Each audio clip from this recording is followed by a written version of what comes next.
TurboTax Live. Simple tax return. See tap now. You're not gonna scare us. Scared him. If I'm taking you with me, you do what I say when I say it.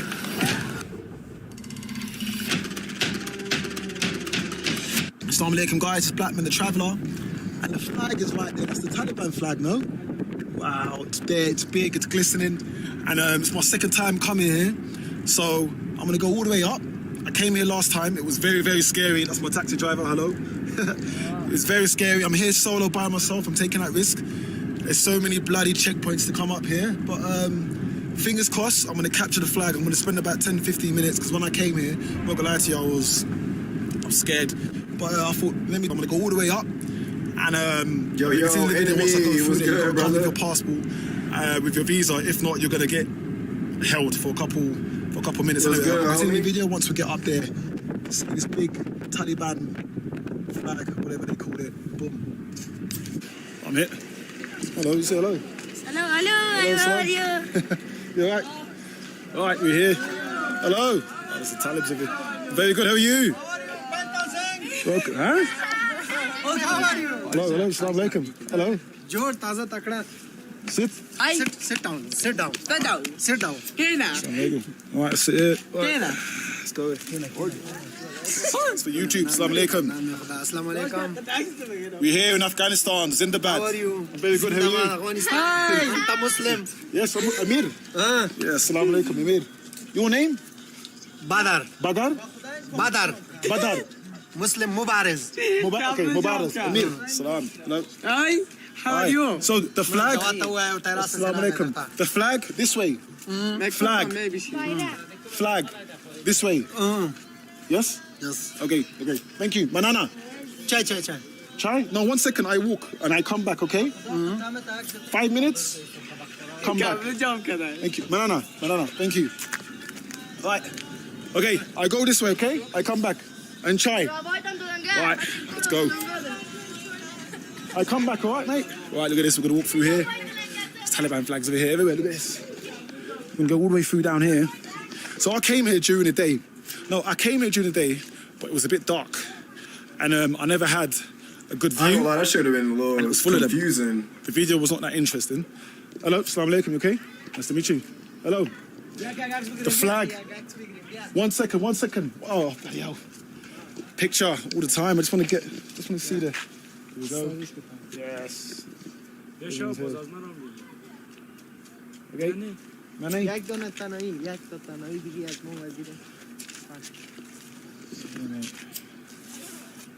Okay. Okay, portame.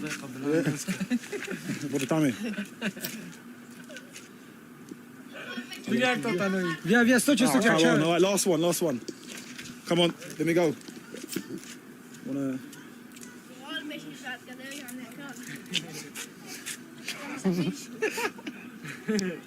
Filming. Yes? Yes. Okay, thank you, Manana. Bye-bye. Right, let's go see this flag. I can see the flag from a distance. It's all the way up there. I wanna... Hey. What the fuck? I don't know, you tell me. Yeah? Socks. Hi.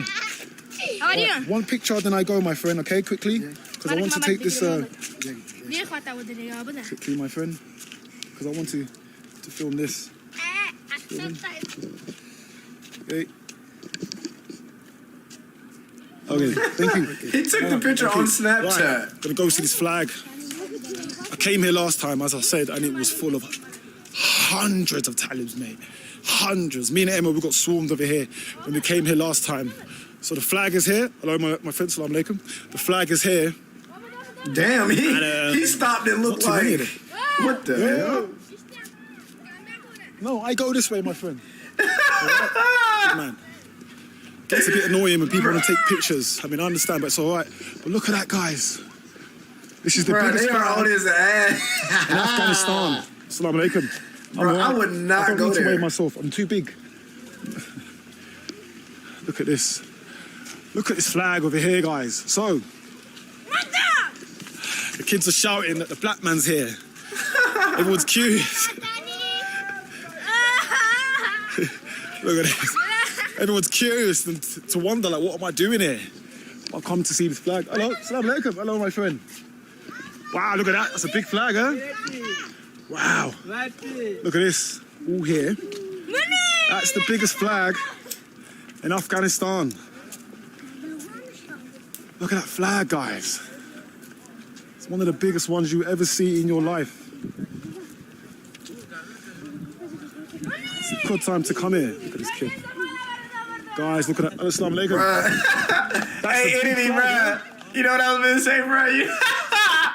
Hey, enemy, bro. I was gonna be like, bro. Hey, bro, look, bro.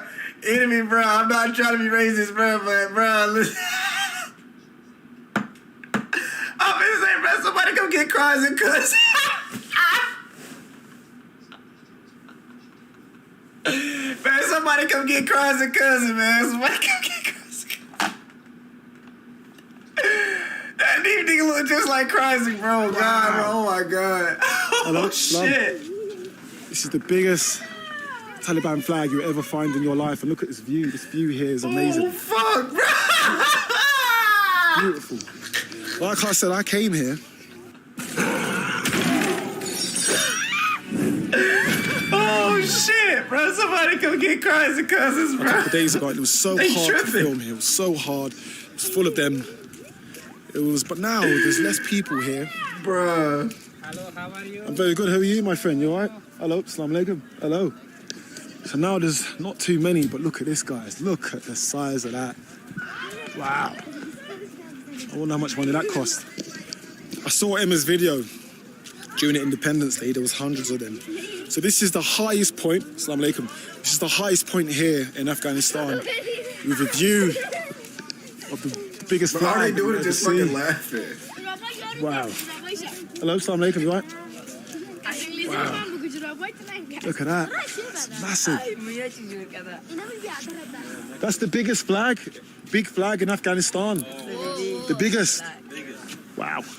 Look at that. It's beautiful, huh? Man, look, it looks amazing. Look at this. Look all around here. Look at that, guys. It's humongous. They just following the dude, bro. So I want to show you the view. Yeah, bro, look. I literally, look. Enemy, bro, I just said that, bro. I said, bro, they just following this man, bro. Like, what the fuck? Like, your parents ain't concerned. Like, man, your ass, your little hot ass. Stay your little hot ass where you need to be. Views. Always in grown folk business, man. Assalamu alaikum. Some decent views you can see on top of this hill. Show you this hill, and it's overlooking Kabul. Look at that. That's all. Oh, that's Kabul. Look at that. All that view. Kabul city. This is the highest viewpoint, one of the highest viewpoints you get here in Kabul. I'll definitely recommend you to come here, probably at this time. Hey, I ain't gonna lie. What the hell going on with my boy hair, though, bro? Like, what my man's got going on? Like, god damn, my man's is rough. A lot of people. It's not that packed.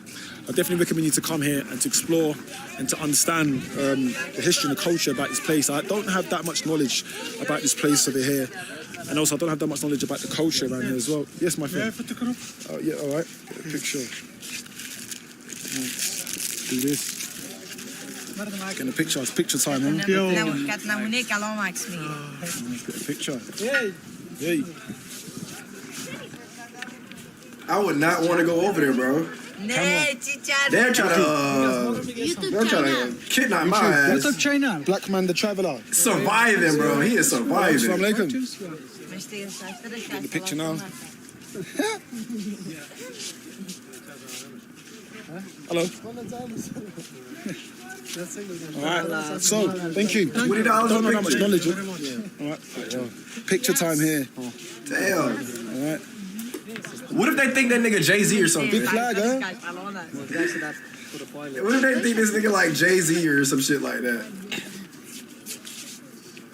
Thank you. Thank you. Yes. Very good. How are you? How are you too? Fine. Can you take me England. one picture? Yes. Okay. One picture. Yes. Yes. Give that. Come in here. This side is so black. This side is good. From this side's good? take up, yes. Photo. From take a photo. This side is so good. So good. Oh yes. What's your name? My name is Abdurrahman. Abdurrahman. Amir, Yes, salam. Nice to meet you. Hello, my friend. Nice You all to right? It's my big brother. Oh, that's your big brother? Yes, its Okay. its name is Rahmat. Rahman. Salam. Rahmat. Rahmat. Yes. Amir, salam alaikum. All right. Yes, take a picture. photo. All right. Yeah, they think he's Take a famous. But I think he's Muslim though. He's Muslim for real. You can tell he's Muslim. Not trying to be funny or nothing, but you can tell he's Muslim.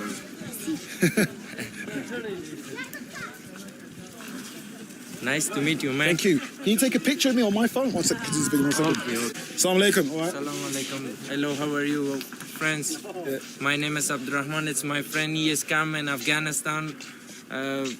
Now this location is Tape Wazir Akbar Khan, and this, yes, this historical place. Come, bro, come here. I need some sugar. Thank you. Please. From him, it's my bro. It's good, bro. Have a great time. Bye. Nice to meet you. Thank you. Nice to meet you. So this place here, as you can see here, is the biggest flag, as I said, over here in Kabul. So a lot of people, they come here and they gather and they just, drink tea and just explore. Hello, assalamu alaikum. And they just explore this area. But as you can see, there's many people. Look how many people just showed up behind him, bruh. Holy fuck. Hey, stay safe, brother. Stay safe, man. All here. Stay I safe, definitely stay recommend safe. you guys to come here. Come here at this time. It's like free something. 100% come here, because when I came here, it was swarm. It was so full. So full, but you can see all the Taliban flags all here. It's just, hello. It's just full of all the Taliban flags all here, like a 360 view. And you got this view all there, and look at all the people there surrounding me.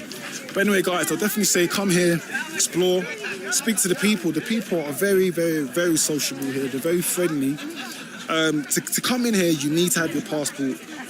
You need to have your visa on you. Assalamu alaikum. Because they're not going to let any random person come up here. There is so much checkpoints to come all the way up here. But I definitely recommend you to come here. If you're going to come here...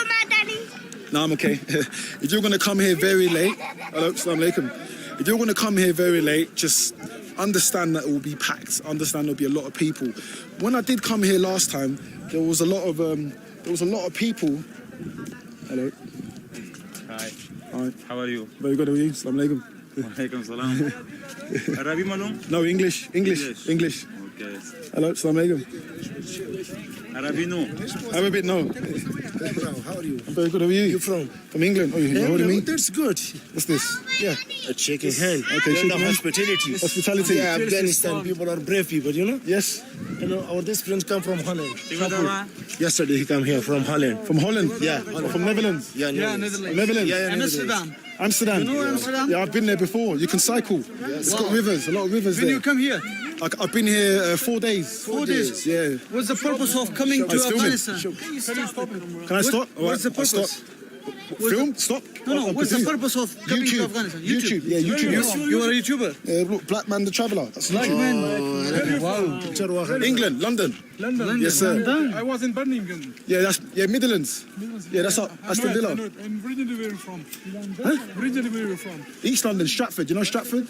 East London. East London. East London. Okay. But originally, I mean. Oh, originally? Yes. My mum, Uganda. Uganda. My father, Tanzania, Rwanda. Okay. But I was born in London. I was born in London. I have a lot of friends from Nigeria. Nigeria? Yeah, Uganda, I know it. that's West Africa. Yeah. How I'm many from East people Africa. stay here? So tomorrow I go to Mazar Sharif. Mazar Sharif. Wow. Mazar Sharif. No. Tomorrow, Bamiyan, Mazar Sharif, Herat. I told them. Kandahar. I told them tomorrow. It's okay. You are our guest. That's how we can help you. No, Some drink, anything else. I've got my driver. He's outside. Oh, that's good. Yeah, my taxi drives with from outside. So you also have a car. Now, Afghanistan is How is Afghanistan? so peace. Zindabad. No problem. One message say for Saddam. For who? Saddam. Assalamu alaikum, Saddam. My name is Amir. I'm from London. I am here in Sorab kaka. I am here in Afghanistan. I'm walking with the brothers over here. Sorab. Huh? Sorab. With Sorab And Ahmed. and Ahmed. Yeah, that's good. It's very peaceful in Afghanistan. Biggie. So they want to take a picture with you. Oh, he wants a picture? Yeah. They want to join you. Give it to me. People One love you second. so much. I stopped filming 1 second. No, give it to me. Afghanistan, the land of hospitality, Yes. the land of beauty, Of course. the land of culture, the land of fighters, the land of history. Now you are with Sadat family. No, I'm Sadat surrounded. family. Sadat family. But the Sadat family. Yeah, Sadat family. You We have also. Kabul. We are. Inshallah, you guys will come to England Yeah, inshallah. and you will enjoy England. Well, he's been to Birmingham. so he's alright. We are just here for 6 months. Okay. After 6 months, inshallah, we are going to England. Yes, inshallah, you come. Inshallah. Now it's cold, my friend. Cold. Yeah. 5 days before my uncle came here. Oh, 5 days before? He live in Vienna, Austria. Yeah, Austria, yeah. You knew it. He's you in knew it. Austria. Okay. So. Oh, sorry. That's okay? Nothing. He came here hide. Hide. He don't want to tell Right, we're gonna blur that out. We're gonna blur that out. We can't put that on camera to get me in trouble. You never heard that, right? I'm gonna blur it out. Anyway, this is the exit. This is exit over here. Make sure you guys come here.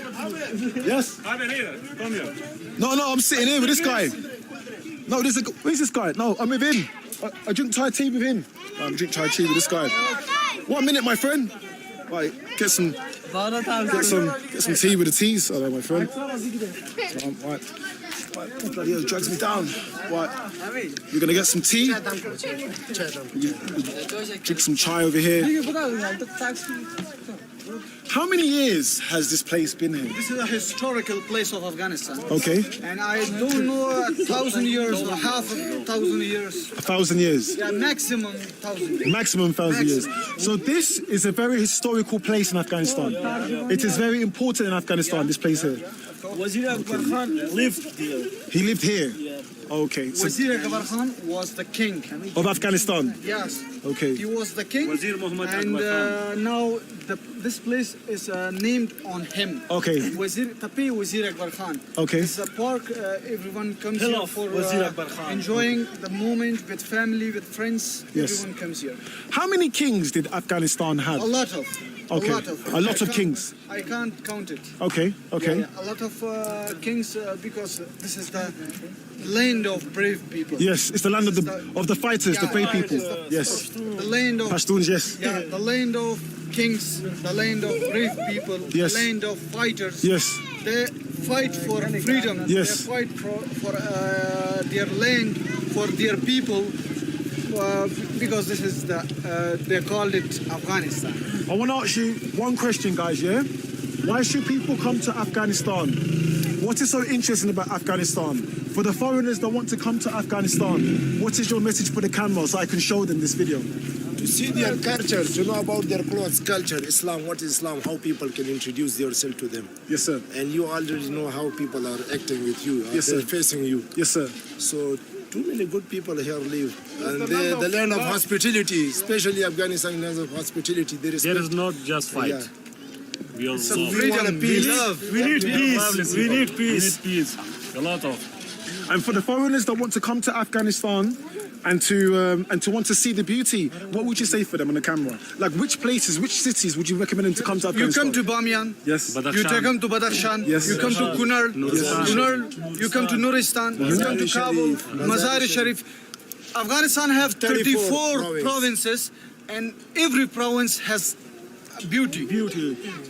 Every province is such a beautiful. You can visit, and you will remember the tour of Afghanistan. You will remember. You will remember us. You will remember the people of Afghanistan, and you will never remember. You will never forget it.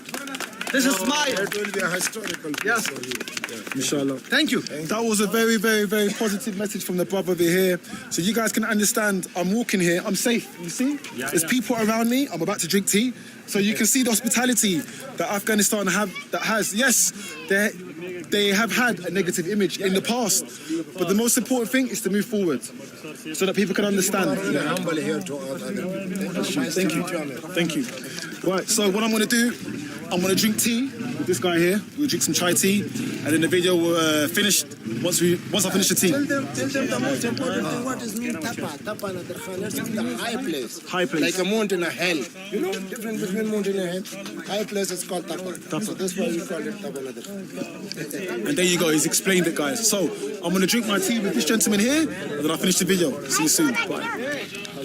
Bad bed makes for bad back. During Mattress Firm's new bed, new you sale, save up to 50%. This is our car. Okay. You can come with us in my car. If you don't mind, no problem. If you want to go with us, taking some tea, breakfast, No. whatever. I stay here. I drink. If you stay, no Yeah. problem. If Okay. you want to come with us, this is our car. It's pleasure to us. It's pleasure to us. I give you my Instagram. You have Instagram? Yeah. Right, 1 second. I got because. All right, stop the video. Right, we'll drink some tea. Some chai tea here. Afghani tea. Okay. All right. Yara.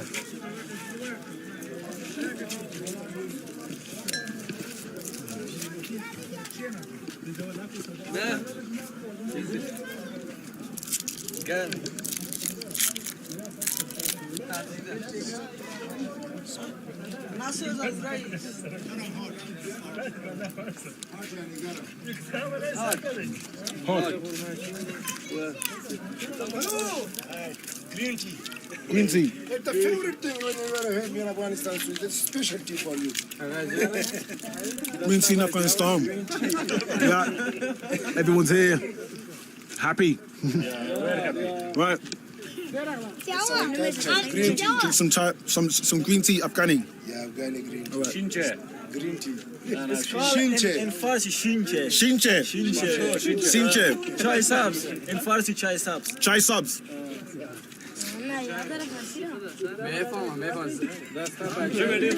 It's hot, huh? Slow. It's hot. Slow, it's hot.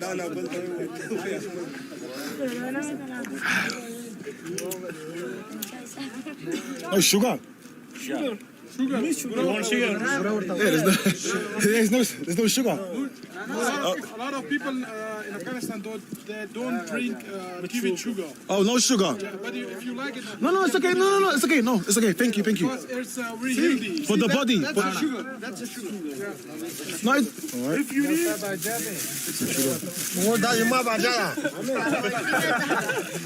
Daddy ma bajara. You know why people use your green tea? What for? Yeah, to cleanse your body. Fat burning.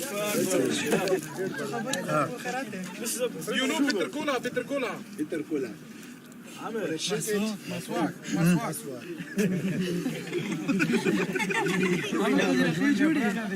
Bro, they laughing. I would have been fucking. I would have been scared as hell. It's good. How is taste? You know bitter cola? It's nice. Bitter cola. No, with bitter cola. You don't know? It's like antibiotics in the South Africa. You can find it. And it's bitter cola. It's like same like this. But To clean your body. Cleanse your body. So this is very good in Afghanistan to clean your body, to cleanse the body. Okay. It's good. I would have been. Let me say it like this. Me and my friend drinking the tea here. I'm gonna finish the video soon. Let me finish my tea and then we go. See you soon. Assalamu alaikum, guys. It's Blackman the Traveller. I finished my tea. And salam. Right, so as you can see, the tea is Where else finished. did this man So go? here, I want to see where else he come went. to Afghanistan and explore Kabul, and you get. Where else did he go? Right, guys. Yeah. Where else this man went? He went to Qatar, Brazil. Yeah, he's always in Afghanistan. Goddamn. Pakistan.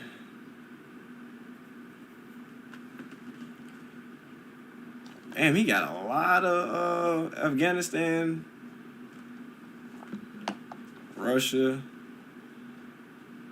Damn, he been to a couple places, but he been like in the same places, but you know what I mean?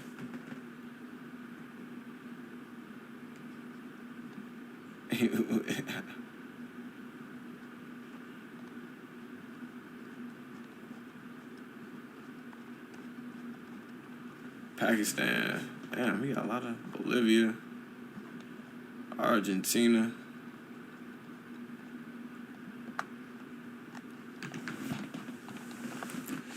Damn.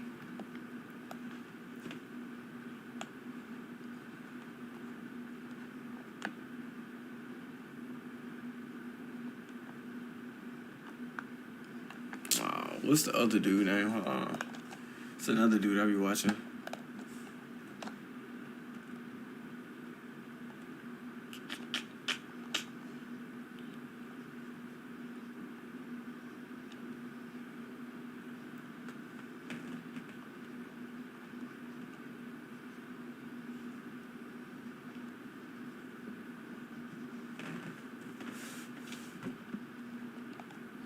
This dude.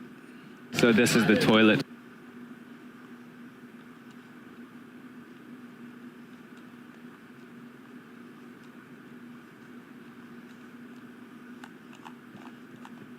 See what's going on in Ghana then.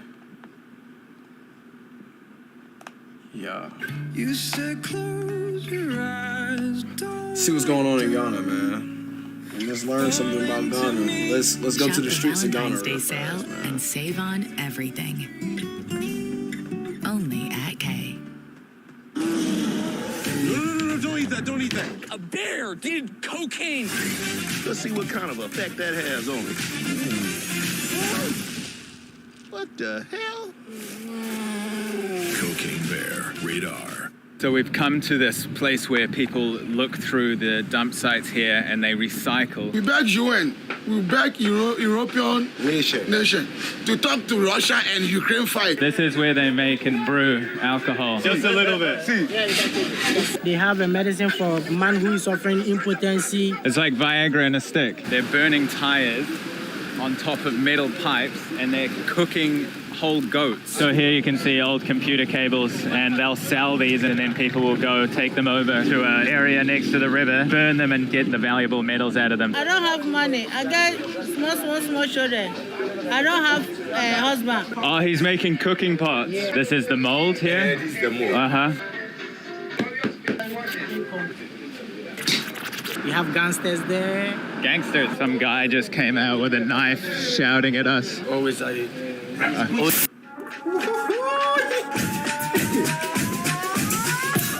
Suffering for Ghana too.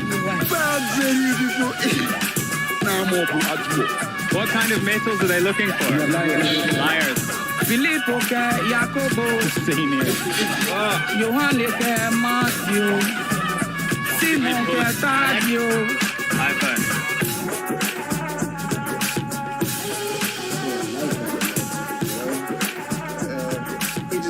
Yes, Nazareth. It was just so smooth, he just said. Welcome to Accra, capital city of Ghana here. Come down to the coast here, you can see there's some shacks and things, there's fishermen here getting ready. It's an action-packed place. Very interesting here because majority of people speak English, so you can have really nice, genuine interactions. Wanted to come here for such a long time. Let's go meet the people. So we've walked along the beach a bit. These scenes are absolutely surreal. They're burning tires on top of metal pipes and they're cooking whole goats. You can see the smoke billowing over there. There's some ladies here and they're smoking fish. Absolutely incredible. The scene here is out of this world. What was your name, sir? Your name? My name is Manuel. Manuel, Nick. Nice to meet you. You are welcome. Easy life or hard life? Hard life. Hard life. People are suffering. People are suffering. Suffering. Yeah, okay. Job no day. No jobs. No job. You have to talk. You have to help us because our community is so bad. Your community is bad. Bad. And what do you need? We need something like company and more factories, more jobs. More jobs. And see our fathers. They are suffering. Right. See, fire is very out. Yeah, it's hard conditions. Yeah, like smoke Our government should help us, but the government don't look at it. The government's not helping? Yeah, so we beg you have to tell them. What do you want to say to the government then? I want to say to the government, say they should do factories, companies, more jobs. Thanks, brother. Appreciate your time. Yeah, thanks. Really nice people here in Ghana so far, like so accommodating and hospitable. It's amazing.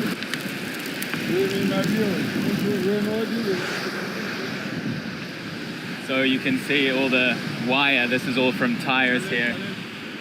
And they're burning. They're telling me to be careful because there's hot spots because they're just burning randomly and you can accidentally stand on a fire, basically. You said your English was not good, but I think it's very good. It's very good. Yeah, nice, brother.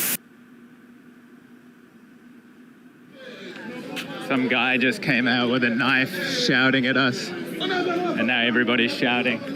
I'll explain in a second, it's super intense. I was just talking to Emmanuel, you saw there. He kind of looks over the neighborhood and anybody that comes in, like me, for example, with a camera, then he's kind of like in charge. Then there was like a small power dispute and people were shouting. One of the guys pulled out a knife, kind of like coming towards me. Like I think he wanted to take the camera or I wasn't sure, but you know, a guy shouting aggressively with a knife. We're gonna go and meet the guy now. I think everything's sorted out. We had a few like problems before, but everything good now, eh? Oh, me, I butcher. That's why always I hold the knife. All right, brother. Thank you so much. I appreciate it. Cheers. Finish me my own differently. You come. Come see my room.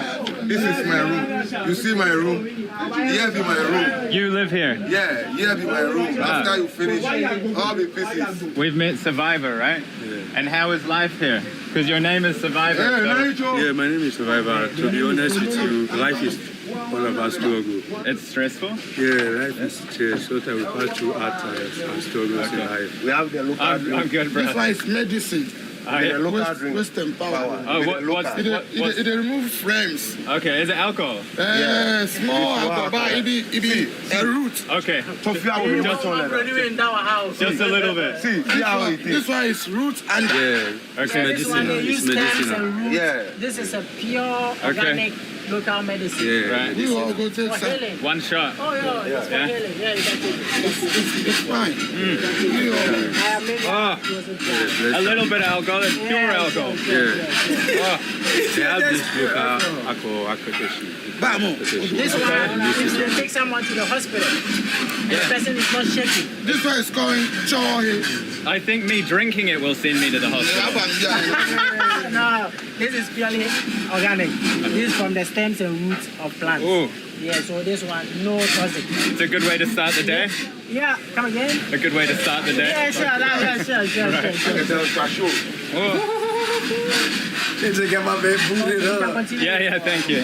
Sorry, Survivor, so you were saying before Yeah, that's what I was saying before. Hey, I'm going to Ghana, bro. Hello. All great men that ever exist, even from the Bible until now, they all pass through difficulties and hard times. Okay, so you look at it positively because you're going to get through to something better. Yeah. Okay. What do you need to make life better? Yeah. Wow, good life, positive work and positive people have good work and good income to be able to manage off it. So you need more jobs? Yeah, more jobs and opportunity. And what do you do to make money? Well, actually, I'm into buying and selling. Buying and selling? Yeah, foods. Food? Food and seafood like the fish we have here. Yeah. So you're a fisherman? Yeah. Wow, beautiful. Oh well, thank you, Survivor. I appreciate your time. You're a legend. One love. Yeah, one love. Cheers, brother. Take care. People are really nice here. We beg UN, we beg European nation to talk to Russia and Ukraine fight because we are suffering for Ghana because of Russia and Ukraine. So, because of the war in Ukraine, it's stopping food getting here, and you're suffering because of it. We are suffering. So you're asking United Nations, European Union to help you? Okay. To talk to them. Right. Russia and Ukraine to stop the fighting. Stop the war. Because we are one. We are one.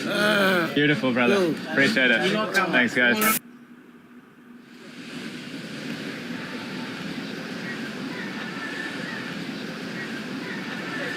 Hello, sir. Yeah. How are you? Fine, thank you. Oh, he's making cooking pots, right. Amazing. And how much does he sell one cooking pot for? $8. First one.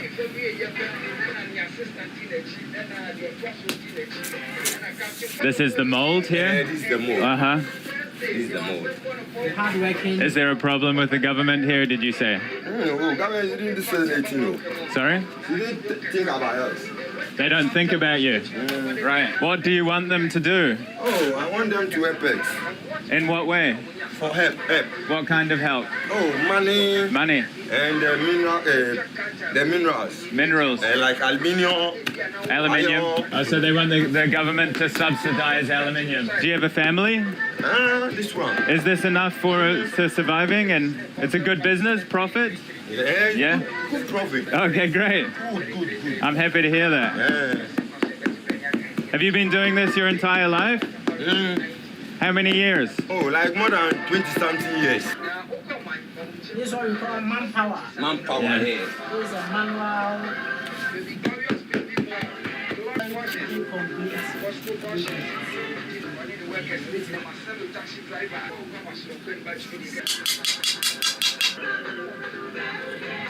No chemicals. So this is this metal then, or? I will just. Also, it doesn't stick.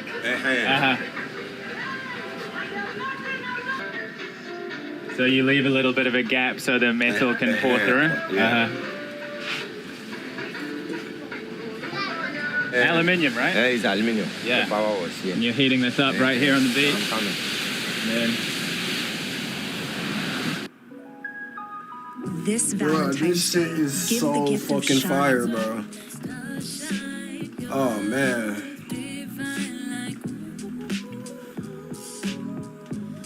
At Zales, the diamond store. The Comcast Business Complete Connectivity Solution. Get network reliability, gig speed Wi-Fi, cyber threat protection, and Comcast Business Mobile. One solution starting at $40 a month. Or get up to a $750 prepaid card. Coming for it.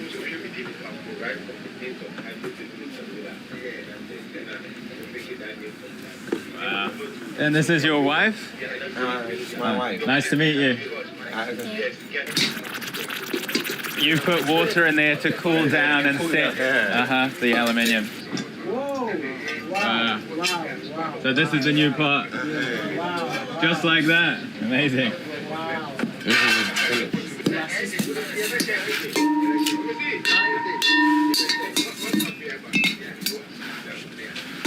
Done. Wow. Nice work, man. Thank you so much. Appreciate it. Thanks, guys. So this is the public shower situation. They're all occupied at the moment. The community come together and put these facilities in place for everybody to use. Do you have to pay to use this? Yeah, they pay. How much? Not for me. I already showered today, so I don't want need to shower. Unless you go bath the sea, then you don't shower. Right. So people either shower in the water or here? After you bath from here, then Oh, you okay. use the correct water. Go for a swim and. But you can also bath directly. But how much do these people pay? It's like 1 city. So we're here with Michael, and you're going to be my right-hand man here in Ghana, right? Sure. And so we just had like a bit of an incident here. Like, do you want to just run us through what happened there? Oh, okay. So, as you can see, we said we want to take a walk along the beach. When you go to slum areas, there are some common things that you see. We have gangsters there. Gangsters? We have gangsters. Okay. Yeah, we have gangsters there. We have decent people living there. Decent? Decent people living there. We had hardworking, as you saw. The hardworking guy, the blacksmith, making who a was pot. Making a pot. He confirmed making a pot of about 50 pieces in a day. Yeah.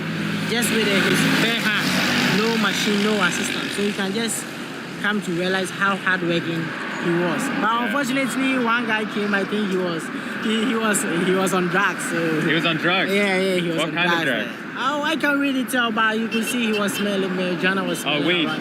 Yeah, because Okay. he just came and then pulled up the knife. That was scary, man. Yeah, I was also scared, but You were scared? Yeah, I was scared as well. Why? What did you think could happen? Because I just don't know why he just came and then pop up and then pull up a knife. But I think the conclusion was he was having a feud with a guy that we were taking work with. Yeah, the guy that was showing us around, he had a problem with him, right? Sure, so they're having personal problem. Yeah. So I think when he met him, the anger was there. And then we met the guy and gave him a hug, you know? And he seemed a lot calmer. Yeah, sure. Because we later realized that he felt remorse for what he did. Oh, he did? He felt bad? He felt remorse because he didn't know we were, doing something official. Right. And he just interrupted. Okay. So he felt sorry and then apologized for that. Right. Which I think is the best thing that he did.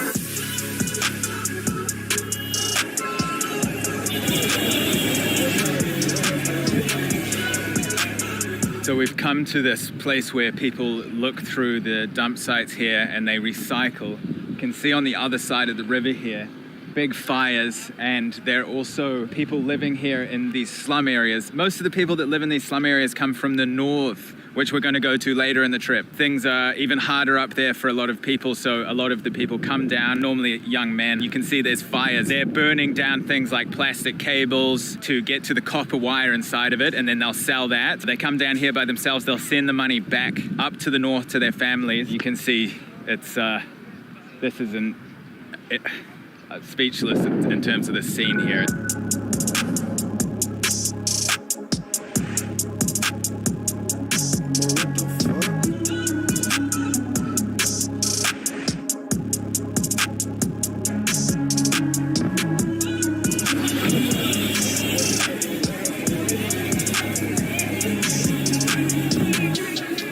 So Michael, this is Abu Bloshi. Yeah, Abu Bloshi. This is quite a famous market here, right? Sure, one of the popular markets in Ghana. There used to be container ships arrive full of electronics from all over the world, right? And then the government cracked down and stopped that because it was one of the most, I think it was the most toxic waste dump in the entire of Africa, right? And they shut it down. That was what the government was saying, that is toxic. But that was a business means for the people. Right. That was a business. Now the government has sacked the people from there. And that's why job is not there. They have sacked everyone from that side. That's why now these days crime rate is high and things. Because there's no job. Crime's increasing. Yeah, because there's no job. Uh-huh. You get it? Yeah. First they used to be doing the scraps there, they get a lot of money, sell all kinds of things here. What do you think of that? I think it's very bad. That was not a good approach because the best thing was to educate the people. And if you think where they are living is bad, the best thing to do is to come and renovate there. But Instead of just kicking them out? Yeah, taking them out. Now they've taken them very far away. There should have been an education, there should have been renovation. So this is where they make and brew alcohol. Similar to the stuff I had earlier in the video. So yeah, just very, very potent smell here. It's derived from fermented palm. Business here must be good, right? Because this will always sell. Many shops are having problems selling, but this shop is doing just fine, right? Yeah, I mean, I can just hold the camera because she doesn't want to be on film, right? So I'll just face me and I can talk. Yeah? Do you sell a lot of this? Like all day? You sell 3 of these a day? Wow. That's a lot, eh? Okay. What is the price for one of these? Say again? Okay. And what size do people buy it in? A whole barrel or smaller? Okay. Like one of these. What's the price? 350 for one. 5 liters. Okay. Thank you. The same lady we were just talking to, Agnes, this is her shop as well. They're selling red label Johnny Walker here and all different kinds of alcohol. So obviously this would be the more premium alcohol. And then they have the local stuff mixed with herbs and things. I think this is something like what I had this morning, and that's super intense. It's fine. A little bit of... So they've got all these water pumps here lined up and all these pipes going in all direction, and that's the water supply. What was your name? Steven. Steven? Yeah. Yeah, nice to meet you. I'm Nick. So this water comes from how far? Very far? It's very far. Yeah? I don't know whether you know Kaswa. It is a main pipeline from Weja straight to here. It's clean? It's clean water. You're drinking? We used to cook. Cooking? Nice water. Okay.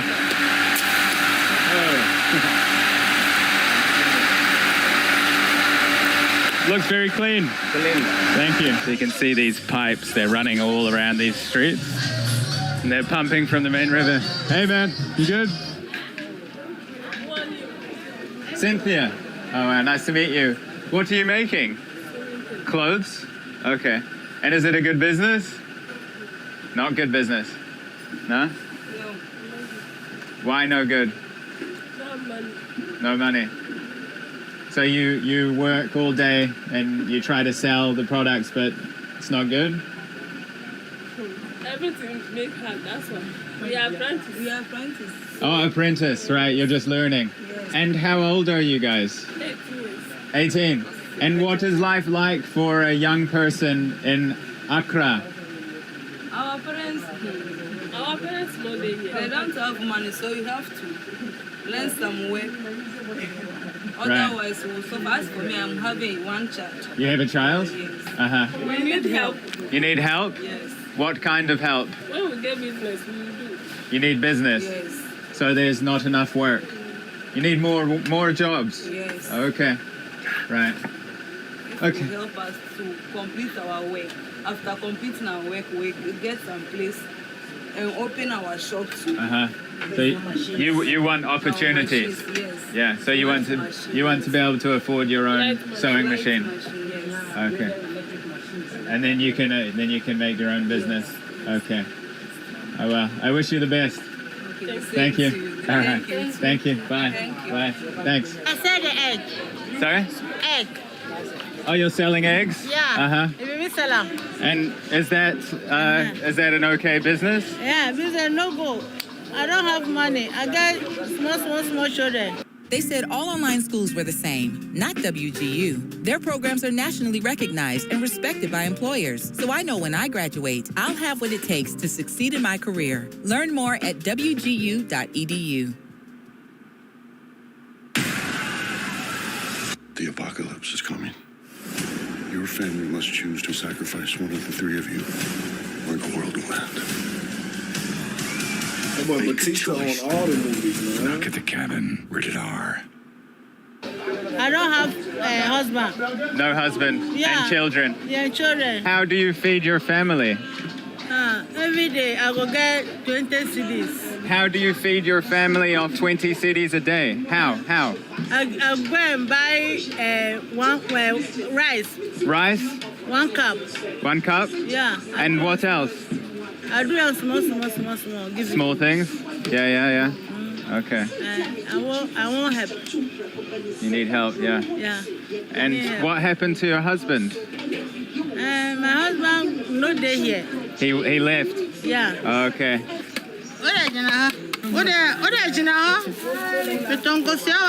How many eggs do you sell a day? 1 crate. Sorry? 1 crate. How many in a crate? 30. Yeah. 30 eggs in a crate. Yeah. You can see these big pots here. These are the same as what we saw the guy making on the beach earlier, but obviously this is a bigger size, incredible. And this is traditional pepper spice sauce, and they got beans and rice. And then there's a huge line here of people lining up to eat. This is local medicine, you were saying, Michael? Yeah, this is local medicine. It's very powerful. You've seen it. This way is very powerful. Medicine for what? They have a medicine for menstrual cramp, a man who is suffering impotency. They have medicine for that. It's like Viagra in a stick. So you mix this with that or this, and then you get a medicine. Sure, you get a medicine. So you'll tell the mother. You just have to tell mother. Yeah. Your problem you are facing, And and she will recommend to you the best medicine to buy. So she's like a pharmacist. Yeah, in a way, she's a herbalist pharmacist. Herbalist. She knows, yeah. How's business? It's okay? Business is not moving as wanted, but she's still managing. All that she'll be needing is a good capital. Though she has started the business all right, but if you have more money, you can invest a lot in the business and the business will boom. So as you can see, some of the medicines have gone bad or in a way old. Old, yeah. It needs to be changed. Okay. But it's because there is no money, she's still maintaining until she gets new ones. So what she'll be needing is support and money. An investor. Yes, an investor, exactly. At the moment, how many customers yesterday, for example? Just one. Just one yesterday. Yeah, just and one. And how much was the product? 20 cities, which is 1.8 $5. So there's no extra money for savings. So the job is just straight hand to mouth. And she's a single parent as well. To me, the maths doesn't work out. So what do you eat? What about rent? Things are very hard. The landlord is living on her. So she's almost at risk of getting evicted. She could lose her home? Yeah, sure, in a way. Yeah? And then what happens? She will have to search for another place that she and the children can be accommodated. Thank you. Thank you very much. Thank you. You. Okay, so we've come into this local barber shop and, sorry, what was your name? Jeff. Jeff. Nice to meet you. How's business? You have lots of people getting haircut? Like 5 people. 5? Yeah. And this is your business? Yeah. Oh, wow. In Ghana, what's the current situation? Because I just got here and I'm just wondering, what is life like here? People live normal life, but it's very hard. The system is very hard. So what needs to change is the government. The government needs to change. The government needs to change things. Now things are cost. If you go to the market, you can't buy dye you used to dye. People say you can't buy it. So. Oh, really? Like inflation? Yeah. The cedi has become one of the world's worst performing currencies, losing 60% of its value against major currencies like the British pound, euro, and American dollar since the start of the year. The pandemic, war in Ukraine, and rising oil prices have all damaged its heavily indebted economy. Do you think that it will get better or do you think it will get worse? It will get better as we keep going, it will get better. So let's watch. You're positive? Thanks, Jeff. Yeah.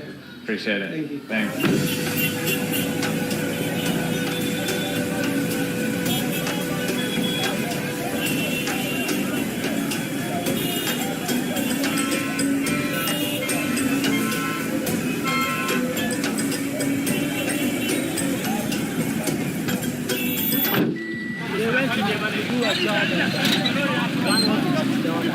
What are those guys fighting about? It's all about money, and I think they went to work and the other is trying to cheat. This is because they are living... Split the money fairly or something? Yeah, one is trying to cheat the other. You see, sometimes you come to areas, it's like this, the strongest survives. It's all about poverty. Before you go to find out what they are fighting about, it's less than $5. This area of Accra has been famous for many years. It used to be the biggest e-waste dump site in the world, which means that people would bring materials like computers, old Windows 95 monitors and computers and things. They would bring them here, break them down, and sell the parts. And it was known as one of the most toxic waste dumps in the whole of Africa, but the government's recently shut it down. There still is an underground market here where they're still sending all kinds of material, metals and things. It's fascinating, but also shows the desperation of what many people have to do to earn a dollar. So you see on the other side of the river there, the government have built that wall, and that used to be where people would sell a lot of their things, but it's been blocked by the government, and then they've come to this side of the river. We've just met a local guy here, and he's selling all kinds. There's a pram, DVD players, big flat screen there, old vacuum cleaner. Just anything that they can really sell is scrap metal or people can repair. There's an iron. So here you can see old computer cables, and they'll sell these in bunches, and then people will go take them over to an area next to the river, burn them and get the valuable metals out of them to sell. Wouldn't bring much money, but anything to get a meal for that day. A homemade dumbbell here. And stack of metals here, and then people will bring them, put them on the weighing scale. Then they'll know that they can agree. So everywhere we walk here is just old mobile phones from countries all over the world. Australia, Europe, America, Asia, all different parts of the world. Coming here, selling these little scraps of metal that we throw in the bin, then making some money off them. Everywhere, look, I'm walking, phones. Look, there's Sony. So this is where electronics end up when we get the latest iPhone every year. You can see old computers here. Hi, sir. So you're selling these? Right. And so what happened here? The government came and they shut down the other site? So is it harder for you to sell now? It's hard for us to sell now. The space is congested now. We used to have a lot of place to put our things. Right. But here, you don't see. Yeah, it's very Busy, eh? And most of the workers have run away. All of us used to be here. So you're not happy with that? Yeah. So not at all. what do you want to happen? We wanted to go back to our place, our old place. Over there? Yeah, there. Okay. Your old customers have been pushed out? Pushed out, yeah. So now nobody can buy? That's it. Right, okay. So here's a piece of a fan here, and he's hitting off the copper, you can see. And they keep the copper in here. So they make 30 cities from one piece of that fan? Okay. Is a steering wheel? Yeah, that's a steering wheel. That's a cast. You get 5 cities in addition, so it will be like 15 cities. He pays 10 for it? He pays 10 for it. And sells 15? He pays 15. So 33%. Thank you very much. So these guys are stripping apart this old car engine right now. What kind of metals are they looking for? Copper wires attached to it, so they are extracting the copper. And after that, they have the aluminium. Research shows nostalgia can help you remember ads. So customize and save with Liberty Mutual. It's just all car engines, car parts. There's a Hyundai engine right there.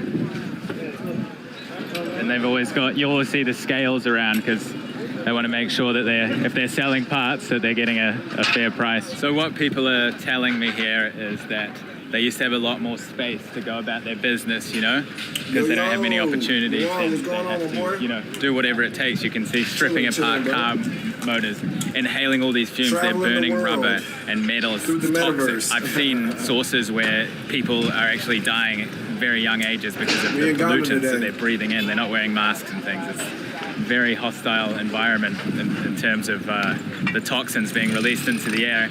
And that's only been emphasized from what I can see here because the area has been brought into a much smaller place. It used to be along those walls, but what people are telling me is that the government built that wall, but there's nothing inside there. It's just empty land. Obviously, you know, the pollutants, they don't want that being spread. But then, of course, the locals have had the way that they can eat taken away. So right now, man. How you doing today, bro? Very complex situation, obviously. What's your name, sir? My name is Blessing. Sorry? Blessing. Blessing. Nick. Yeah, that's my name. Nice to meet you. So where do these phones come from? We buy them from, especially some from the repairers, some too from the individuals. Why do people buy these for parts? Yeah, some of the repairers came to buy some of the parts to go and repair their phones. Right, and then you have the batteries. Batteries. Wow. If you need battery for your phone, you can come. Why is this so light? Is the battery not in it? Yeah, there's no battery. Oh, okay. Okay, for sure. Working on the gig, I dig that. Wow. Yes, sir. And is this a good business for you? Yeah. Is this a good business? Whole bunch of big chilling today. Yeah? We buy it, we buy from them batteries too. Okay. We supply it to the company, they buy. Yeah, people are buying them now. Right. Are these valuable? Yeah, this is skeleton.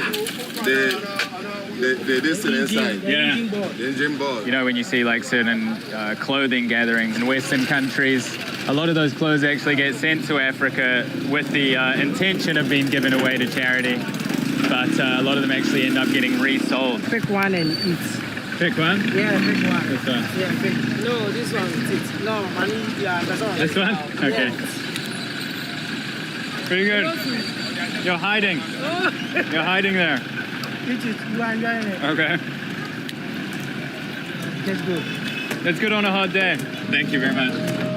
That really good.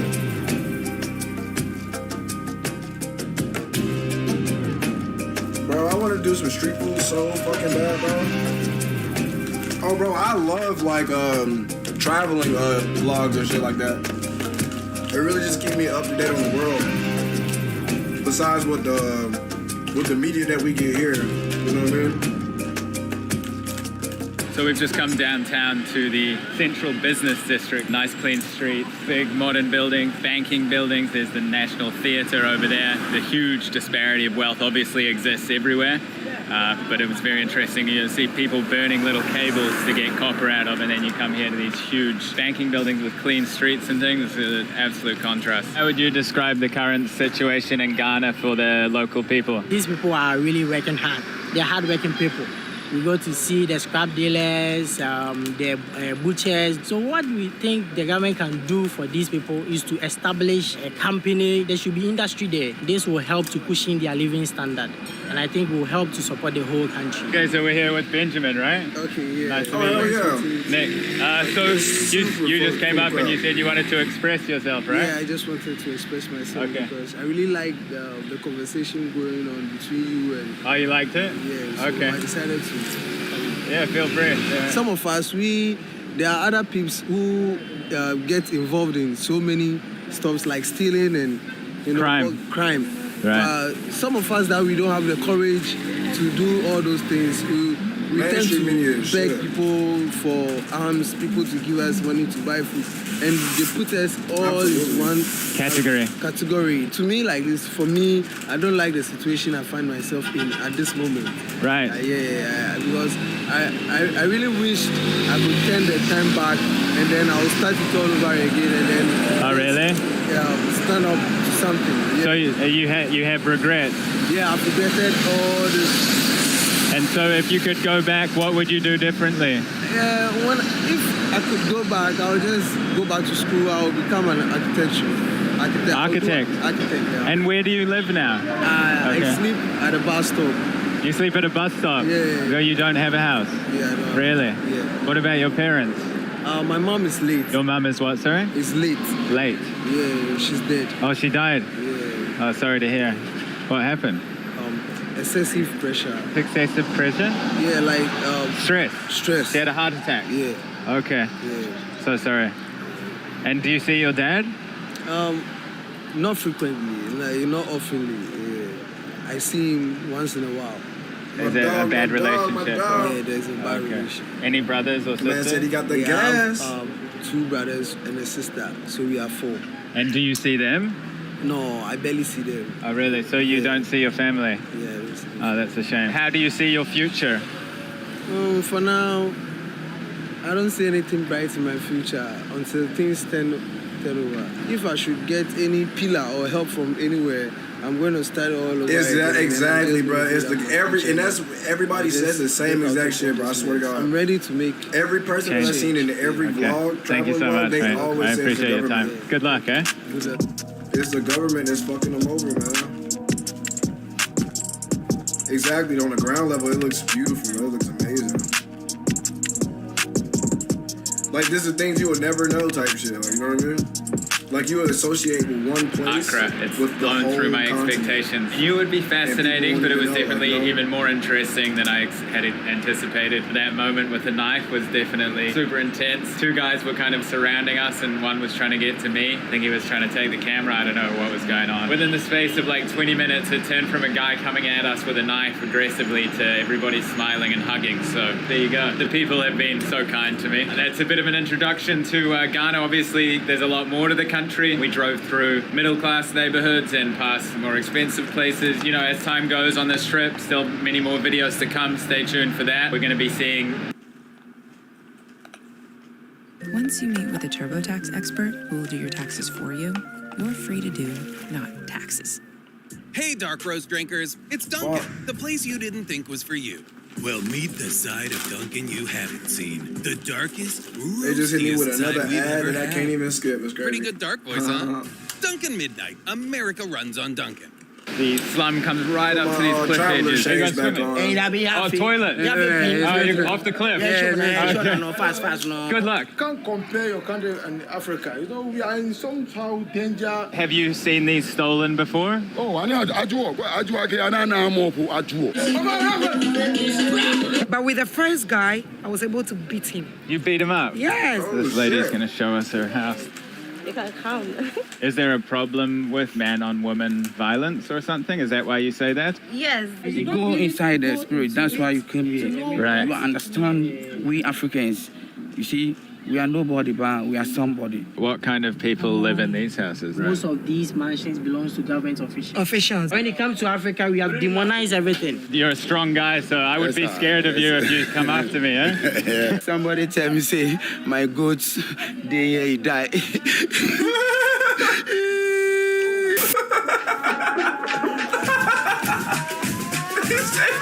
We are suffering for Ghana. What kind of metals are they looking for? Liars. Filippo ke Jacobo, Senior. Johanne ke Matthew, Simon ke Tadio. iPhone.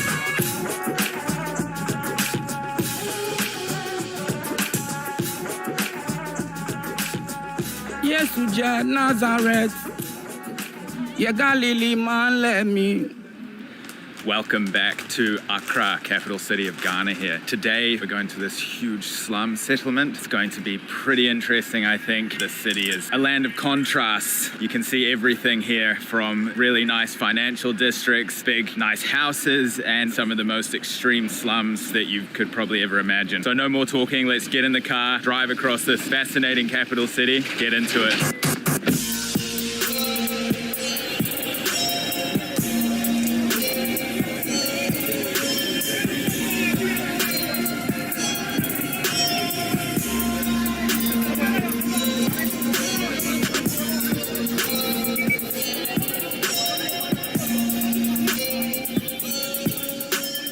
So we've arrived at this slum area called Teshi. It's absolutely incredible. You can see on the coastline here, there's buildings, makeshift shack, fishermen. They go out early in the morning, bring back their catch. There's people repairing nets. Really an incredible scene, to be honest. I've seen a lot of American flags here, and I've asked some of the locals, why so many American flags? And they say, you know, we like America. So that's a really interesting point to see all these American flags everywhere. So we've just come into this party shack, and downstairs there's a bunch of young guys dancing, smoking weed. It's pretty funny, check it out. There's joints everywhere, and they're just smoking it up and having a dance party.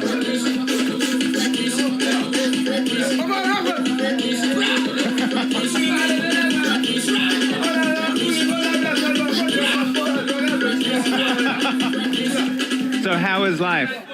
Everything is cool. Happy? Yeah. Yeah. We're happy every day. We're happy for you. No problem. No problem. Okay. If you want to we will start you from here. Because all of us, we get happy.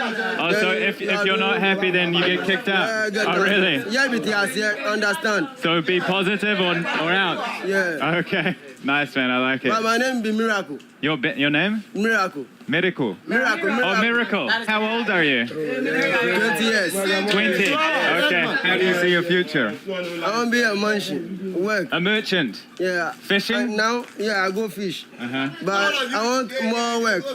Right. To protect myself. Okay. And my friends and my family. Are they selling this? Yeah. What's the price? 2 cities for this bag of weed. Wow. Are the laws strong? Do you get in big trouble or just like a slap? Oh no, sometimes they give you big trouble. Like what? Sometimes jail time, sometimes fine. When it comes to Africa, we have demonized everything, making our own feel like it's evil, which is not evil. You understand? We have a lot of musicians. They take this. They have a lot of good vibes. They give us good music. You understand? Yeah. All this is supporting all those things, but they are here telling us that it's no good.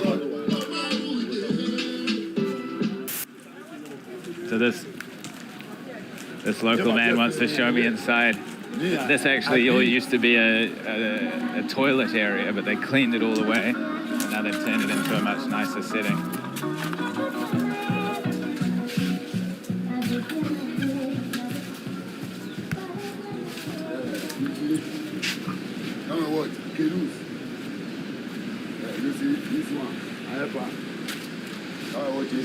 Oh, it's an engine. Yeah, yeah. Yeah. You see, you see, yeah. Oh, I can't. Is this toilet? Oh God, they got gas over there chilling too. Okay. About for you. They got the gas. And what about toilets? No, toilet, they sit for the... Oh, you just go in the wild. Right. Nice. It's beautiful, eh? Yeah. Polar toilet.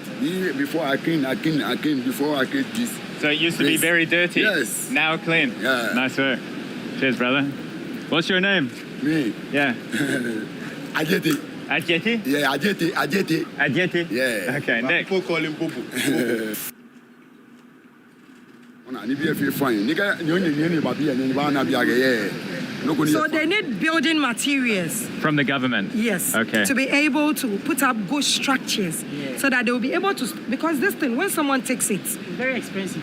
then it means you are done. You are done. Oh, That's what people, they yes. steal them? Yes. That's why they are here to make sure these things are safe when they come offshore.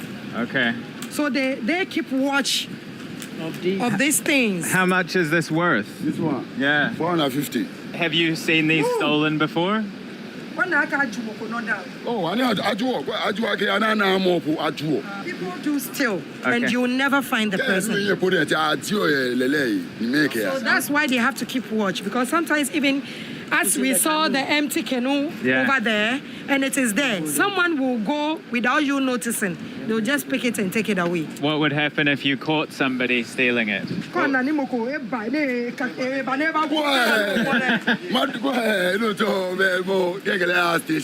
beat the person before taking him to the police station or to the authorities of those that take care of this place. Right, so right now I'm stealing it, I take, and you beat me. Right? Oh, I take. He said you are not the thief, so there's no way you are going to take this thing. Right. You're a strong guy, so I would be scared of you if you come after me, eh? How many years would it take to save for one of these? 3 years, 4 years. Within 4 years, 4 years able to buy one. of hard work. Hard work. Right. Hard. Extremely hard. Yeah, because like, do you go to the gym or this is just from hard work? Because you're in incredible shape, right? Oh yeah, gym. Because of the work. Because where I come from, people go to the gym 7 days a week for 2 hours a day, and they still don't look like you. So. So you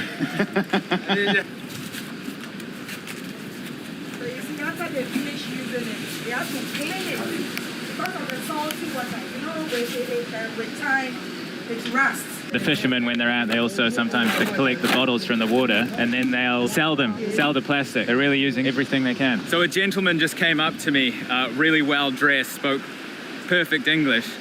He didn't want to be on camera, but he wanted me to share with you guys personally at home or whoever's watching this, if they could come up with a solution, maybe the government, if they could buy in engines that work on solar. They think that would be a really good solution, electric boat engines, because petrol is very expensive and also the pollution. I know there are some boats that run on solar.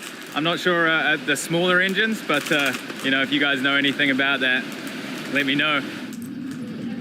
How do I pronounce your name again, sir? Aboza, A-B-O-Z-A. Aboza? Yeah. Okay, nice to meet you. Aboza. Yeah, I'm Nick. Aboza. Cool. And you're a musician, right? Yeah, I'm a musician. And you said that you would maybe share some of your music? Yeah, to promote, to let the people hear the words. The good words in me must go to the whole global. Right. So I'm appreciate for you to do that for me. Yeah, sure, man. Yeah, sure. Do you have any samples? You can give me an example of your work?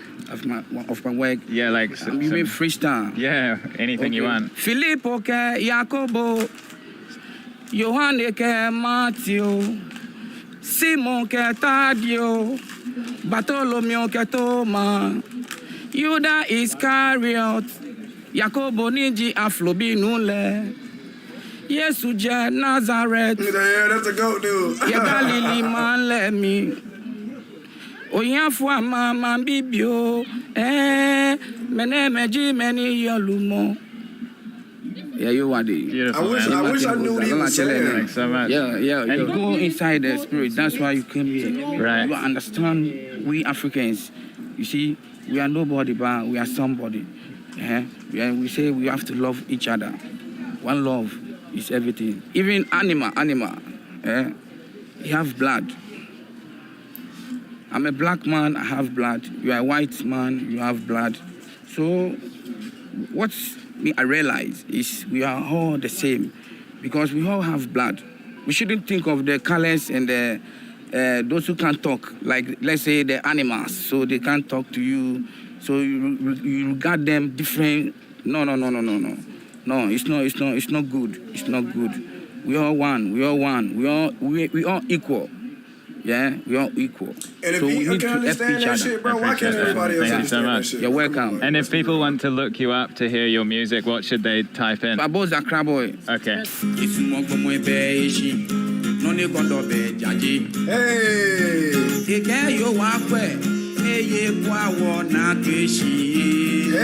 one of the guys just pulled this joint out. Look at the size of it. It's so massive. Crazy. I'm telling you, You're felt a that one, comedian, right? Yeah, man. Can you tell me a joke? Facts. Yes. Go ahead. So right now, I come nobody here, but with somebody somebody. tell me, say, my goats, they die.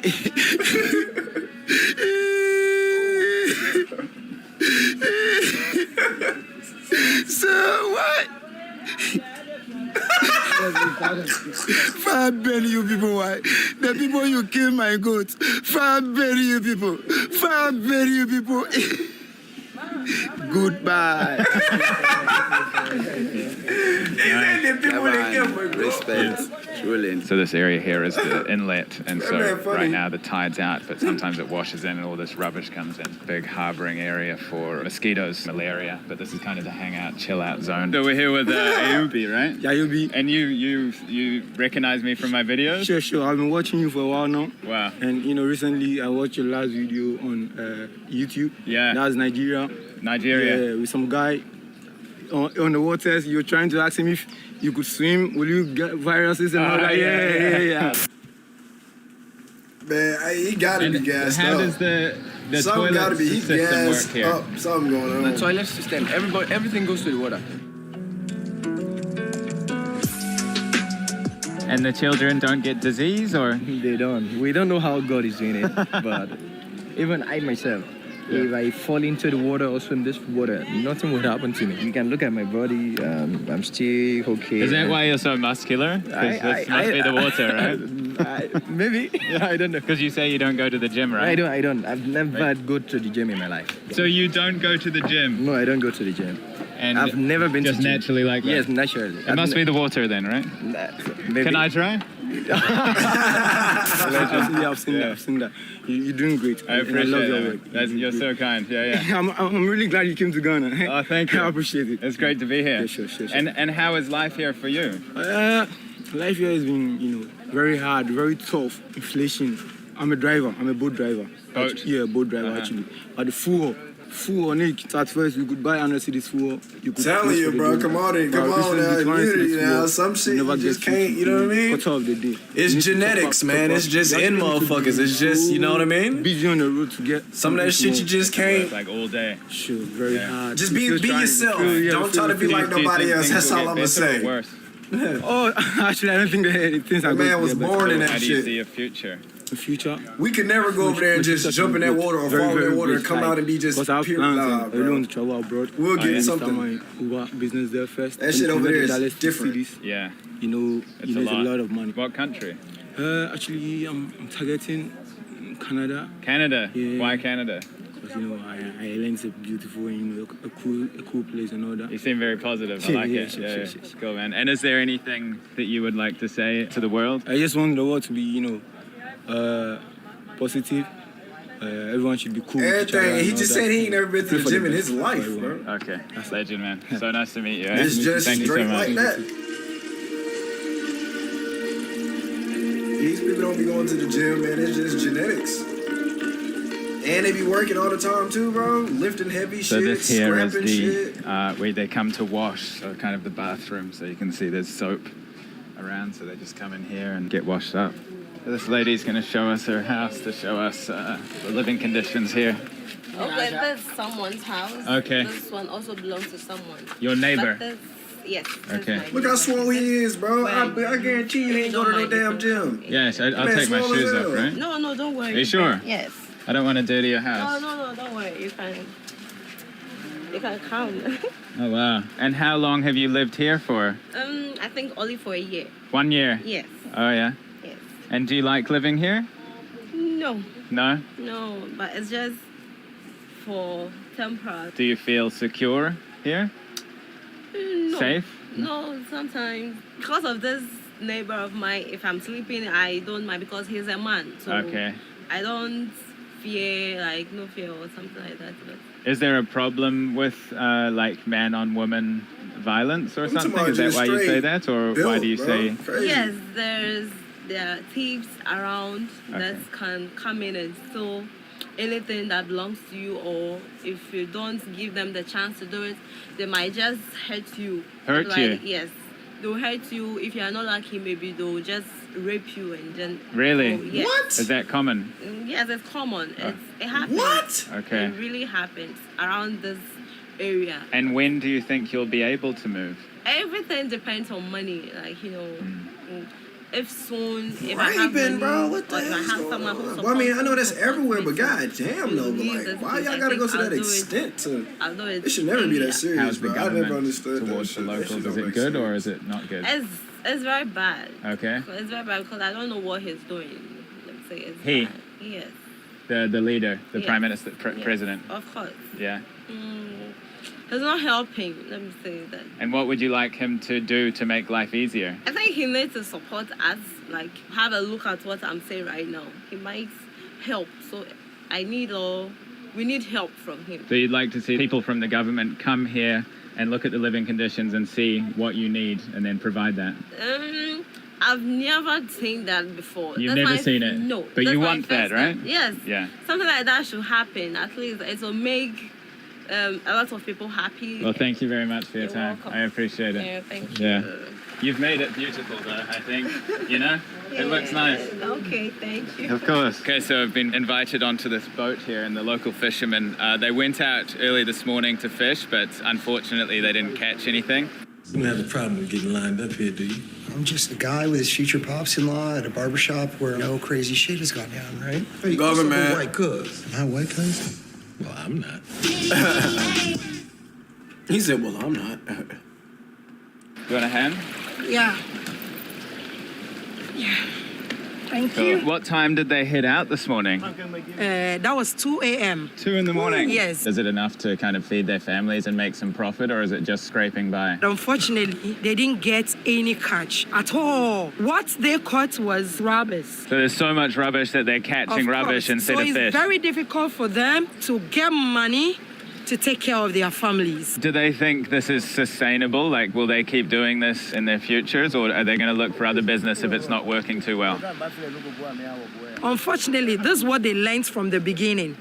So it's very difficult for them to go and learn another trade. So this is the only thing they can do to feed the family. So if there is any help that can be given to them, will be well appreciated. Is the administration of this country helping them in any way? Are they happy with the current leadership? They used to give them petrol for fishing, but now they don't give them. Looking at the current situation of the economy, it's very difficult for them to even get fuel. How are they able to survive then with all these hard circumstances? Like, how do they put food on the table? Sometimes they go to try their luck. At least they will get something small to come and sell so that they get money to feed the family. So this is all they caught today? Yeah, that's what they had. So most of the net was filled with rubbish and then just these few Yeah, that's four what fish. they got, yes. Unfortunately, when these guys go fishing, a lot of what they catch is actually rubbish because it's just so polluted around here. And a lot of the gutters that lead into this inlet here, firstly, are full of rubbish, and secondly, it's actually sewage from the main slum here. There's no sewage system, so a lot of it comes in here. So you can see the water's quite dirty. They say it's getting harder and harder to make a living from fishing here, which is, you know, the breadwinner.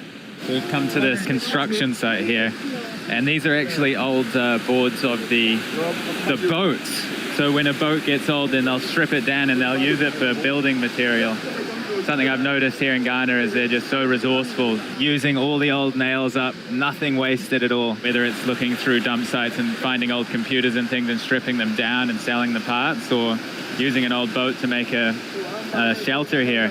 A lot of the fishermen from different parts of this coastline, if they're coming out here to fish, then they'll leave their boats and their nets out, then they'll come in here and they'll stay in one of these houses here.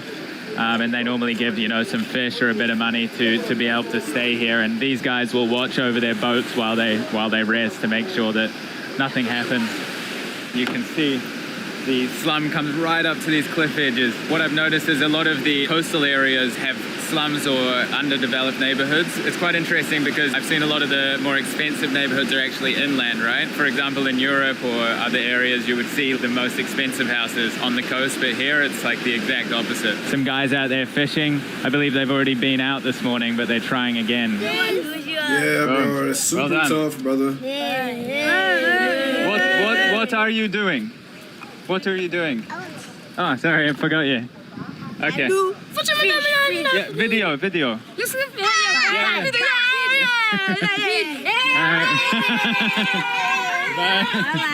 People here are so welcome. I'll just be walking down the, between the houses or something, and then some guy will be just shouting like, "Come over here," and they just want to like kick it and hang out and, either sing music or, show me their massive joints. Other people are out working. So you've got this nice community feel. This has been one of the funnest places I've visited, honestly. So we're here with Michael again. And Michael, what are you buying?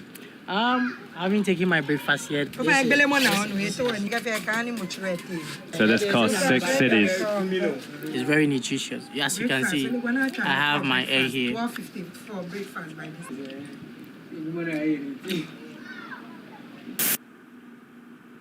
How is life here for you? You sleep in this... Yes, we are sleeping here, but I'm not living here. And you manage the toilet? Yes, I'm living at somewhere else. Okay. I used to come and work and go 4 days, 5 days and come and meet my brother with change.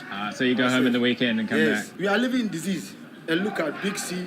People are going there, shit, do everything. You can't compare your country and Africa. We are in somehow danger, some life that you can't live, but I can live it. You know what I'm saying? Yeah. You, for example, you can't eat here. I get sick. Yeah, you're sick. Yeah. And you can't even sleep here. Yeah. But it's normal for me. You've got a stronger immune system than me, eh? Yeah.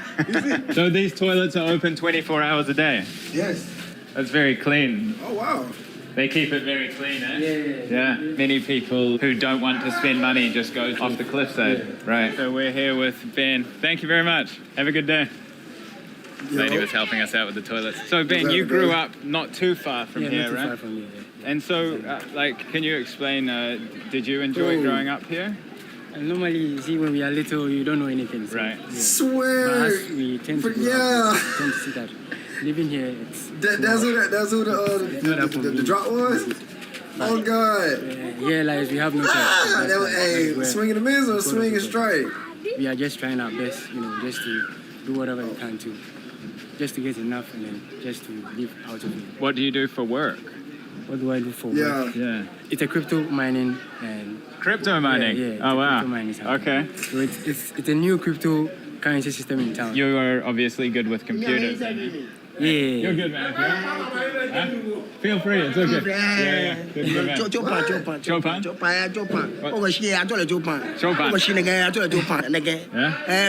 Chopin. Okay. That's right. Nice to meet you. Nice to meet you. Nice to meet you. Chopin. All right, brother. Yeah. Are you going swimming? Oh, toilet. You're off the cliff. No, fast. No. Good luck. Good luck. Good luck. Huh? Do you observe the place? Sorry? So halfway through that interview, a man approached. Obviously, he wanted to know what I was doing here, but then he said, "Be careful." Oh no, I ain't gonna lie, bro. She one of the ones too, so. Because I don't really know the motive he said that. Because during the day, you gonna be alright. I ain't gonna fake. At night, that is when it get a bit. It's not that dangerous, but a bit dangerous. Like you could possibly get robbed or something. Well, you gonna be alright. Day-to-day life living here it's very hard. Okay. Even food to buy to eat, it's a problem. And then the jobs too are no more. Because when you go, when you're looking for a job, when you go, it's depending on who you know. Because even if you have the qualification, you have a good qualification, and then you don't have the higher contact, you go and then you won't be picked. They'll tell you to go. You're talking about corruption. Corruption, which is very, very, very, very bad. Thank you so much, Ben. Appreciate it. Okay, so we're here with Natalie, and you've been driving us today, right? And you grew up here. This area feels pretty stable, and you say during the day it's okay, but at night you've had some experiences. Yeah, very dangerous. What they do is, the young guys, they try to request. That's why I said about that boy yesterday. So when they do the request, you tell yourself, okay, I've got a customer, I need to pay. but it's all a trap. You get there, sometimes they'll put knife on you. Really? Yes, they will take your belongings, your food, Bro, and the money you've done for the day. As soon as he's Have like, you bro, like had a you know knife on GTA you later. before? And I was like, bro, I No, don't trust nothing but you say, bro. I think don't trust nothing they you say. saw me as a woman, so Okay. they never, they underestimated me, Bro, he thinking maybe they will have dropped it easy eyes with and me. everything. But with the first guy, What did I I was do? able to beat him. You beat him up? Yes, Really? I did, and he ran away. Later, he Yeah, called bro. to insult me. Really? Yes. 'Cause, like, How old was he? If you Early was, if you was like Did you commonly like punch thinking, him? Yes, of course. never When played it a is game with night, me ever, so no that's Uber really what I'm driver would talking like about. to I was come like, I don't to trust your take. word. When you are Like, in you said you Ghana, trying to it's get a on the nice game, I don't place to trust your be. word. But You now the immediately go current to something situation else. of You our didn't think about the game. economy It's like, is oh, what I making do? it difficult. Let me use the Uber driving as an example. Here, you can pick someone. The shortest fare is 8 cedis. That's what I was Which talking is about. really bad. Uber, That's what I was like, bro, I don't Bolt, trust your word, Yango bro. I don't trust you. He's like, are not regulated. Right. So that's why they do whatever they like. I'm But like, if it has bro, I been just don't trust regulated, your word, bro. I Like, think what do you- they will what do work you on mean a what I mean? I standard don't trust your word. I don't price. trust your word. So you have to do Like, other that's what I'm jobs telling you. He's like, to make sure you'll be able I to was like, fend I'm for a- yourself and the family. "Fuck with you, man." Nice to meet you.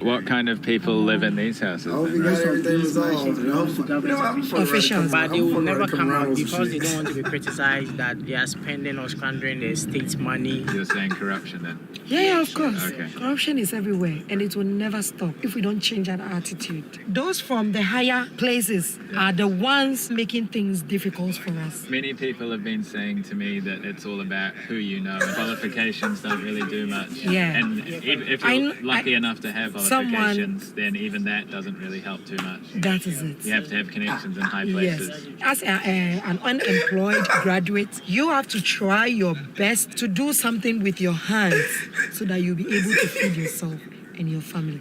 Otherwise, nothing for you. The contrasts in the city are huge. The city is obviously not all slums. There's modern shopping malls, there's cafes, there's beautiful restaurants. It's no secret that Ghana is one of the most modern and advanced countries in Africa, with incredible resorts on the coast. If you want to come here and do luxury travel, there's that. But of course, my goal coming here is to focus on the people and talk to the people and hear, you know, how life is for them. The overwhelming consensus is that it's hard to get a stable job here, really. Still more to come in this country. I'll see you in the next video. But you finna go parlay with it right now? Is it cold out or is it, what is it? Okay, cool. I ain't stepped out. Well, no, I did step out earlier type shit. It was kind of cool. Man, but I'm on my traveling shit right now, cuz on my vlog traveling, man. Man, I'm on YouTube surfing through. I didn't went to Ghana today, man. You know, I didn't went to shit. Where else I went today? I went to Afghanistan today, nigga. You know what I'm saying? You know? Yeah, man. I'm over here watching these folks in Ghana, bro. This shit get depth and detail, bro. Make me feel like you really there. Hell yeah. That's exactly the reason why I'm watching it. That's exactly to see what's up.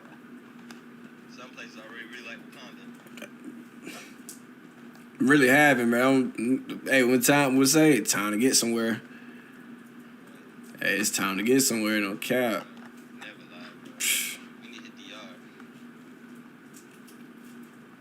ASAP. Shit, cuz I'm gonna get with you. I'm finna tune back in on this vlog shit, buddy. What's up?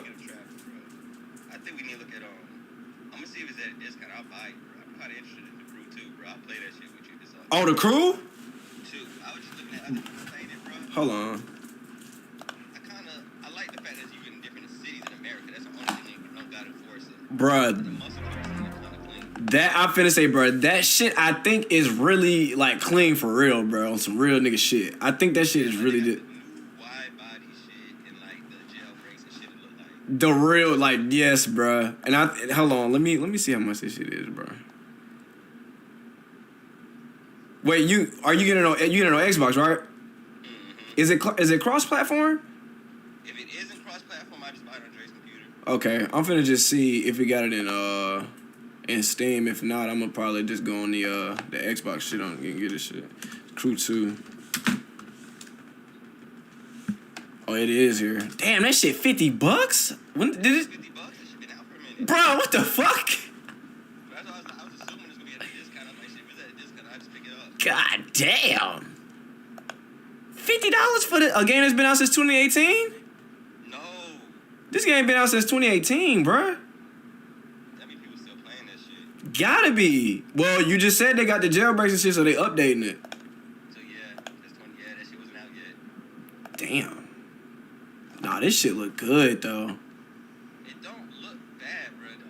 The only reason that would get me off of Forza, bro, because it's America, bro. That's it.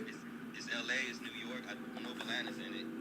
Bruh, that's what I feel like a car game that don't have, bruh. I feel like no car game has the real Atlanta feel, bruh. You know, though, I think it's coming sooner because our racing just really started for real, if you think about it. You right. You really just heard about Atlanta racing, for real. Yeah. I wonder exactly in Atlanta with that shit, with that bullshit. And you see, our racing is just bullshit. Just niggas parking lot doing donuts, bro. Niggas think you racing, bro. Niggas still getting hurt. Oh, God, My race scene is just niggas blessing the car in the parking lot, bro. They would be racing, for real. Oh, it's sold on, bro. Hey, nigga just pull up to the gas station, just don't even rev no engine. Niggas just got the car on, just, you see what's going on, P? Yeah, P. Yeah, this is what we just doing. Like, no, you niggas ain't doing nothing. You niggas just record the car. Nigga, y'all outside the car. People like to show off, bro. They don't even care about it, bro. They got the money to buy it. They might not even care what it is, bro. Bro, you know what I'm thinking, bro? Them niggas probably really can't even drive it for real, bro. People who have their cars for a long time, bro, they learn how to drive. Okay, yeah. You right. You gotta learn, yeah. It's something about the certain car you got is gonna make you have to know how to drive. Bro. Yeah. What I'm thinking about specifically, bro, is the Hellcat Durango, bro. Man. Or the Trackhawk. The Hellcat Durango or the Trackhawk, bro. Like, bro, you gotta know how to drive that bitch, bro, if you got that hoe. You gotta. That's just a YouTuber I watch. He just drive the Trackhawk, bro. That nigga be gapping with that shit, that big ass boat, bro. But that bitch be moving though, bruh. That bitch stick and grip. And it's all-wheel drive? That bitch sticking and grip. Like, that bitch gonna squat and take off like a missile, bro. No bullshit. Trackhawks are different, bro. I be watching them launch, bro. They take off on cats. Yes, they do. They take off on cats. Yes, they do. Yes, they do. Cats can't grip. No, they can't. No, they can't. No cap, bro. I wanna be in a cat one good time in the back seat. I don't even want to be in the front. I want to be in the back seat of a cat that's real deal him, boy. I don't think you want to. I don't think I want to either. Well, your boy back out, bro. That's all it is. That's pop out with him. Oh, he is. I've been seeing him with the kitty back out. It ain't no old videos. It's him. That's new videos. I like new videos. Ooh, I gotta see what my dog's up. I ain't gonna fake. I'm about to call him one time. Hey, tell him to swing up on me, bro. Push up on me. I gotta see what that bitch do. We're leaving the club with Troy, drunk in a Hellcat, bro. But you know he already got like that short man complex.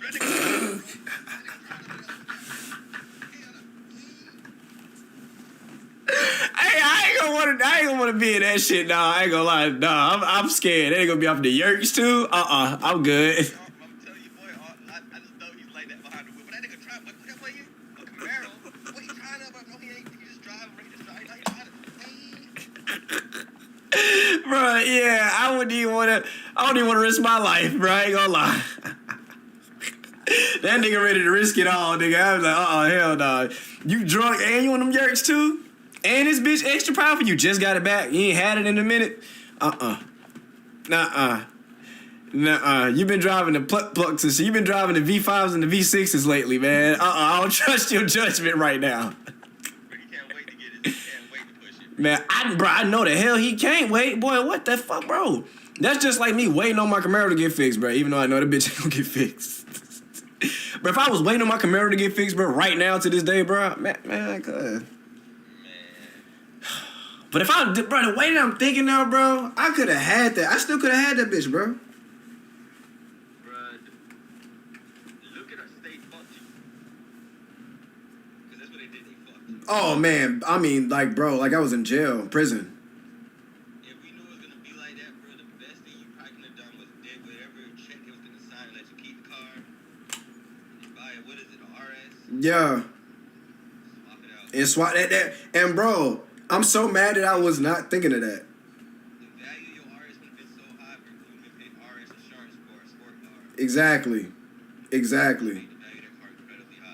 Bruh, I'm so mad that I did not think of that shit though, bro. I was so mad. Cause bro, I didn't think of that shit, bro, till after that shit was gone. And that was the worst part, bro. Bro, cause you just doing the niggas gonna do what they were supposed to do. That's it. I never thought they was gonna try to pay you up the wrong way. Bruh. And then was adamant about it too, was just like, nah, we searched it up and everything. We already. I'm like, bro, do you see the specs on my shit though, bro? Like, look at the specs, my nigga. Like, did y'all? Y'all ain't even got the right VIN number in, first of all, bro. Because if y'all did, y'all would have already known what was going on. Kelly Blue Book already done told me something extra and different, and y'all telling me something extra and different. Like, what? Yeah, I thought that's exactly supposed to go off the Kelly Blue Book thing. Bruh. What was like 20 something? I thought I was gonna get clean 20 something. Fuck hit me with the no. Yeah, I just knew you was gonna find either an SS where you was gonna pocket some money. Yup. Or ZL1 or some shit. Something, bruh. No bullshit. I could have sworn it was gonna be. I could have sworn it was gonna be like that, bruh. But shit, either which way that shit could have worked, bro. I should have just kept that shit and just fixed that shit up. That's what I should have did. Yeah, it's gonna have to. I ain't got tired of it. You think they gonna start discontinuing or even like upping the price on them since they stopped cutting motors in cars now? Cause you know they ain't. Well, that was for Hellcats and shit. They Dodge, but eventually they gonna stop doing it. That's the only thing. These cars are gonna be low-key antique. That's what, bro. Like, you feel me, bro? Like that's what I'm saying. Like they saying Hellcats with wide body Hellcats 2023. I think they going for like 100K or some shit, like 120K. Yeah, so I'm like, bruh, I mean, god damn. Because that's going to be the last, model of the engine, ain't it? Well, last engine make, which is the jailbreaks, right? Yeah, they're going straight electronic, bro. And if that's the case with Chevy and all Ford and all that shit, bro, then the SS is going to be kind of hard to get. Low key. Not hard to get, but a lot of money.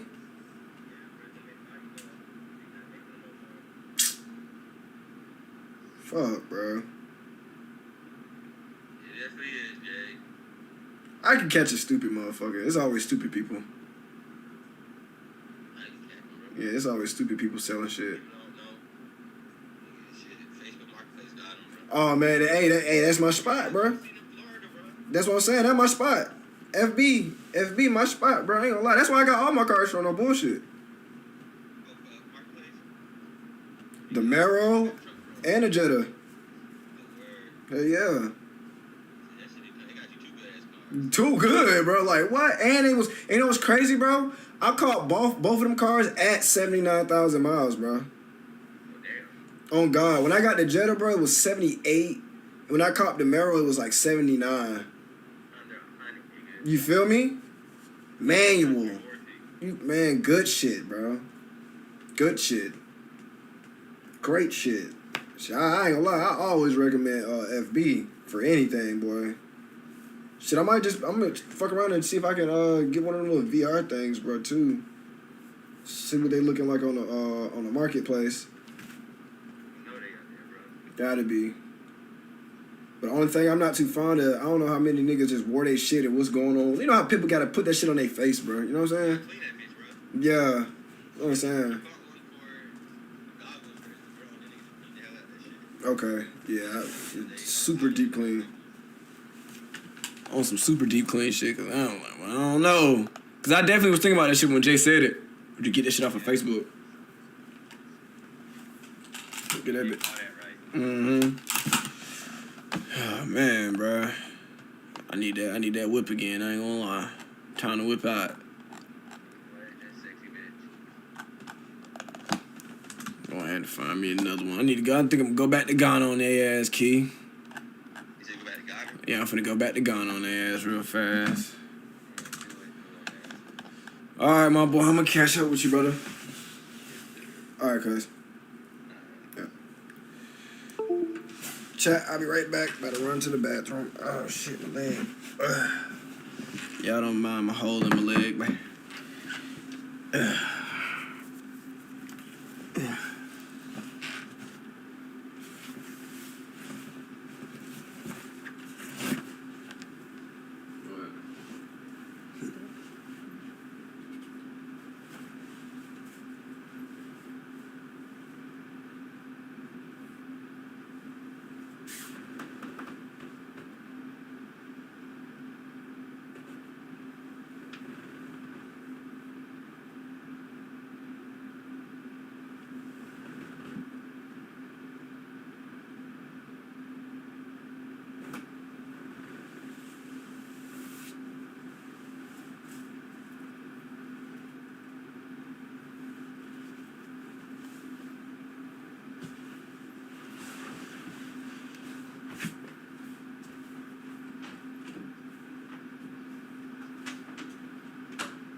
Yeah.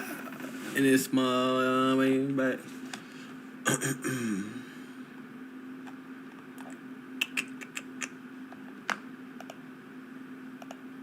So this is the toilet here.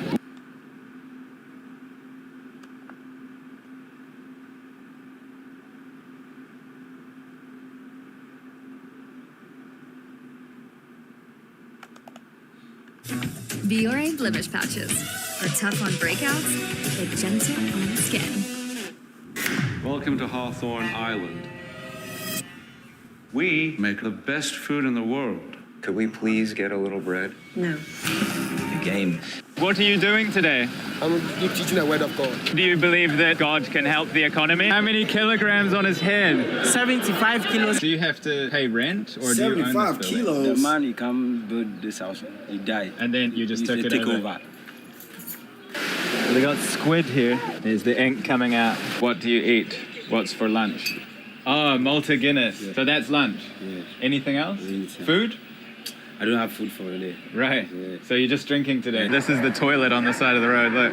MashaAllah. How are you able to survive and pay rent and things? Just managing. Just getting by. So they've got the plastic above the mosquito net to stop the water and then obviously the mosquitoes, but it's just out in the open. This whole building's collapsed. Do you go to school? No?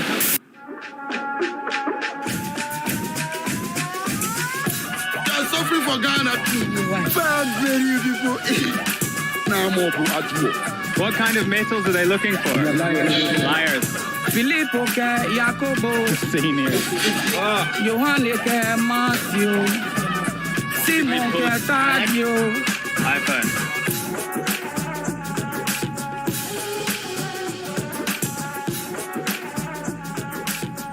Yesu je Nazareth, ye Galilee man let me. Welcome back to Accra in Ghana. We're actually driving out of Accra at the moment. Today, we're heading to the Gold Coast, where lots of gold mining was done years ago and still is being done. It's gonna be a few hours drive.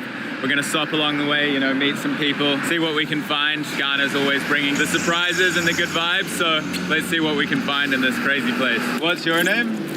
My name is Gipsy. Gipsy? Yeah. Nice to meet you, I'm Nick. Is it good business? Yeah, it's good business. Yeah? But our market is not moving. Market's not moving? Yes, because of the economy. Okay. So everything is expensive. Is it getting worse? What? It's getting worse. Yeah. Yeah.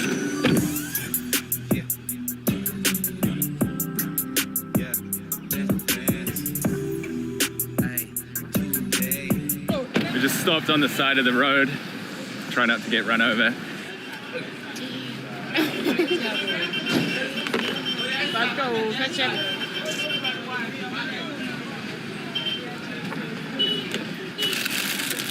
So we're here with Michael again, getting yourself some breakfast. Yeah, sure. This is a local food. It is made with rice and beans, spaghetti. Okay, and this is chicken and fish.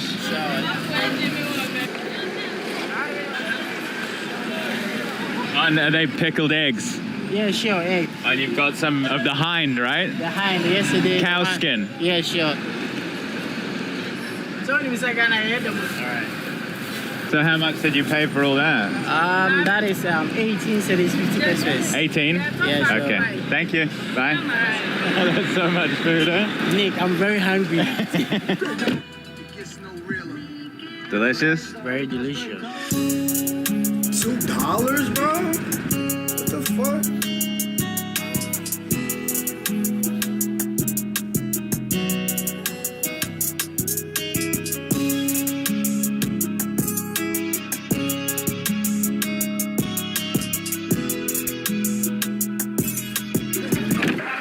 So we've arrived, and this is the toilet on the side of the road, look.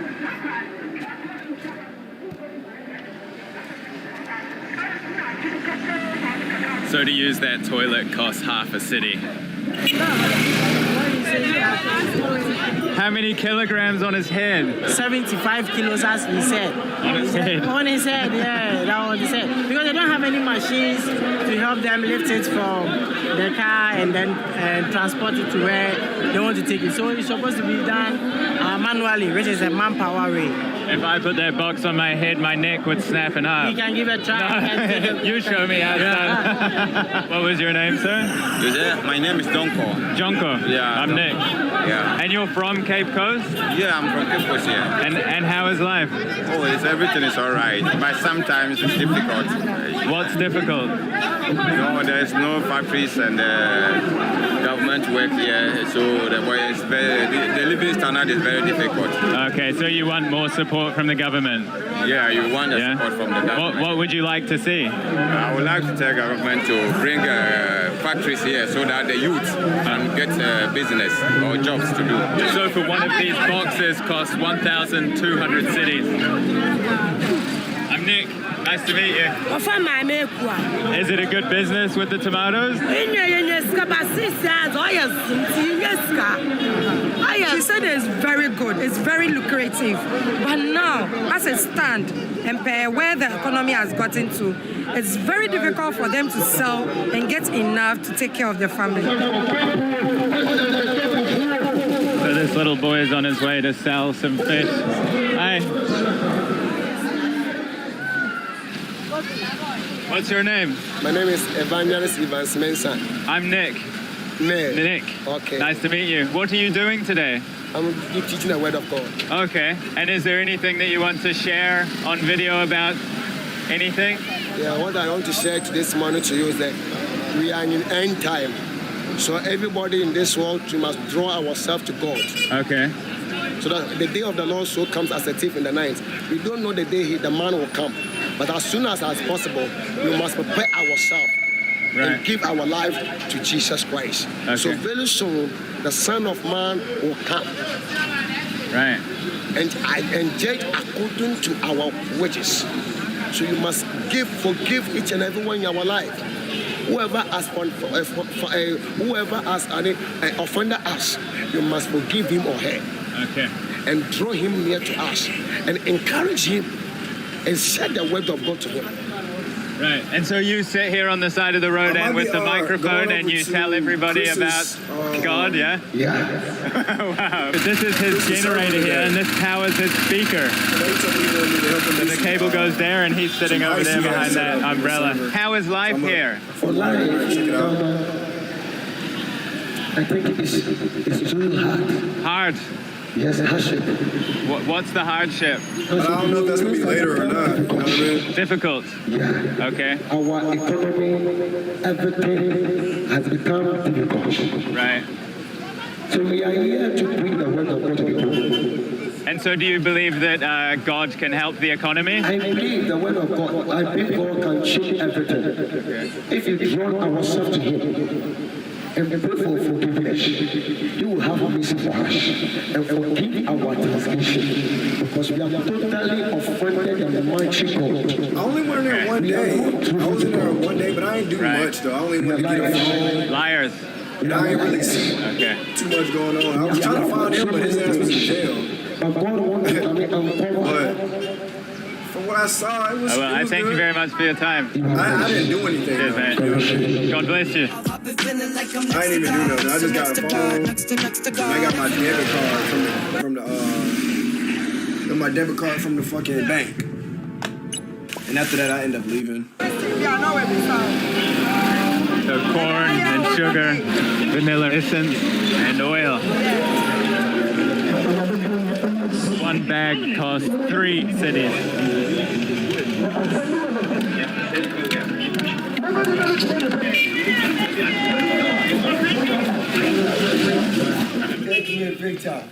What's your name? What's that? My name is Garbat Allah. Gabriel. Garbat Allah. My school name. Garba. Garbat Allah. And what are you doing today? I do work for this town. What do you work? I do motor fitting shop work. Shop work? He's a mechanic. Oh, you're a mechanic? Yes. Cars. Nice to meet you. Yeah. All right. Have a good day. Bye. So we've come into this local cobbler here. And what's the name of your business, sir? Shoes in Tibet. How long have you been doing cobbling? I'm in this business for more than 10 years. Oh, wow. Yeah. And it's a good business? Oh, perfect. Yeah? Just that the system is not working, so everything is slow now. Okay, the system's not working? The system is not working. You mean like in the government? Yeah, the government. So people are not patronizing the business. We don't have money, and we don't have money to buy materials to push the business. Every day gets harder and harder. More than harder. More than the word harder. Really? I bet you. So how are you able to survive and pay rent and things? Just managing. Right, just getting by. Just managing. And what needs to happen? The government should do better. If this camera was the government and you could speak directly to them, what would you say? They should just reduce the taxes. That's it? Everything will come to normal. Okay, all right. Thank you so much for your time, man. I appreciate it.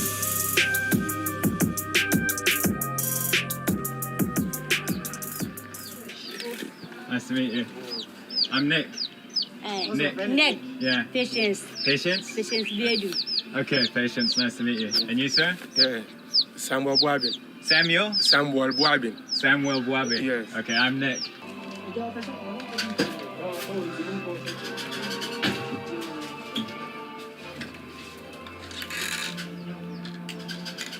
Oh, your bedroom? Yes. What about rent? Busuma 1 million. 1 million. In a month, they pay 100 Ghana cedis. 100 cedis. 100 cities a month. And 100 this is made from mud, right? It's made from mud. Yeah. It's made from mud. And what do you do for work? First, me used to be selling detergents and soaps. But business has gone down drastically all of a sudden. And for that reason, she was working with someone else and the payment was very bad. Right. So now she's home doing nothing. And so how are they able to afford food and pay rent with no income? My husband, that is a mechanic. And he is also saying that the job is not regular. It's on and off. So they've got the plastic above the mosquito net to stop the water and then obviously the mosquitoes, but it's just out in the open, eh? This whole building's collapsed. And so we're walking up this hillside and the locals have said be careful because this is where they come for number 2. To be very careful because we may step on shits and poos. Okay. There you go. Come to the top of this hilltop. Michael, you've made a friend? Yeah. Hi, sir. What's your name? Akis. Akis? This is your house? Yeah. Wow, you got the best house in the city. Look at that view. Why do more people not want to live up here? Because if I lived here, I'd want to live here because you can see the ocean. Because climbing up here is difficult for them. Right. Others too, they are scared. You're the king of the mountain. Yes. Yeah. And do you have to pay rent or do you own this building? No, not rent. No rent. No. Did you build this? The man he come build this house, he died. Okay. And then you just took it take over. Yes. Wow, just for free. Yes.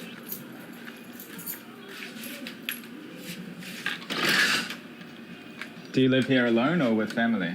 With family. A wife? Is it? Are you married? Yes. Oh wow, really nice. Nice fan and got a fridge. Yes. What do you eat? What's for lunch? I have different malts. Oh, Malta Guinness. Yes. Okay. Is this alcohol? Oh, non-alcohol. No alcohol. Yeah. Right. So that's lunch. Yes. Anything else? Anything. Food? I don't have food for the day. Right. Yeah. So you're just drinking today? My wife go market. They go buy some. Yeah. Then she'll come home and cook for you. Yes. You like basketball? Yes. Yeah. Maybe sports. Oh, me, the free pad with 2 TVs, bro. Football. Do you That's have the children? best one. That's the best like closure I've seen. That And he's then shown so far. School. But What that's do you the do best house for a I've seen. job? I work for Giovanni Benches. What's that? They sell club beer. So it's like alcohol store? Yeah, alcohol stores. Okay. Oh, wow. Why so many containers? What's this for? For cooking food for other people. Oh, are you selling it? We don't sell food, but if I get visitor, when you go... You give them some to take away? Yes. What? You have so many friends? No friends. my wife friends come here, no. Right. Yes. And all that you use all these? Mm-hmm. Wow. Very social people then, eh? Yes. Yeah. Thanks, brother. Appreciate it. Thank you. MashaAllah.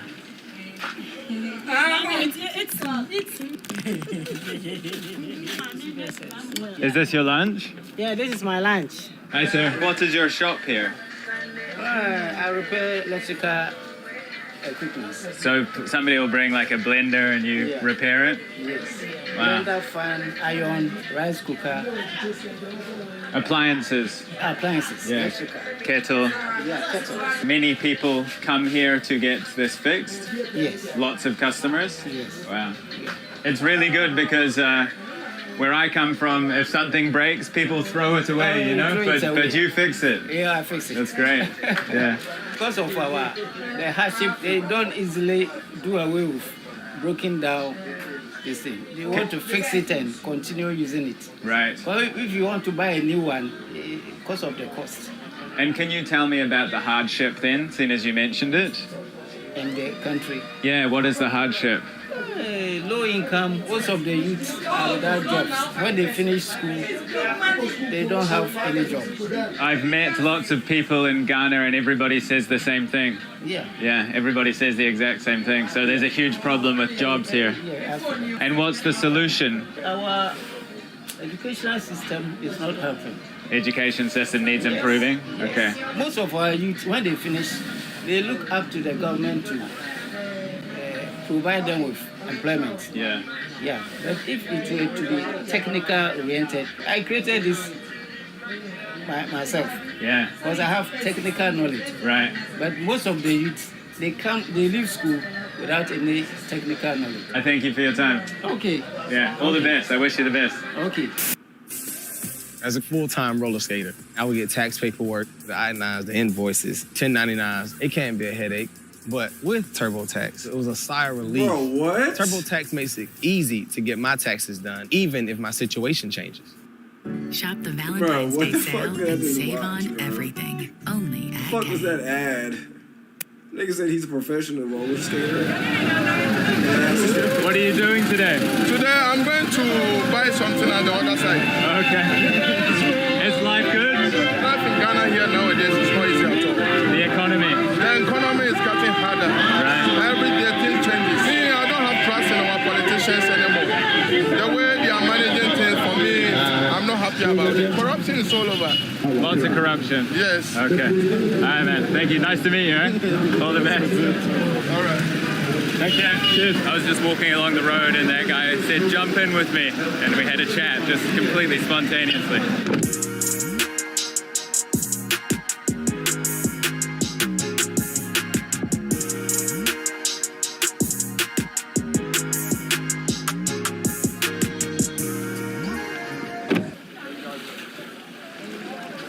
We've come right down onto the beach and the locals are bringing in a little bit of catch. Obviously, most people go out early in the morning, but some are still bringing in fish here. But it's an absolutely beautiful scene just on the beach here.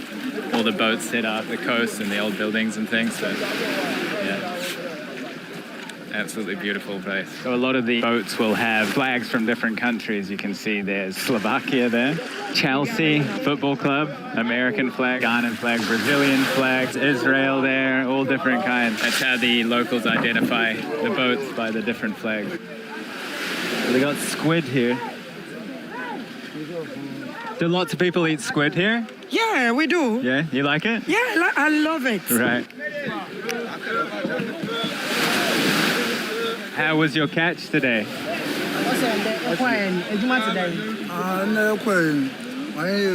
They rent for fishing though, but they couldn't have a lot of catch. This is because the weather is not good today. And also this day they are not able to go deep down. They can't buy the petrol, they can't afford for the petrol.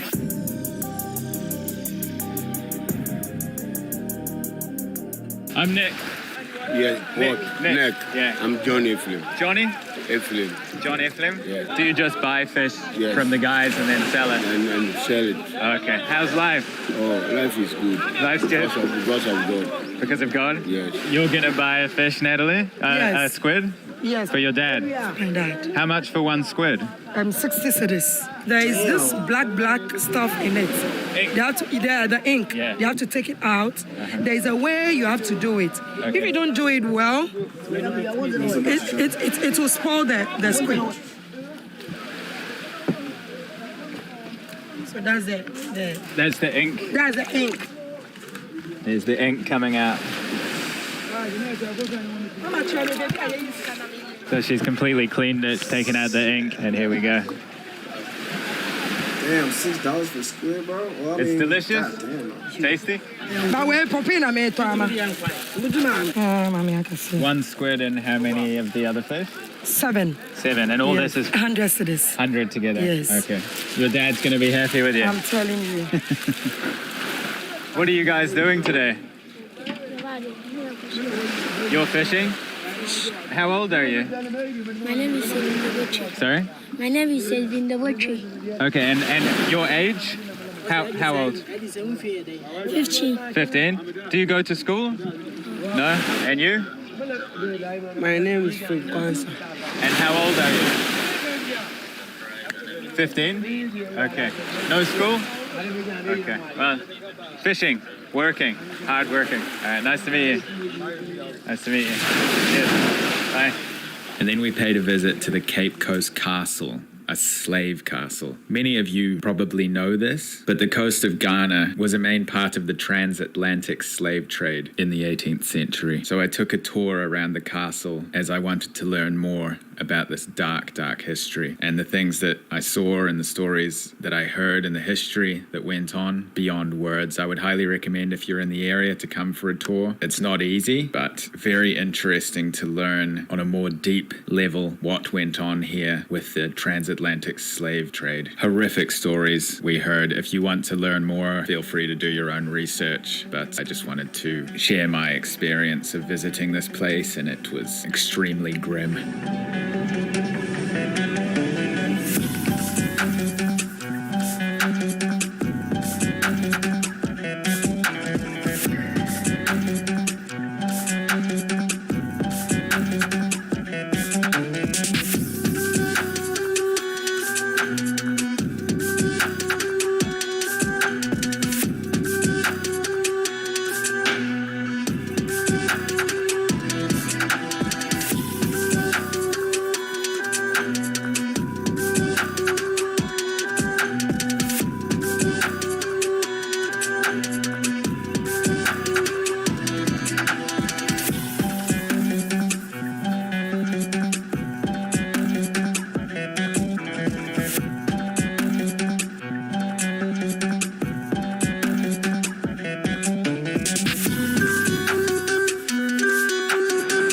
Back in Accra. On the way back, we went through what I was told could have been a police tip-off, and there were police officers dressed in military-style uniforms with AK-47s, like checking every single car, opening the boot of every car. But of course, like any country, you're gonna come across these kind of things, right? Many tourists come to this country. It's known as one of the most stable countries in Africa. So the Gold Coast of Ghana is obviously very beautiful, and there's also like really nice resorts there on the coast that you can go there and visit and stay in a beautiful resort on the beach. And then obviously there's the informal housing and things. So there's a mixture of everything. Again, the people here are just amazing. It's so fun to be around them. They're so charismatic. Obviously the country is facing extremely difficult economical situations, and that's what everybody has said that we've met. Like, they bring it up by themselves most of the time as well, The common consensus is just the economic hardships. Anyway, in the next video, heading to the north, jumping on a plane, flying. So this is the... This girl here, with the power of Visa, she's doing nails at school to pay for school. Ooh. Our girl just turned her side hustle into a full-blown pop-up. Class dismissed.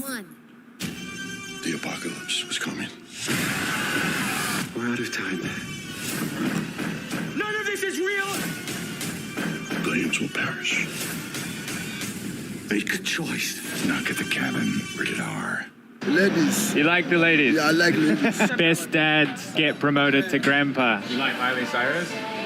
Is that her name? You claim some fighting you white people, big mess. White people are making a big mess? And then we come back to the car and it's been clamped. The husband is a driver and he travels a lot, but unfortunately he has kicked the buckets. You mean he died? He died. You got Louis Vuitton? So here I am in the public toilet just on the side of the road. Look at it. Low price are 5 cedis. The price keeps going up. The government is not good because the way the government handle us, we are suffering. So you're working 13 hours a day just to get 1 or 2 meals? Yeah. This is for eating? Yes, yes. Is it nice? Yes, this is If anybody robs or if anybody's a thief, he'll get killed. Are you head shopping? Yeah, I want to buy the head. What's the price for a head? How much?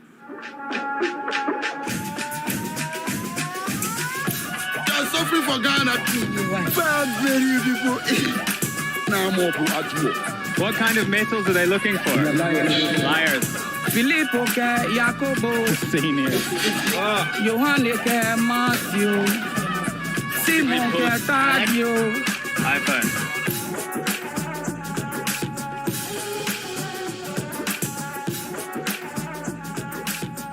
Yesuja Nazareth. You got Lily, man, let me. Thank you, sir. That's fun. So welcome to Tamale, one of the biggest cities in Ghana and the capital of the northern region. It's completely different landscape, people, and the majority Muslim here. See how life compares compared to down in Accra where we've been, the capital city and the coast there, to up here in the north. You can definitely see a big, big difference. We flew here about an hour's flight. Let's go meet the people.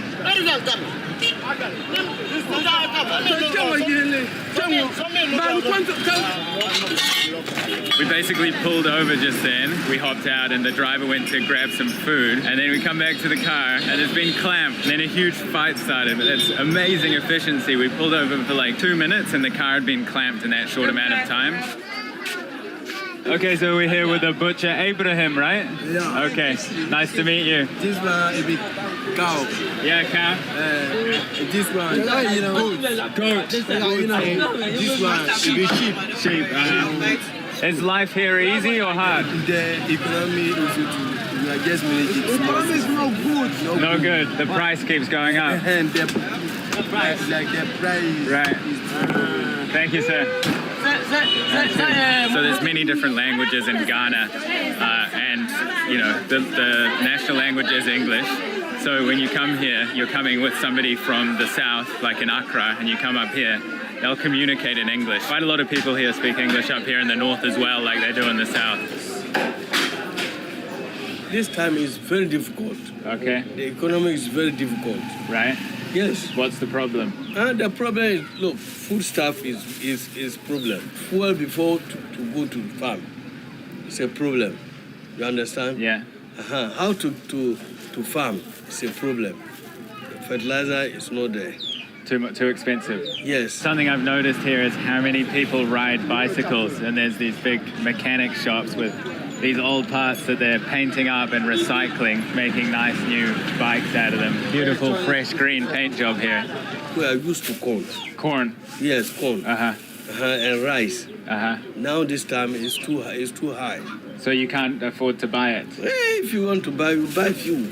So you have to eat less now? Yes. Really? Yes. And what needs to happen to change that? Our leaders to do something about it. So you want the government to come and help with supplies and the equipment and things? Yes. To make life easier? Yes. We don't know whether this year we'll survive or we won't survive. Okay. Yes, I'm telling you. Is that bad? Yes. Okay. It's very, very, very bad. Thank you for your time. You're welcome. I appreciate that. Yeah, thank you. I got all the nuts and bolts here for the bikes.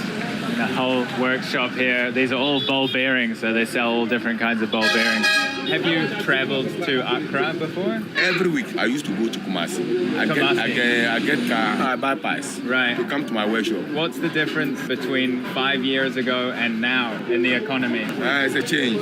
It's a change. Proper change. And this is all because of petrol, is that right? The petrol, both the petrol and the diesel. If only the fuel comes down, we will hope that if the fuel big down.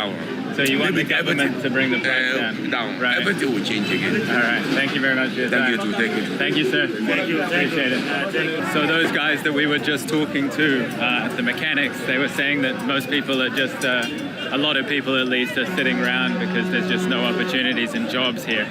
And so they used to be mechanics, but now they're just sitting and just passing the time. And I asked them, has that led to an increase in crime? And they told me, if anybody robs or if anybody's a thief, he'll get killed. So there's this kind of like communal policing going on here. The government is not good because the way the government handle us, we are suffering. The way the petrol is going, our customers, they're lost, they don't want to come to market. Today, how many customers have you had? Because we are loading according to 5. How many trips? So 25. I get maybe 4 trips. Or 4 trips. So like 20 people? 20 people that I take. Okay. Is that enough to buy food? In the morning I buy rice. Rice? Rice and beans. Rice and beans? One food. Okay. A day? A day. I can take 1 or 2. 1 or 2 meals a day? Yeah, a day. So you're working like 13 hours a day? A day. Just to get 1 or 2 meals? Yeah. Wow. That's hard, eh? Yeah, it's hard. It's very hard. You know, people actually leave here and they head down to Accra to find better opportunities. And you've seen in Accra when we were there in Abu Bloshi, which is one of the main markets where they break down old computers, electronics, phones, either strip the copper from them or they sell the metals. And you saw how hard life was down there and the things that people are exposing themselves to, burning rubber to access metals and just, you know, shortening their life by being exposed to all these toxins. So if they're willing to put themselves through that, and this is where they're coming from, then that kind of shows the situation and how bad it is. Something's happening at IHOP. Something huge. Ant-Man and the Wasp have arrived. Spend $30 on your next visit to IHOP and get a Fandango movie ticket to see Marvel Studios' Ant-Man and the Wasp: Quantumania. With the Wells Fargo Active Cash Card, you earn 2% cash back on what you want, like first date plans and need. No. Just my shoe. Like maybe shoes without laces. The Wells Fargo Active Cash Card. That's real life ready. Good morning from Tamale. Stayed in this pink hotel behind me here last night. Quite nice on the outskirts, but we're about to drive back into the city. Hopefully it gives you a good grasp of the city here of Tamale, the northern capital of Ghana. Let's go into the city.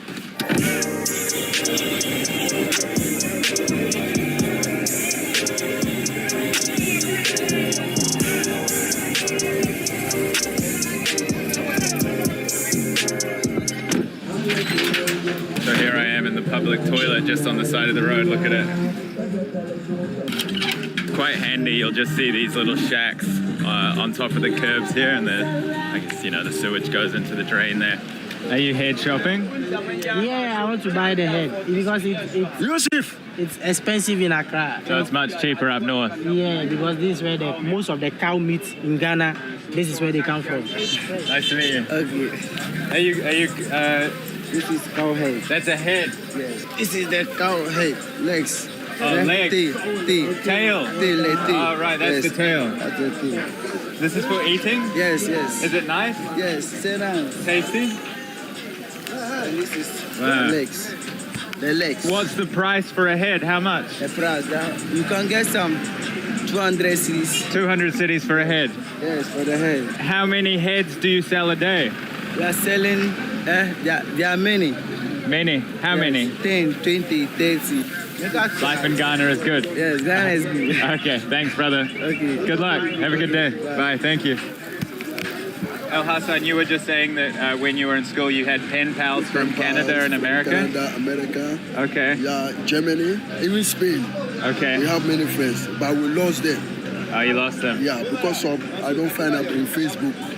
So we lost contact with them. Right. But I need to get them. You need back. to find them, right? You need to find them. Maybe if they're watching the video, what was their name? Oh, we have Maria. Maria. From Germany. From Germany. Hilda from USA. Hilda from USA. I have Hannah. From Spain. All ladies. Ladies. You like the ladies? Yeah, I like ladies. All right, brother. Thank you so much. I appreciate your time. You say you are from New Zealand. New Zealand. Yeah. Okay. From the south. It's a nice place. Yeah. Is this business a good business? Yeah, we do small. Small. Yeah, we do small. Right. So, in Ghana here, many things are very difficulties. Economy difficulties. And sometimes we need to, we are not going to school anymore. Not going to school. This is our business, how we are doing it. Right. Yeah, to get something small. Everybody that I have met in Ghana says the same thing as you. Yeah, they say problem. Yeah, very hard. Yeah. Very hard. Economy very hard. Ukraine and some are fighting, the things no come, goods are... Ukraine? Yeah. We hear that we say here. The war? Yeah. Russia? So goods know they come, we know they get by them. The goods. They So cost what you're saying, the war in Ukraine with Russia is stopping goods arriving here, and then that pushes the prices up. Yeah. You white people, big mess, like my brothers. White people are making a big mess? Yesterday, 2 days, I went market. Nothing Maybe selling. 30 cities that I get. 30 cities in 2 days? 2 days. Really? Seriously. So how do you eat? we go. Maybe if you don't have money, you can go and borrow your friend. Okay. 10 CD tomorrow if you get 10 back. So Mohammed gives Abdullah some money, and Abdullah gives maybe Mohammed tomorrow some money. if I get some money, I will You send help. back. Well, it's beautiful though that you help each other, right? Yeah, that one day.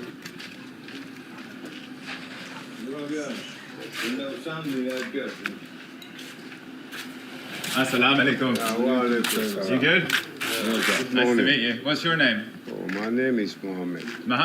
Mohammed. Yes. Abdullah. Yeah. All right. So how are you? I'm good. How are you?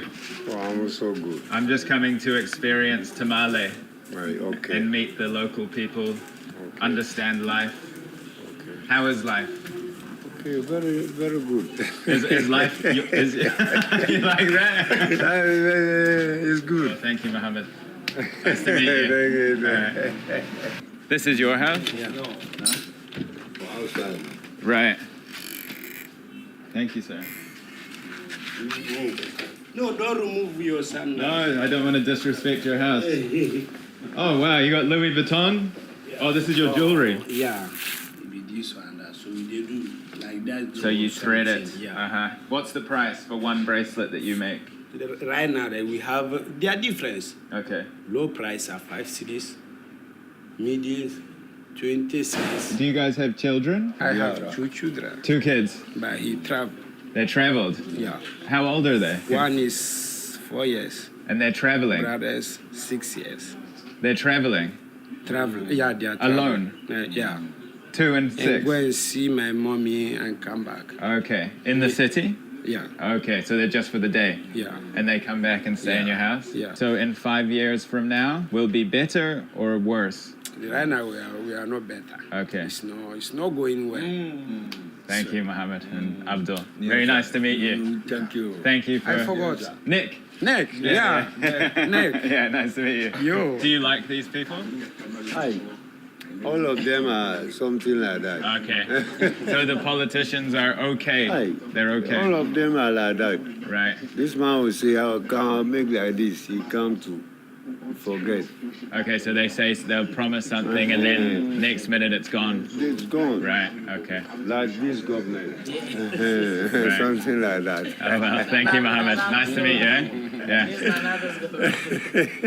I just want to take a quick second out and say a thank you to Masterworks for sponsoring this video. As you've seen in my videos, rampant inflation is a challenging issue that pretty much everybody from all backgrounds is currently facing. Naturally, you'll want to shield your money from inflation, but you also want it working for you. Usually, investing in the right stocks and bonds could make it easier to save up. But if you followed the stock market in the last few years, you've seen how quickly things can change. The professionals agree. It may be time to change the way we think about investing. It may be time to consider adding real assets to your portfolio that can retain value or even gain value in times of crisis. According to Forbes, there's one asset in particular to look out for in 2023. Fine art. The last time inflation was this high between 1973 and 1981, only 3 assets outpaced the inflation rate. One of those 3, contemporary art, appreciated at an average of 13.5%, according to the MW All Art Index. With Masterworks, you can invest in fine art by legends like Picasso and Monet without spending millions of dollars on an entire painting. Their last sales fetched 13.9%, 17.8%, and 21.5%. Just look at their track record. Over 550,000 people have signed up so far, and with inflation still high, the list is growing. But my subscribers can get priority access using the link in the description. So if you want to shield your money from inflation, I highly recommend checking that out, and a huge thank you to Masterworks for sponsoring this video. Okay, so we've come into this house here and we've met Aisha. Hello. Assalamu alaikum. Nice to meet you. So the husband is a driver and he travels a lot, but unfortunately he has kicked the bucket. I mean, he died? He died. Now the daughter have to come back to the mother. Selling like different kinds of clothes. Small pants in Korea. Right. The baby. Baby's underwear. Underwear. What's the price for the Adidas? 3 cities. This is 3 cities. Oh, it's a good price. Yeah. How many items a day do you sell? So she has been roaming since morning till now. It's only 2 cigarettes that they've bought. And how much is that? The 3 and 1 and the 35. 35. She sold the 3-in-1 sets, only one set. For how for much? 35 cents. She's the made whole 35 cents and for she's the been whole- walking around all morning. 5 o'clock. So the Start at moment 5 in the morning? Yeah, so the Oh. moment the Until mops- now? Until now. She's back home to not to rest but just to bath and refresh, and she'll go back again. Shower? The shower. Okay. Just with the bucket? Okay. Do you have children? So she has 2 kids. They are all in school. They're in school and they live in this room? So she mostly sleeps on the floor whilst the children occupies the mattress. Are you happy with how the country is being run? They say these days things are very bad and she's not able to take care of the kids. Patience is the key. And gradually, God will be able to help everything.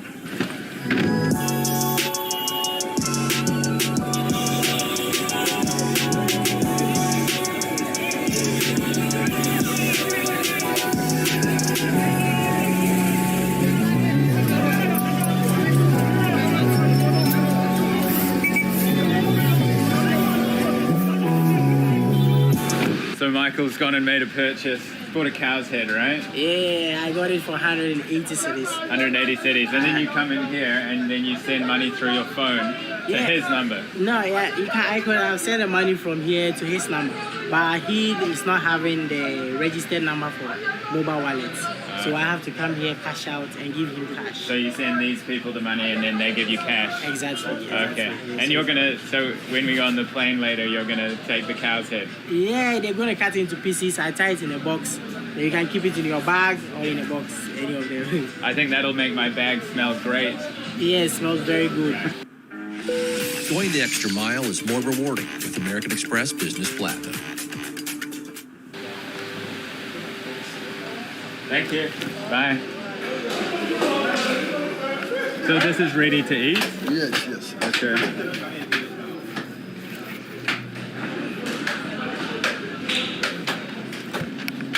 It's good? It's good. 80? 30. So you give me 1 coin. Okay. Right. Thank you. She can keep the change. Keep it. Thank you. What's in the bag? Corn. What's the price for 1 bag? 440. And are you doing this business or are you doing something else? I'll jump down 1 second. Are you doing this? Are you working here? No, this is our car. Oh, you're driving the truck. Where did you drive from today? Oh, from Tema. So you are going to Kaswa. Okay. How many hours? Depend on how you work on the Right. road. And how old are you? I'm 25. 25. And how long have you been doing this job? It's not too long. Like a few years or? Oh, no, it's not. Maybe a week. Thank you for your time. Appreciate it. Thank you very much. Appreciate it. Cheers. Thank you. Thanks, guys. Bye. So the interesting thing about here in Tamale and the north of Ghana, it's very similar to Kano in northern Nigeria, which if you saw my Nigeria series, you would recognize this looks very similar. Even the language is the same in some parts. The people, the religion, the landscape, Ghana and Nigeria have a pretty good relationship. They've had similar histories in parts. People in both countries are great, really charismatic, outgoing people. Many people speak English in both countries, which is really nice to come and interact with the people here. So they're selling cooking oil here. You got to be careful because some places I've just seen also sell petrol in the same bottle. So got to make sure that you don't put petrol in your pan when you're cooking. So it says best dads get promoted to grandpa. No.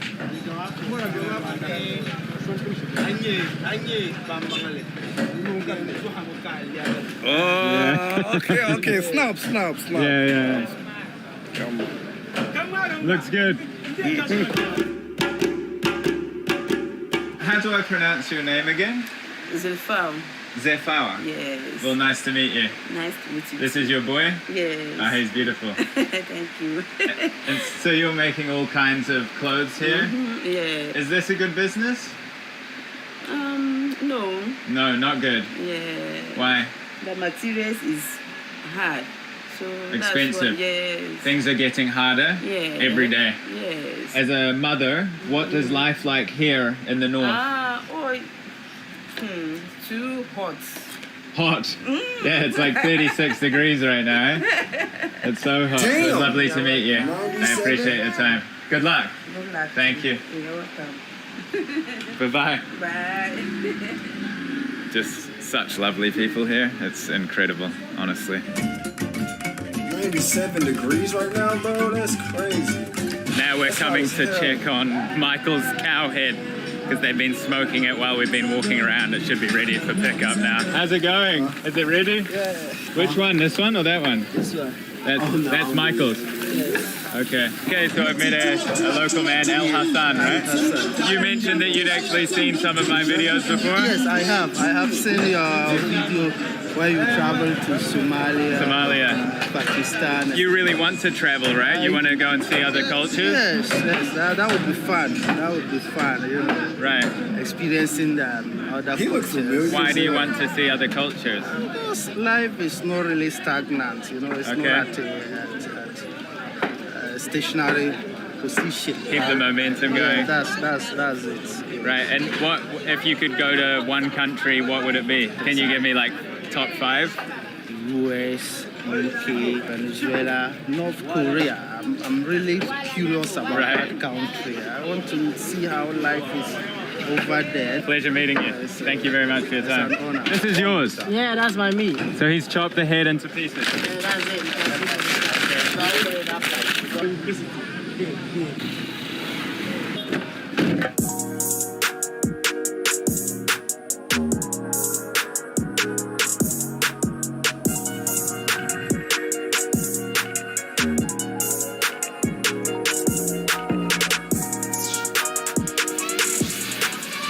Come into this local restaurant, Michael, and what do you got this time? Cow meat. What meat?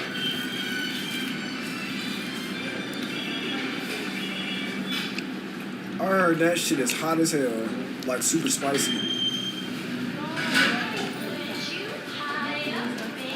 You like this song? I like the graphics.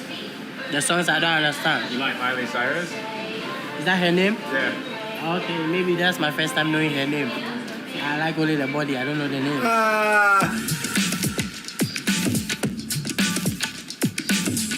And with Michael's box of cow head stored in the overhead locker, we were on the plane back to the capital city, Accra, in time for me to get a connecting flight out of Ghana. Overall, my time in Ghana was a whole heap of fun. Of course, a lot of the people are facing economic hardship, but in comparison to my last trips, it was a lot more lighthearted, even if I did almost get stabbed on day one. So thank you to everybody in Ghana for making this trip so memorable. I would like to take this opportunity to thank all of you watching. This year has been without a doubt the most crazy of my life. Ukraine, Haiti, and South Sudan on their own were all crazy trips, but back to back, truly something else. This year on the channel, thanks to you guys watching and opening your hearts, we're able to build an orphanage in Nigeria, in the Koko slum, the largest slum in Nigeria. We also raised enough money to keep that orphanage running for years to come. In Ukraine, we were able to raise money to go towards the frontline workers and emergency relief. In Haiti, in the most dangerous neighborhood in the world, we are able to raise enough money to keep a local soup kitchen for children running for the foreseeable future. And of course, in South Sudan, we've raised over $400,000 to go towards life-saving emergency food packets for malnourished children. So a huge thank you to everybody and your input into the channel this year. I'm not gonna lie, it's been a lot at times. There's been struggles, but overall, it's just a true honor to be in the position that I'm in today. I couldn't be here without you. That's genuine. So I'll see you next year for more adventures. Gonna take a bit of time for myself, for my mental state, but stay tuned to the channel and my Instagram. And a huge thanks to my Patreons as well for constantly supporting me through these travels. It means a lot. Happy New Year, and once again, in case I don't see you, good afternoon, good evening, and good night. Anything food? Bro, don't do that if you don't, you know what I'm saying? But baby, this is your chance. You keep her alive. Save who you can save. Bruh, yeah, but... You don't think there's hope for the world? Why bother going on? You haven't seen the world, so you don't know. You keep going for family. You have a greater purpose than any of us could have ever imagined. That face you just made. No, I don't like that face. You gonna try to use that against me or something? I don't think it's safe, especially for a white person. Those were the words that the guy at the chicken counter said. Okay. Weary sometimes how people are. I've been been going through a lot of weird shit these past couple days. You know. So this is the toilet here. When they go to the toilet, it just falls through to the water? No, I'm just saying, I mean, it could be as just small as that, you know? That's what I'd be saying. Around this area here, at 5 o'clock, everybody closes up because they don't want to get robbed. So how many people in here? We are 7. 7 people in this room, $2 a month to be a soldier here. That's what it is. We were taken into this room with this commander with a sign behind him that said, "Thank you, Jesus." What does this do? It's like a stimulant, gets you high? They don't want to work. They are just thinking of drinking alcohol only. Drinking? Yeah. And crime? Yeah. I've heard a lot of people around here are using certain drugs and a lot of alcohol. Is that true, or what's the reality? It takes cigarettes, alcohol, and glue. The soldier said that you never know if there's drunk people who see a white guy and then take action. There's guys that bathe along here. There's often crocodile attacks. If you walk nearby it could be dangerous to you. There you go, look. The guy before says one of his cows could sense that I was white, so the cow was a bit aggressive about it. Aggressive. We saw a guy walking out of a toilet with an AK-47, absolutely wasted drunk. This would be like one of the most valuable cows at the market, right? Because the horns are very large. And so how much does this cow go for? Like you're standing here, somebody can just come by. Come and grab the camera. Grab your camera and go away. What are you doing today? I'm cooking alcohol. Alcohol. Do you like to drink wine? So this is full of wine. Yeah, that is Wow. for wine. It's like moonshine. Are you forced to commit crime? South Sudan, the world's newest country, only gaining independence in 2011. And after gaining that independence, plummeted into civil war. South Sudan civil war. Ethnic-based violence. 400,000 died. 4 million were displaced. That civil war has now led to the near collapse of the country. Although fighting has died down in some areas of the country, it continues to rage on in others. Hunger and malnutrition rife throughout the country. South Sudan is the world's most dangerous country for an aid worker. South Sudan is the most violent place in the world for aid workers. With humanitarians constantly being targeted. Tribal violence occurs every single day. Flooding has absolutely ravaged the country. The people who live here have never experienced anything like this. My house is still underwater. Vast areas lie underwater. I've wanted to go to South Sudan for a long time. This trip has been 2 years in the making. The world's youngest country is tearing itself apart. Civil war has torn the world's youngest country apart. So I can live and die here like this. Rapid descent into civil war has broken. But there isn't much the US or its allies can do. Your name? My name is Divi. The near collapse of the country. Nice to meet you. Fighting each other. This is where it gets very dangerous.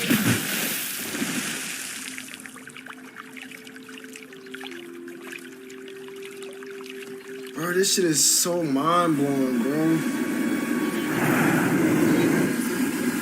Okay, so made it through Juba International Airport, arrived into the city here. To be honest, it's an absolute mission getting into Juba, let alone bringing a bunch of camera equipment. The visa situation is quite difficult. I had to provide a full list of all my equipment, even down to the headphones I'm using. That's how strict they are here due to political instability, things like that, with any form of camera equipment, especially with me bringing microphones. As I want to try and make an in-depth video series here, you really have to have strong contacts not to get shut down or even arrested. So UNICEF have been helping facilitate all the paperwork. It's piles and piles of paperwork to just come in as I am with my camera. So it's going to be quite the adventure. I think even the filming permits don't work sometimes. So we'll see what we come across. It's going to be quite the adventure here in South Sudan. We're about to head to one of the busiest parts of the city right now. Let's go see what this place has to offer.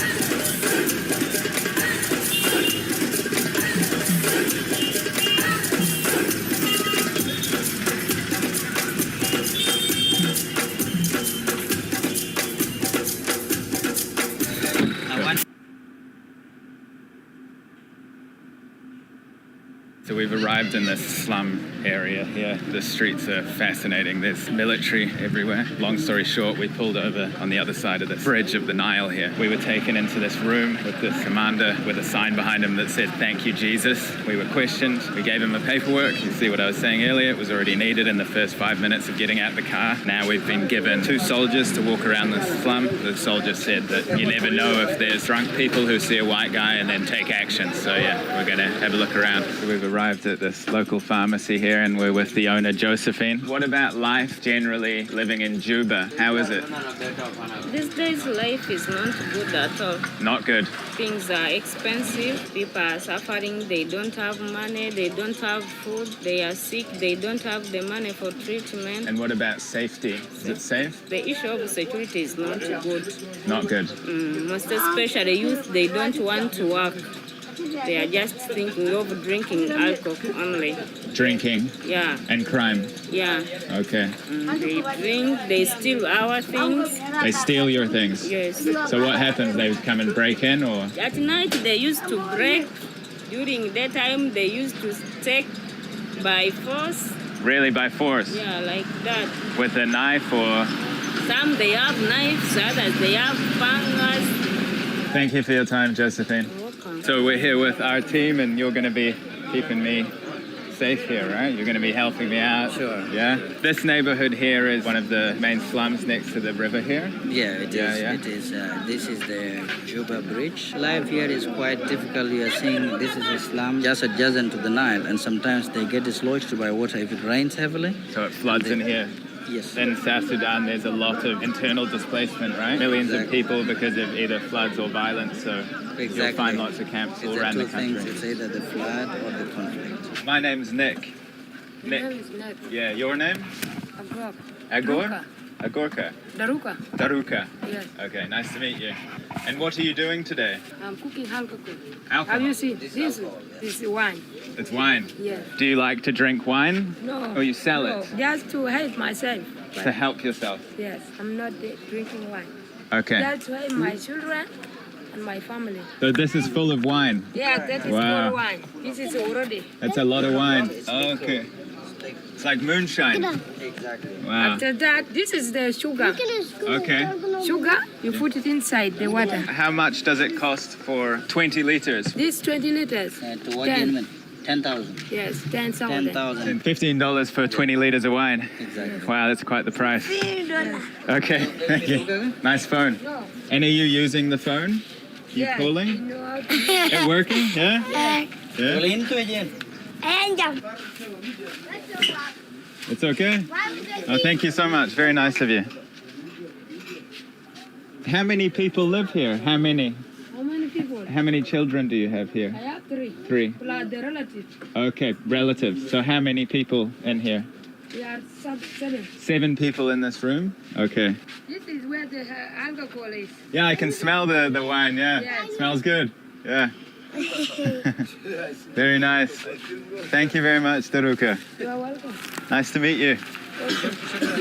Shukran. Okay. Shukran. Thank you. As you can see here, many people speak English. English is actually the official language of South Sudan, which is really great to interact with the locals. It brings you a lot closer, talking directly to them. We've just had these 2 military guys shadowing us the whole time, just keeping an eye on us.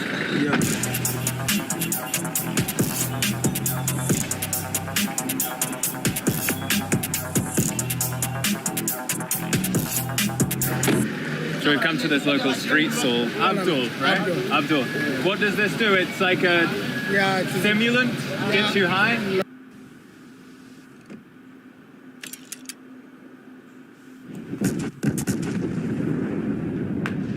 No, it is medicine. Medicine. Do you like to eat this? Yeah. Yeah? Yeah, the sugar. Sugar. Yeah, sugar. Mix it with the chewing gum and then some of that, right? And what does it make you feel like? Does it make you feel good? Yeah, good. Okay. Yeah. And how is life here in Juba for you? Fine. Fine? No problem? No problem. All good? Yeah, okay. Wonderful. That's what I like to hear. Yeah, welcome. All right. Thank you, Abdul. Welcome. He said it's medicine, but I've always known to be more of like a stimulant drug, right? So Yes, it what is. is it? It's actually a drug. It's a drug. For the boys you see on the street, some of them were working long time, building sites, they take it to keep them active. Like construction workers take it so they can work long hours, earn more money.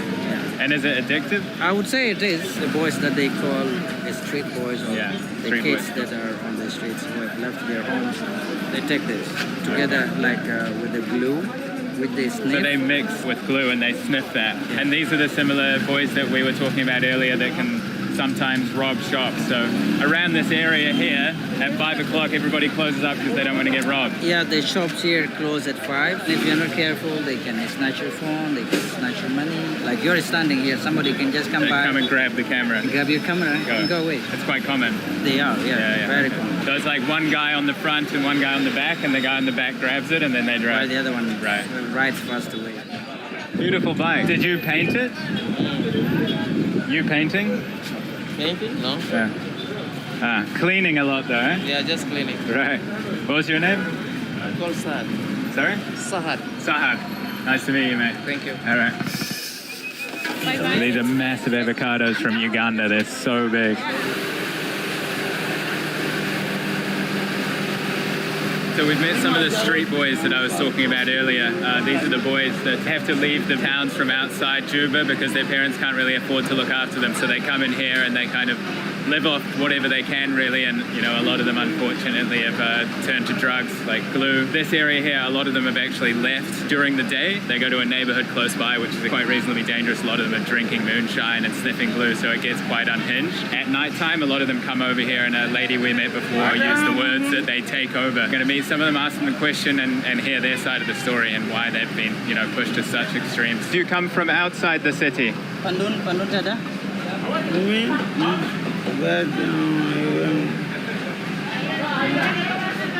He's from Warrap State. How far is that? Warrap is about 600 kilometers. 600 kilometers. And why do you come here? He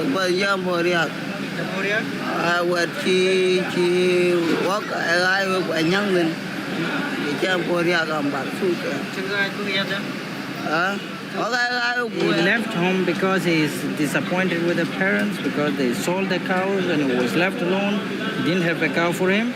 So he protested by leaving home. So in tradition, do parents normally give a cow to their children so that they can, you know, afford a life? Ideally, a child would at his age be taking care of the wealth of the family. He's the one keeping the cows for the family.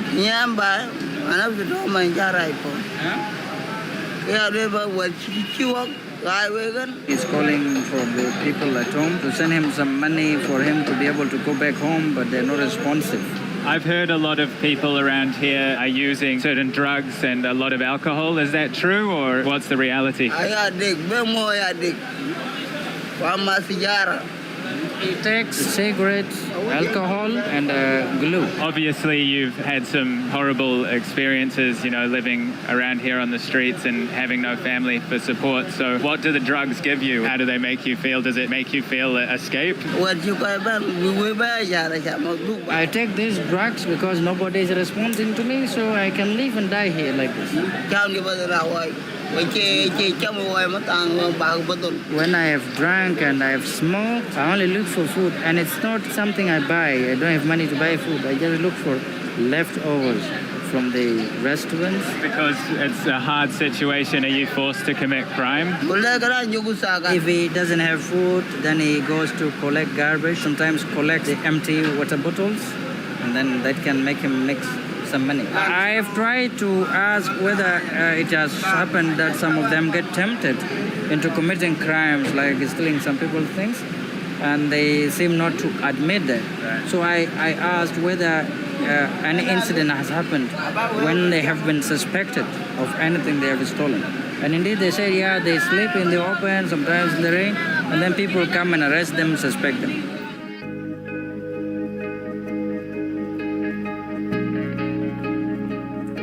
Zooming up close. In 2018, he happened to have been arrested. He was in prison. He was suspected of robbing somebody, and he had to go to prisons for 4.5 months in 2018. My friend. Hello. How are you? How are you? such a hard life, and they've got cuts all over them, all over their legs. And then we went and met another group of them, which one of the street kids brought us over and took us to meet his friends. His friends really didn't like that. Then they all started fighting, and you can see the cuts on their face and things because they're just constantly either fighting each other or being beaten by shopkeepers or police because they're just constantly into crime. They had a strong smell of alcohol on them and abandoned by their parents, neglected, so they have to come into the city and they just get caught up into the wrong things. Ooh.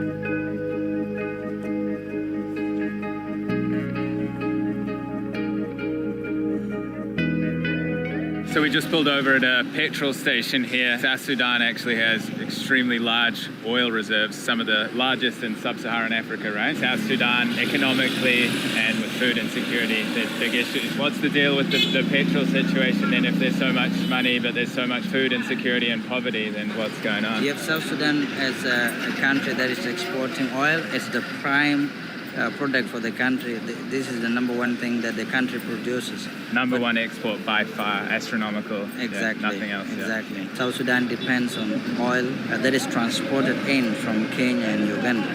And so you find prices are high. 1 liter is selling at $1.5 to $2. Do you know the average salary? The lowest salary ranges from $1,500, for example, a soldier. On monthly basis. Monthly. What's that, like $2 a month? Exactly. To be a soldier here. That's what it is. That just proves why nobody can afford food and you're so heavily reliant on aid, right? It's Absolutely. The most reliant country on aid in the world.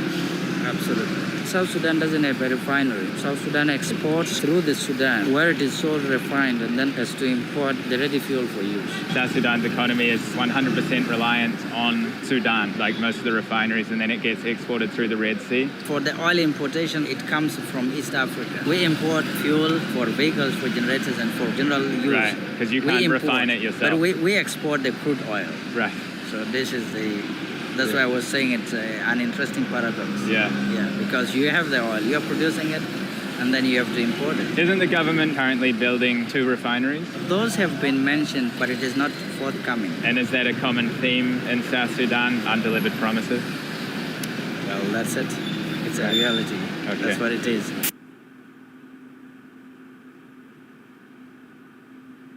Somebody pulled over on a motorbike with handcuffs strapped to their waist, wearing plain clothes, and he worked for the government. And basically we got taken away to a local governmental office.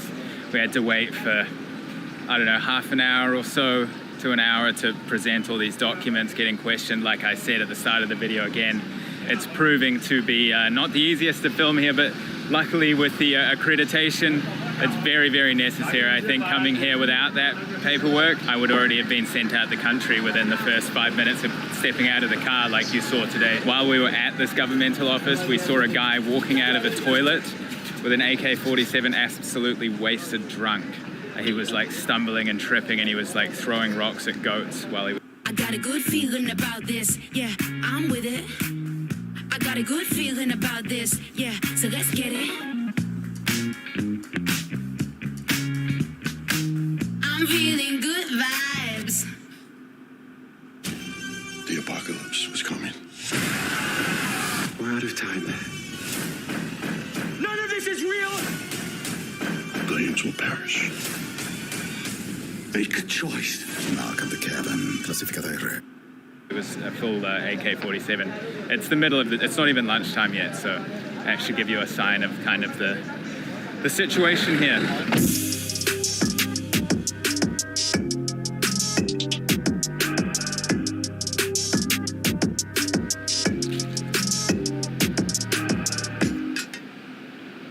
So we've just come to this local restaurant here. There's a sunken boat there. From the research I did, there's a few different stories ranging from that it simply came off the rope up the river here. Other ones say that it was shelled from the other side of the river during the war. There's many different theories. Quite the scene here, you know, you can sit here, eat your lunch and look over the beautiful River Nile here. Everywhere is heavily fortified with heavy security, obviously with the current state of the country and obviously the very recent past with the civil war. It's a very unstable place, so I guess you just never know know when something can happen. But so far in Juba, it's felt okay. Those young guys that were on drugs and things, at the end, one of those kids, he didn't want to actually say it on camera, but one of the kids, he said that he was actually a child soldier. In South Sudan, there's many issues with kids being taken away from their parents at a young age to be forced into being soldiers, whether that's for rebel groups or whatever. It's extremely grim. So you can see this sign here, and there's guys that bathe along here. There's often crocodile attacks. There's that reminder where we are deep in Africa. So we've come into this residential neighborhood. And our team, is this quite a common living conditions for people in Juba, this kind of situation here? Yes, you even have some people keeping goats, others are keeping cows in their inside their living room. Yeah, this is because they may be raided. Because cows are extremely valuable in South Sudan, exactly, right? They are. You were saying before, sometimes cows can cost $8,000 if it's a prime cow. Exactly. If I meet a nice South Sudanese girl and I want to marry her, my best chance is to find the most expensive, beautiful cow and offer that. Exactly. That's how it works. This is obviously the lower economic living situations, but I've heard that people with more money tend to live in hotels. Is that right? Yes, 5-star hotels, $100 to $300 and $400 per night. Per night. And who lives in there? Mainly like politicians or? Yeah, mainly if there are tourists coming to the country. But you don't get many tourists? No, you don't. Okay, so we've come into a local shop here. We're with Hassan. And what are you selling here? Cow food. Yeah. You're a Muslim man? Yeah, I'm Muslim. Okay. And how is it being Muslim in a majority Christian country? Do you get along well with everybody? There are no big challenges to do with religion. So when it comes to their interaction with the community, there are no issues of religion. Shukran. Okay, tamam. Shukran Mubarak. Shukran Jazil. Shukran. Shukran.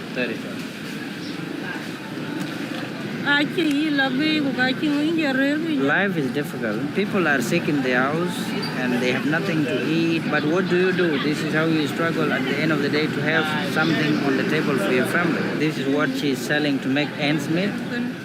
This is groundnut paste. What's groundnut? It's the same groundnut that is made into clumpy nut that are given to malnourished children. So this has high food value. This one is 100. 100 is basically like 10 or 20 cents. Yeah. Yeah. So that man with the cows that you just saw, a lot of the time he's walking for miles and miles and their legs were tied so they can't run away from him, but he's just walking straight down the middle of this busy road with his cows, heading towards a cow market. Cows are a huge part of the culture and basically the economy of South Sudan. So you can see here people cleaning up the street, and that's just outside their shop. So they're just voluntarily picking up the rubbish off of this. You can see there's lots of rubbish here on the streets, just like many countries in Africa, and so the locals take it upon themselves to try and make their shop look, a bit nicer. This is a local bakery here, and just making an effort.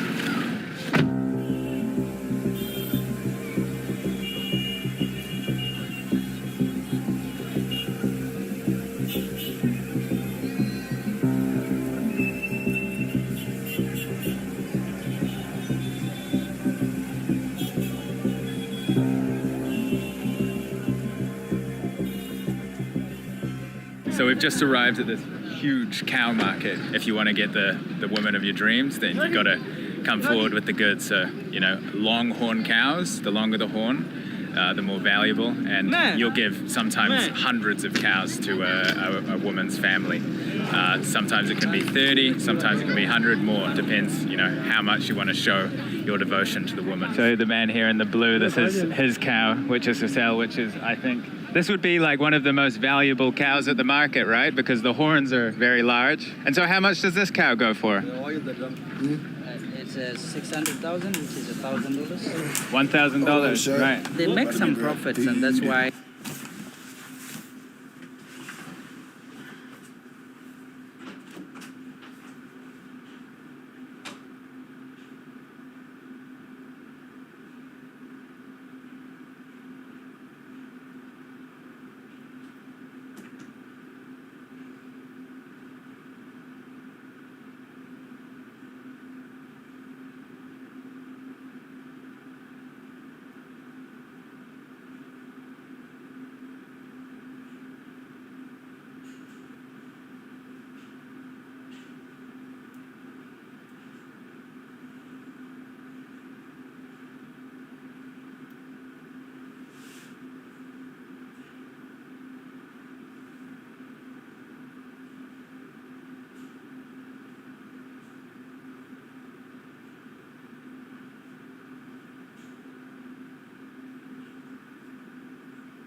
These are limes.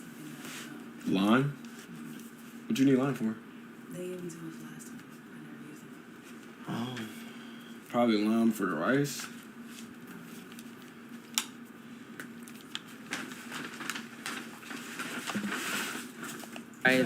They are interested in continuing in the business. The cow industry is one of the best ways for, you know, the common man to make money, right? So many people get into it.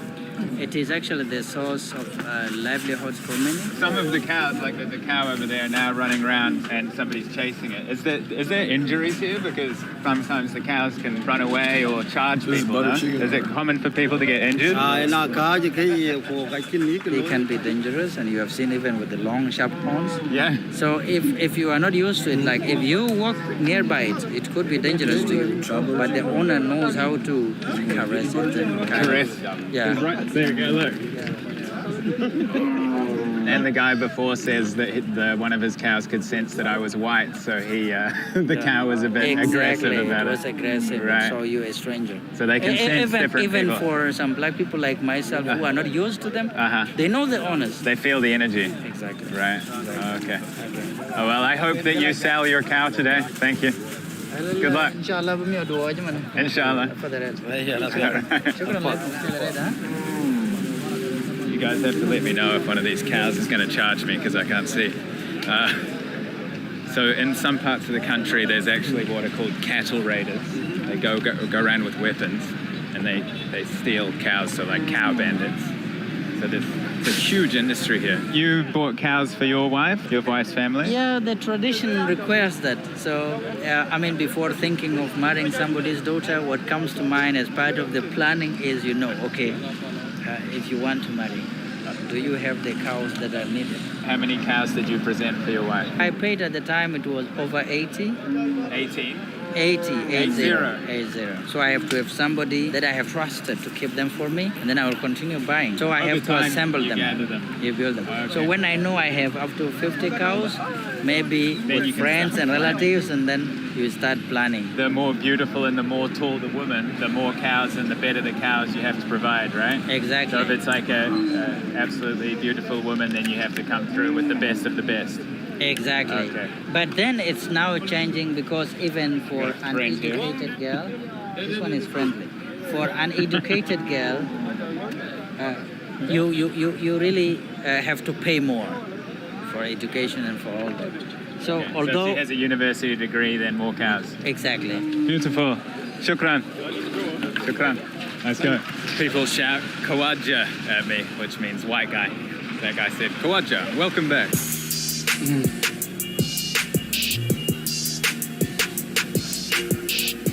was really great to get a feel for the city of Juba, the capital city of South Sudan today. It's quite hard to find any kind of footage of this place, of kind of general life and things, so very interesting to see, what it's like on the streets and things. Obviously, without the paperwork, we were checked many times and there were undercover government people showing up on the back of motorbikes with handcuffs that had been called and told about our whereabouts and that we were filming and things, so it is very strict, so very fortunate that UNICEF has facilitated the paperwork for this. See you in the next video. We're going to go into a different part of the city. There's this huge makeshift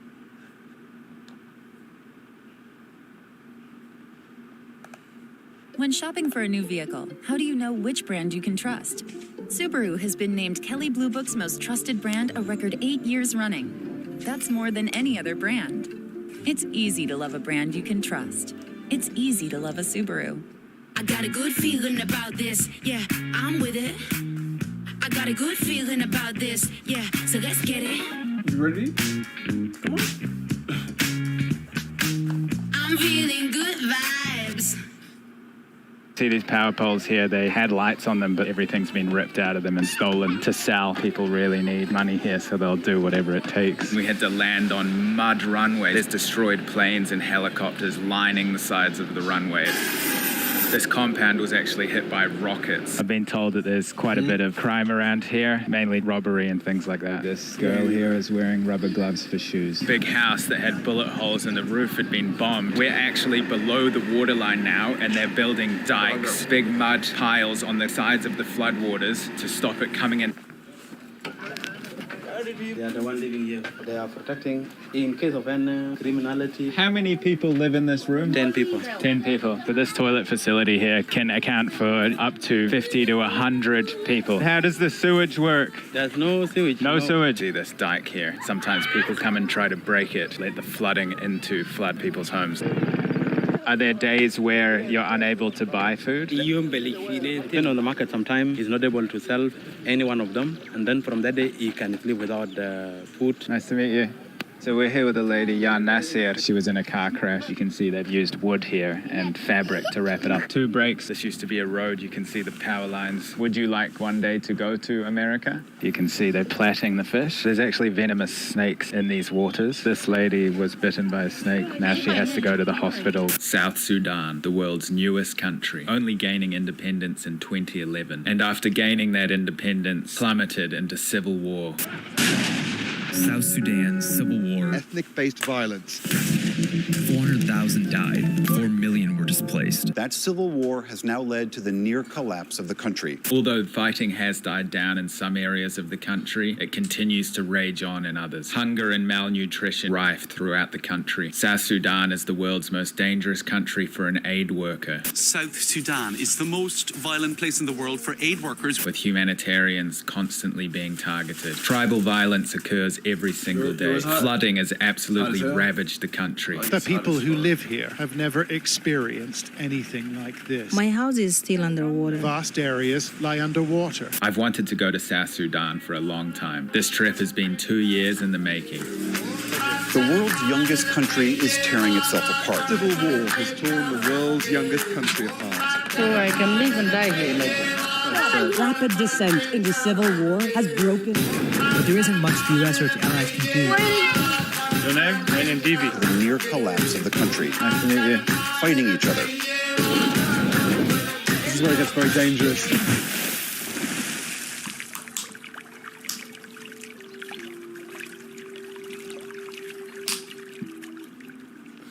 Hi, sir. How are you? How are you? You're good?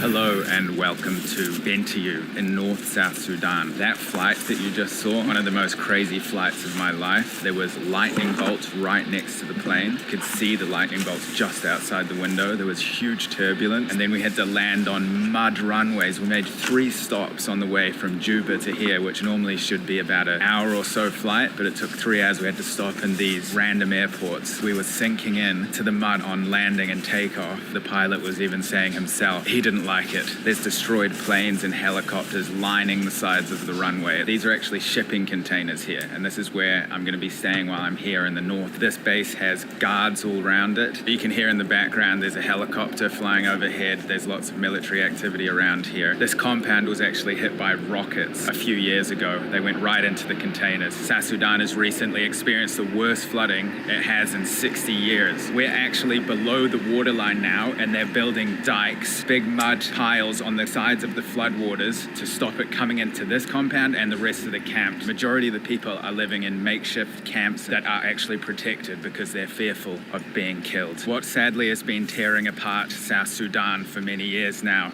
has been tribal violence. Many of the people living here have fled where they live out in other regions. They come here for fear of their own lives. But even here, yesterday, somebody was killed. Another thing that's out to get people here is malaria. One of the security advisors that I've been working with in South Sudan came down with malaria, was rushed to the hospital. 2 other people here were taken down with malaria. And so you can see this environment is absolutely hostile. Everything's really out to get you.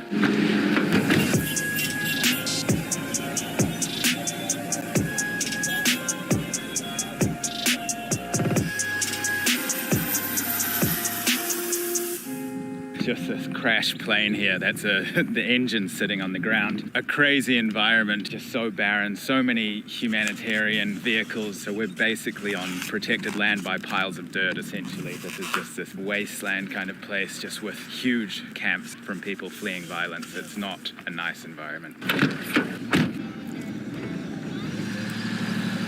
This is actually manned by the Ghanan military. Flooding has just absolutely destroyed this place, and everybody is living below the water lines because of the mud dikes that engineers are making all over the place. So everybody's constantly fighting this uphill battle of staying above water.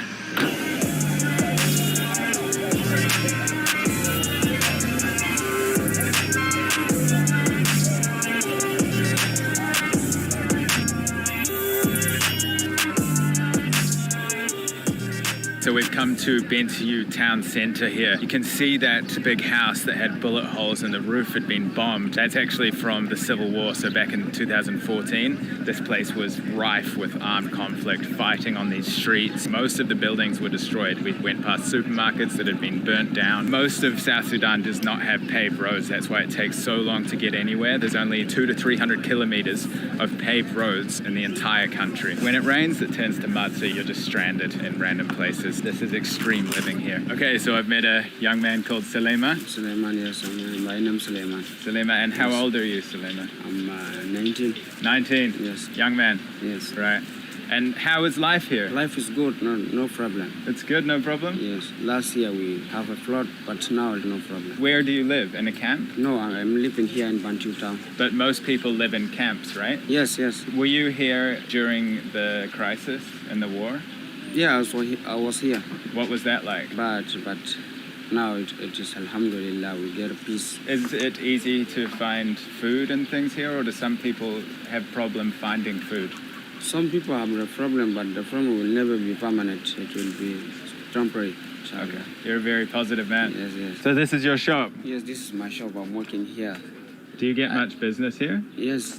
I'm working here something like 3 years. Spent 3 years working here. I get something like $100.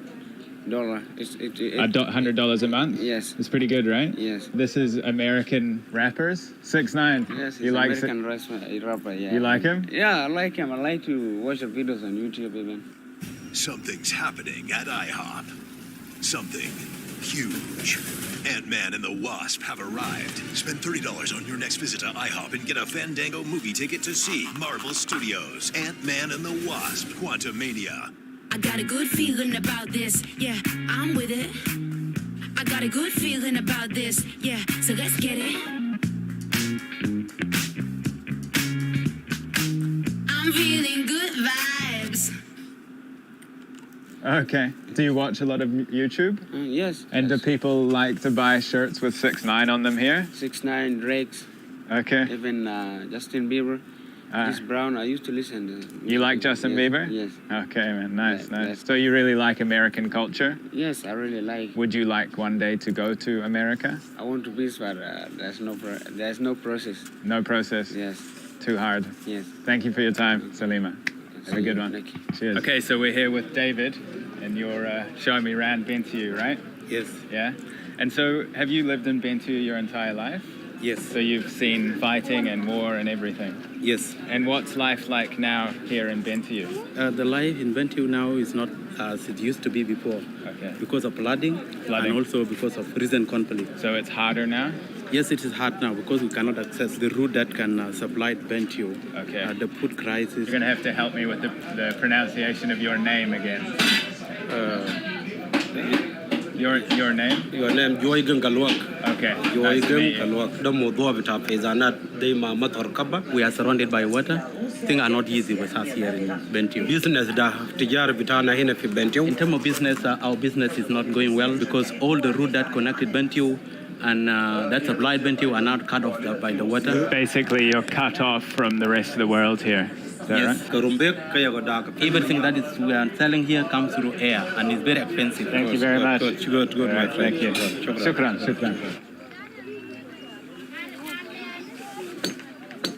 Okay, so we've come along this long road here, and it just ends up at this, reinforced with sandbags dike here, and this is more of what we're seeing. This is surrounding the town, but you can see this used to be a road. You can see the power lines. The flooding's just completely engulfed this whole area. People are walking through these floodwaters, sometimes for days at a time, to collect wood that they'll bring and make into charcoal, and they'll sell it. That's how people make money here. You can see a lot of the buildings flooded over there in the distance, and a lot of the buildings we went past, they were actually fled during the war. My guide here, David, he had to abandon his house during the war. He's never been able to return since, so thousands of houses were burnt down and completely destroyed, and now it just looks like flat grass. So there's actually venomous snakes in these waters, and sometimes they bite people, and it can be very dangerous. So this lady was bitten by a snake 1 month ago. She's carried on working in the water, and now it's become increasingly infected. Now she has to go to the hospital, which is in this town, even though she's come from across the water in another flooded village. So you can just see the amount of hardship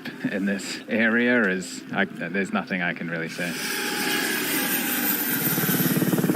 So people will collect piles of wood here, and they'll walk out. You can make out in the distance people walking miles and miles out through the floodwaters to just find wood and bring it back, try and sell it. So you can see there's a man walking through the water here looking for fish. Nice to meet you. Your name? Name William. William. Nice to meet you. I'm Nick. Name, huh? Nick. Nick. Yeah. Hey. You're from Bentiu? Bantu. Okay. So one of these piles, they can get approximately 1,500 South Sudanese pound. Can take multiple hours to pick this up, and they'll come to the shores here and sell it. And then we're going to go and see where they burn it and make it into charcoal. So here's the charcoal here, and they bag it up. This will sell for 5,000 South Sudanese pound. Is business good? Is it enough to survive? If you manage to sell two, this way you can be able to buy 1 kg of sorghum or maize. And if the price also went high, you need also to sell more than that. Are there days where you're unable to buy food? Depending on the market, sometimes is not able to sell any one of them, and then from that day you can live without food. It's highly dependent on the business if you can eat dinner every day. Yeah, depend on the market and the business also. Shukran. Yeah. Thank you, sir. Thank you. So this is some fish that they've caught in the floodwaters there. Then they'll hang it up here, wait for it to dry, and then they plait it. You can see they're plaiting the fish, and then they'll sell it.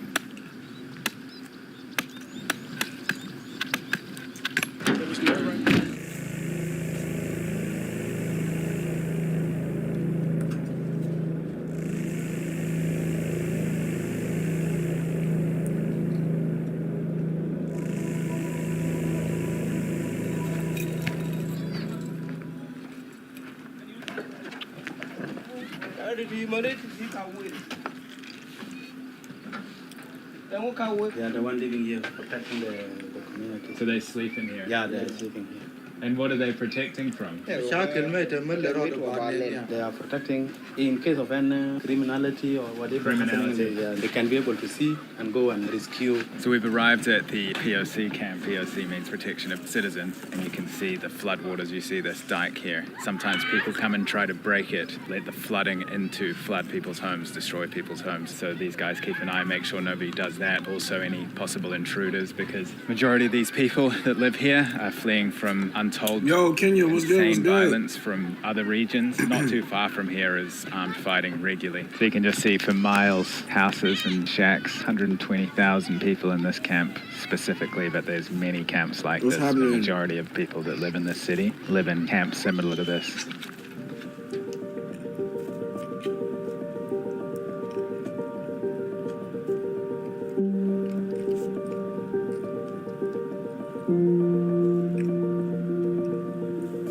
So you can see this stagnant water here. Obviously, that's a great area for mosquitoes to breed. This causes a lot of diseases. This is where people shower here. Then the water goes straight out the back there. But there's no shower, right? You just take a bucket and pour over yourself. Yeah. So this toilet facility here can account for up to 50 to 100 people. You see these scattered around the camp, but just complete lack of facilities for these people. David, how does the sewage work? There's no sewage. No sewage. When it is full, they just close it and then they dig another one. So they just bury it? Yes. And then it's right next to this water, so the sewage will run off into this water, right? Yeah, this one is for only shower, and then the water from this one, and then can get into the drainage here. So this is what happens when the toilets fill up. They put tape around it. You're not allowed to use it because it's completely filled with sewage. Then they'll bury it, and then they'll move the frame and dig new holes. So they're just constantly moving the toilets here. I've been told that there's quite a bit of crime around here, mainly robbery and things like that. You can see this girl here is wearing rubber gloves for shoes. I'm just going to go in this house here behind the kids. You can see as soon as the camera cuts out, the kids want to be right up close, so it's pretty funny. You like that? Hello. Hello. How many people live in this room, David? 10 people. 10 people. So we're here with a lady, Yan Nasir. She was trying to flee this area to go to northern Sudan, and she was in a car crash. She went to the hospital to get it treated. You can see they've used wood here and fabric to wrap it up. I can see the bone through the leg. This one has 2 broken. 2 breaks. And this one is 1. Oh, so femur, tibular, and fibula. Yeah. I wish you good luck.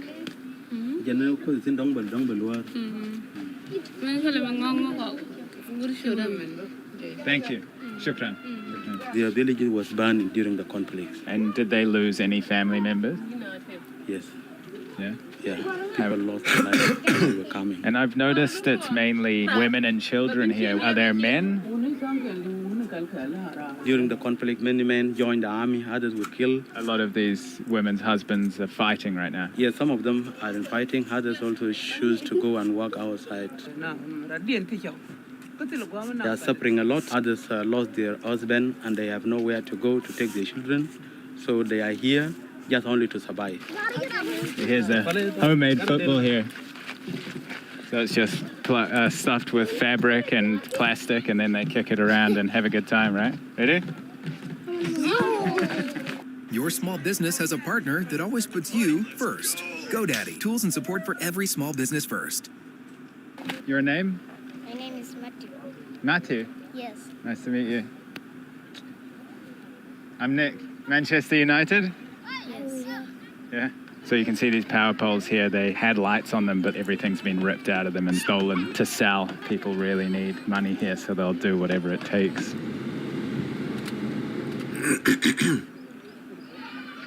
So this boat here goes and picks up goods that can come as far as Juba, and they bring the goods to the camp here. And the entrance you can see to the camp, but the dike is again stopping all this water. What kind of goods are they bringing here, David? Food mainly? Food, yeah, mainly food, yes. Okay. David, there was a murder yesterday, right? Yes. You knew who the guy was? Yes, we heard about it yesterday. Yeah. Is that common? Yes, it's normal common here. And how does that make you feel? It's not easy because as humanitarian workers, and you are there to support the community, unfortunately you can be targeted. That is not easy. Right. And this also hindering the support that we are giving. South Sudan's actually the most dangerous place in the world to work as an aid worker. Humanitarians are often targeted. All these guys will go as far as they can on the boat so they can get to the places where the foods and things come from. So not only are these people running from violence, and then often they're targeted and they're too scared to even leave the camp because they're scared of being attacked. They also are starving and they're cut off from the rest of the country. So the suppliers struggle to make it. It's just an absolute horrible nightmare situation for these people to be in.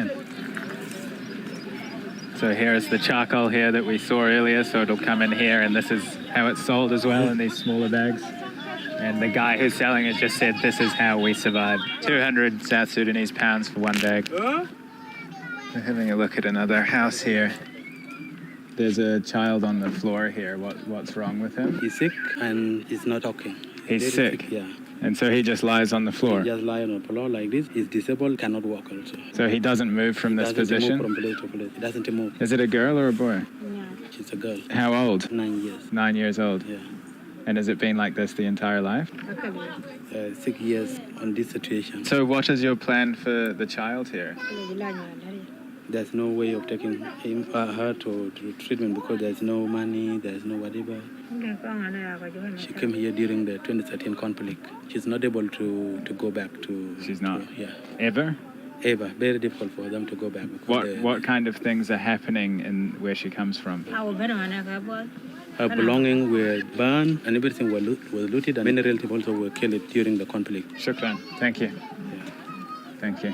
We were walking along, and that's just the second house by chance that we've chosen to visit. Both the houses, the first house we went into, there was a woman you saw with 3 broken bones in her leg. It was infected. And then the second house that you see we just come into, there was a 9-year-old girl on the floor who is disabled, and they can't afford to do anything with her, so she's just literally laying in the dirt with flies all over her and sores and cuts everywhere. So if that's 2 houses we've chosen, we've seen 2 stories like that. In this particular camp, it's 120,000. Can you imagine the scale of the suffering here? And that's just one area of South Sudan. This kind of suffering is spread all throughout the country. You can't comprehend the scale. They got solar here. So this is the church here, and they're running solar to this huge battery here.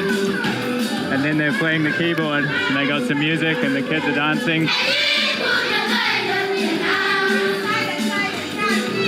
These kids and these families have been through so much trauma. The church and the dancing and singing and things, it's really positive for them, right? It helps them release some of the negative energy. Yes, of course. We've come to this local nutrition site here. We're going to meet a young mother called Regina and her beautiful baby. Unfortunately, her child is severely malnourished. To put it simply, they put a sort of measuring tape around the arm of the child. And there's varying degrees of malnourishment. If you're in the green on the band, the baby's okay. If you're in the yellow, then it's a bit more dangerous, but if you're in the red, then it's severely malnourished. And unfortunately, Regina's child is severely malnourished. So let's go meet Regina.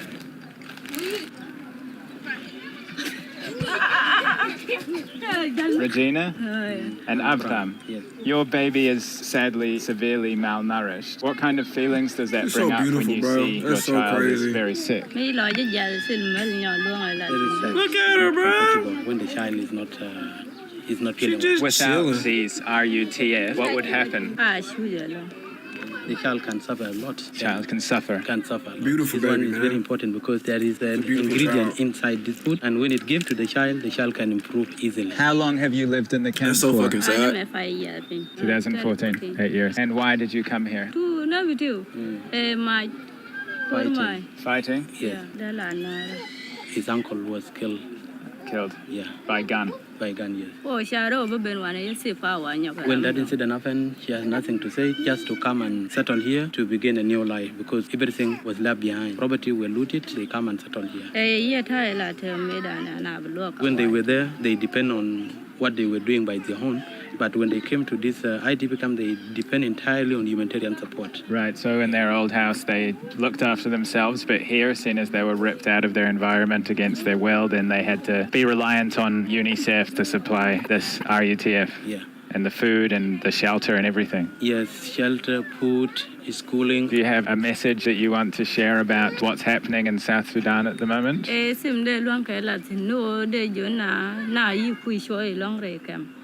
really been staying here for long and they have suffered a lot. If there is a peace, we can get out of this place, but we are suffering. Shukran. Thank you very much. Shukran. Regina and her family were living a normal life and then violence erupted.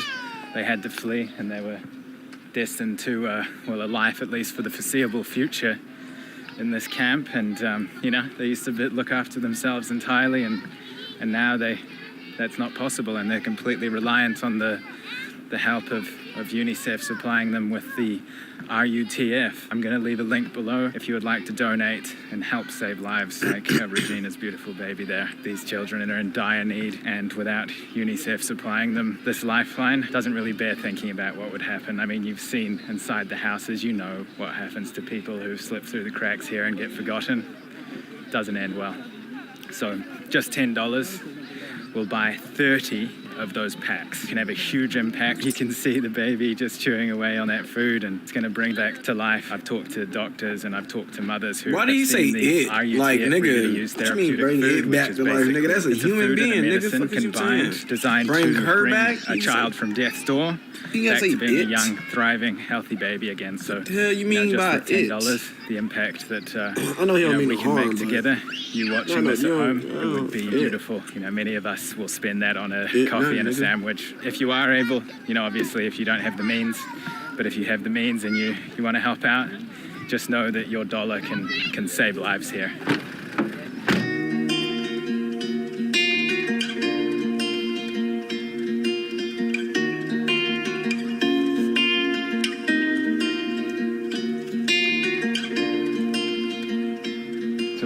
back to the compound and I want to show you my accommodation. Really interesting. So these are all containers, like I mentioned earlier. And here we are inside the container. We've got the mosquito net, which is absolutely a necessity. More people we talked to today said that malaria is rife. Here's the bathroom here.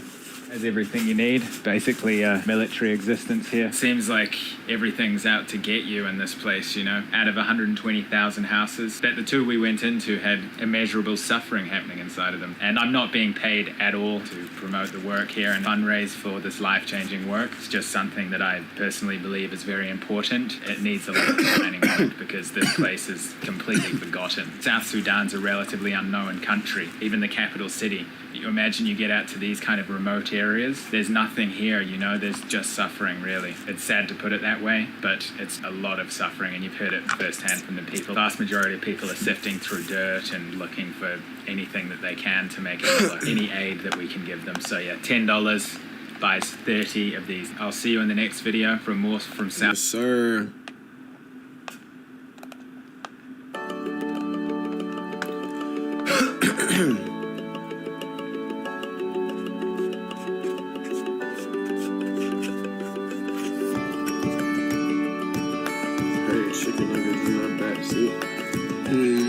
They were so unique. So you're looking through the rubbish, and what can you make money from here? Is it good? How much for a carjack? 3,000. Where are you guys from? Mongolia. You're Mongolian. Do you ever use your weapons here? So this pathway is a pathway through sewage. Why did you come? Why is something good like war? War. Yeah. Right. That's funny. So they're cooking moonshine. Hell in the yeah, corner, and it's fool. got You're quite a not strong from there. smell. What's the price for one fish? 700 for one. Just a bombed out Land Cruiser here. So they mainly just mix corn, oil, salt, and chili together, and that's it. These guys are sliding down the hill. They're making mudslide. Give me the money. Give you the money? Then I go. Most of the husbands are not here when I join. He said, give me the money. Majority did to come back. Can I get shoes clean? Yeah? Okay. What's the price? So they say it's going to cost 100, which is... So the man was working in this tent here. He was like this. Then that person came and shoot him. This is a bullet. South Sudan, the world's newest country, only gaining independence in 2011. And after gaining that independence, plummeted into civil war.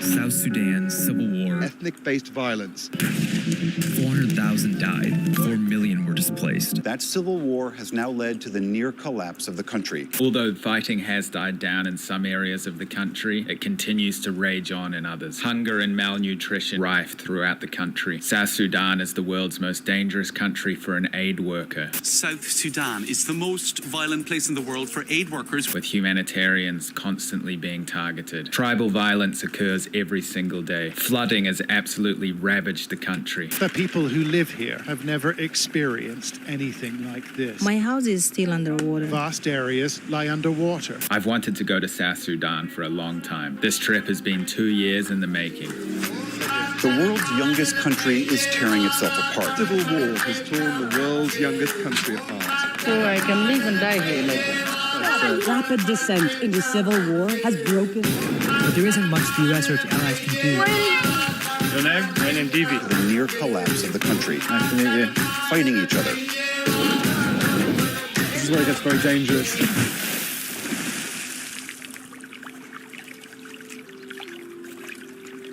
I'm doing for the rest of the day. Welcome back to Bentiu in northern South Sudan. We're going to start the day by going to this dump where the locals sift through looking for anything that they could make profit from. If you've seen the last videos, you just know how hard life is here. You can see I'm in the UN compound. This compound itself was actually hit by rockets several years ago. So, you know, this place has had a very turbulent past. Let's go meet the people.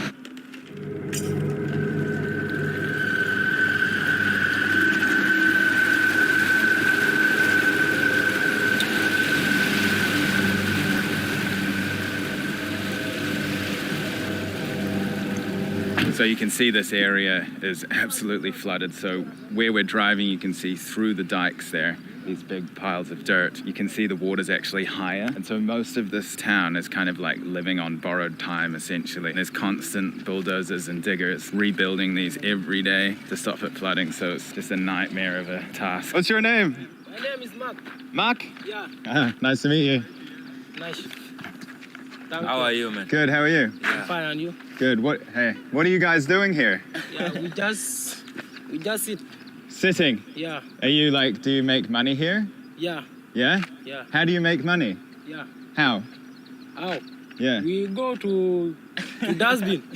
Oh, we you collect bucket and whatever we sell. Oh, so you get buckets and old rubbish from the trash and then sell it in town? Yeah. Is that a good business? Yeah. It's good? Yeah, it's good. Oh, wow. You want to give me a job?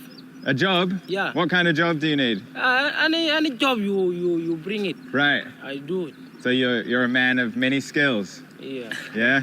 You can do many jobs. Okay. How is life here? Life is not good. Not good? Yeah. Why? Nothing good here. Nothing good? Yeah. Why did you come? Why is something cool like war? War? Yeah. Right.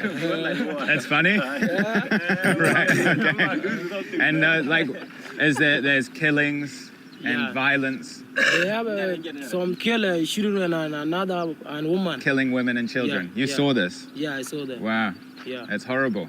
Yeah. Very bad. It's not good. It's bad. How old are you? Very dangerous. Very dangerous. Yeah. How old are you? Me? Yeah. I have 23 years old. 23? Yeah. Young man? I'm not a young man. Yeah. I might go have a look over here in the rubbish. Okay. Yeah. Thanks for your time. All nice right. to meet you, Cheers. bro. Nice to meet you guys. Boom. Boom. Thanks, mate. Okay. All right. Good luck. Good luck. All the best. It's not even 9 o'clock in the morning yet. So hot. These boys sifting through rubbish all day long in this crippling heat. Hello. You good? Huh? English? Hey. You want one? It's a video. Nice to meet you. Bring your money. If I was living here, I'd be... He said, bring your money. This pathway is a pathway through sewage. These are sewage ponds from all the camps. Some of the sewage comes here. Obviously, I've shown you some of it actually just gets buried where they live. Excuse me. Strong smell. All around here is floodwaters, and when it floods, this sewage leaks into the waters where the locals catch their fish, and they also bathe in these waters, and obviously diseases are spread far and wide throughout these communities. The people that are coming to this area are fleeing from atrocities, violence, tribal war. And so when you are fleeing to an area like this, where you are fishing in sewage, that should give you an understanding of just how desperate these people are and just how horrible where they've fled from is. Bro, imagine how lush and what and how vibrant and more like alive this land would be, bro. If they had what we had, at least, bro. Oh, you find shoes? Yes. If they could get sanitation, all of this shit done, bro. Just imagine how fucking good they could be living, like, bro. That one is no good. Yes. So it has to be bro, better. I'm 1,000% sure, bro. And They'll how have much money empires, bro. For a good shoe. Bring you 2,000 SSP. 2,000? They'll take over, bro. That's wildest, man. Right? This is crazy. Nice to meet you. They could literally take Africa. Could How take old the are you? fuck over the whole world, bro. 17. Yes. Are you with your family? If Africa Your mother wasn't in this state, bro, in the camp, they could dead ass take over the whole entire world, bro. He died. Yes. What happened? For this war. He got shot. Yeah. And wow, sorry to hear that. No problem, man. How long ago? No, 2 years. 2 years ago. Yeah. That's sad. What about this shoe? Yes, if you get it, that one is good. You go to take it there. So will you take that today? No, Nah? nothing to take today. Yo, how are you? My friend. You good? Okay. Nice to meet you. What's your name? My name is Max. Max. Nice to meet you, Max. Is this your friend, Sam? Yes. Yeah? Do these people get angry here? Yes. They do? They're shouting at us, eh? Yeah, now they're cooking fish. Oh, they're cooking fish? Yes. They're saying, F you. Yeah, I don't think I should go over there. nothing going on there. Hey guys, you right? Nice to meet you. Good. What's your name? Nice to meet you. I'm Nick. Do people live over there? Yes. They sleep there in the dump. Wow. Yeah, I've heard that these guys can get quite aggressive, that they'll start throwing rocks and things like that. There's people just living in this dump full time, looking for, you've seen it, shoes, and here's a young boy here. Like. Oh, it's a car jack. How much for a car jack? 3,000. 3,000. I like your hat. You work for United Nations? Oh, you've got on your back, eh? Can I see the back?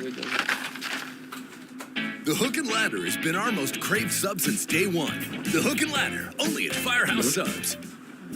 Shop the Valentine's Day sale and save on everything. Only at K. Good luck, Samuel. Thank you. Okay. Wish you all the best, eh? Hey, cheers. Max. All right, see you later. South Sudan has recently faced the worst flooding it's seen in 60 years. So these boys here, the one on the right we've just met is Kai. His father was shot in recent fighting. He's homeless within the camp. In those harsh living conditions, even having a shack is not the best place to live, but he doesn't even have that. So these ladies are fishing water, collecting bottles, anything to make $1. What's your name? Let me put this in there. Shankwaz. Nice to meet you. How old are you? Give you the money.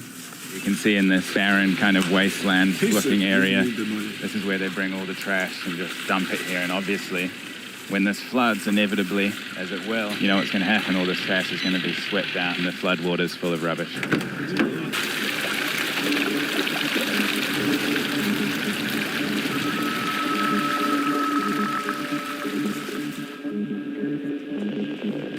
So we've driven along the road 1-2 kilometers max, but it took an hour. Engineers are completely rebuilding the road again. You could see there's a UN peacekeeper with a rifle overlooking, directing the traffic. They're basically just constantly reinforcing the roads. They're doing it just up here as well. Every day, all day, building it up. It's important to keep reiterating that because it's beyond anything I've seen. Living on this reclaimed land all the time. See behind me, destroyed cargo plane. This plane crashed, the tires blew up on impact. They're mud runways. It's just absolute chaos here. People are working hard and saving lives by keeping the floodwaters back from entering the camps and the town, and a nightmare of a situation.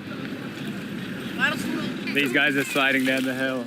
They're making mudslide. Pretty cool.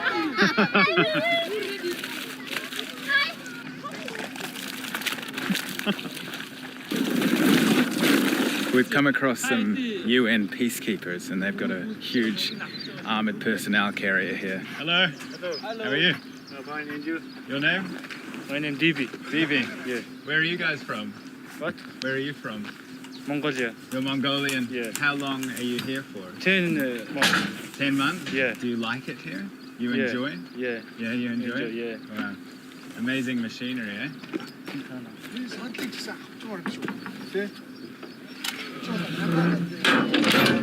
Thank you.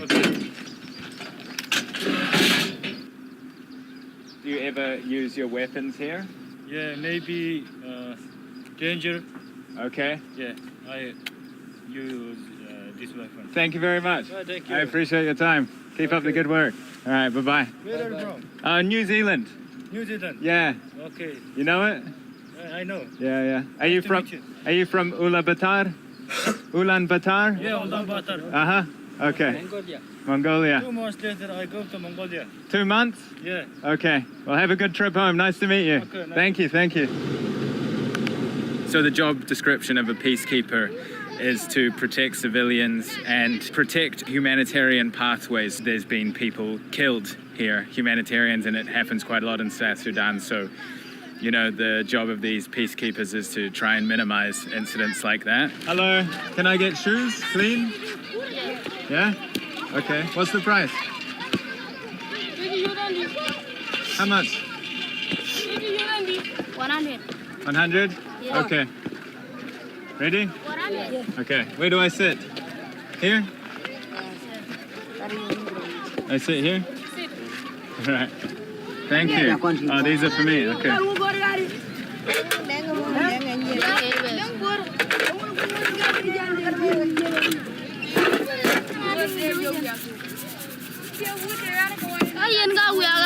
What's your name? My name is John. John? Yes. Okay, nice to meet you. I'm Nick. And you? Your name? My name is Yeah. My name is Iran. Iran?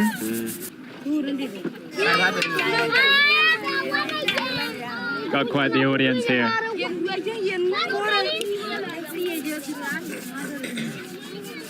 So they say it's going to cost 100, which is like 10 cents, 20 cents.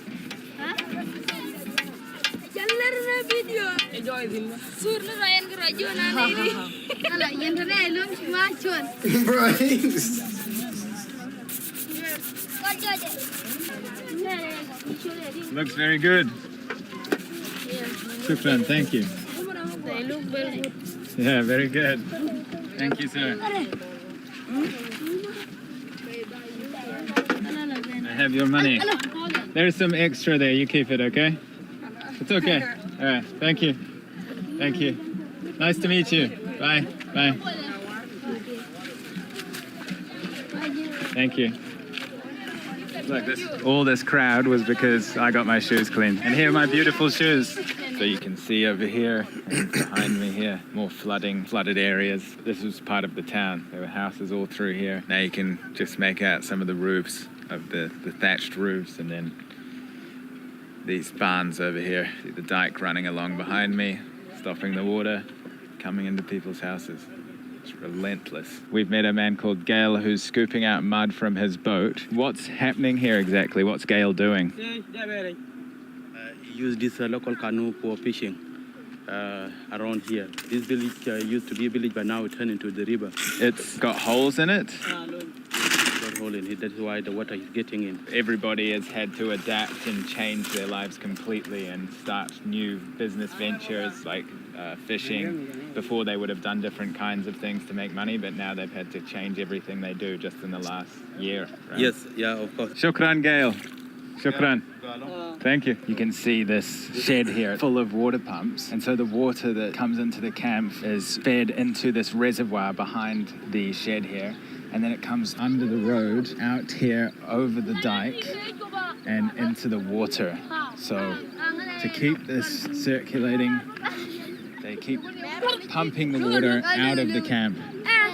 Incredible infrastructure. Hello. Hi. What's your name? Name is Sudan. Sudan? Yeah. Your name is Sudan? Yeah. Nice name. Simon, come. Simon? Yeah. Okay. What is your name? Nick. Are you fishing? Any fish? Fish. Yeah? Can I see? Oh, wow. Lunch. What you got? My name is Nick. Nice work.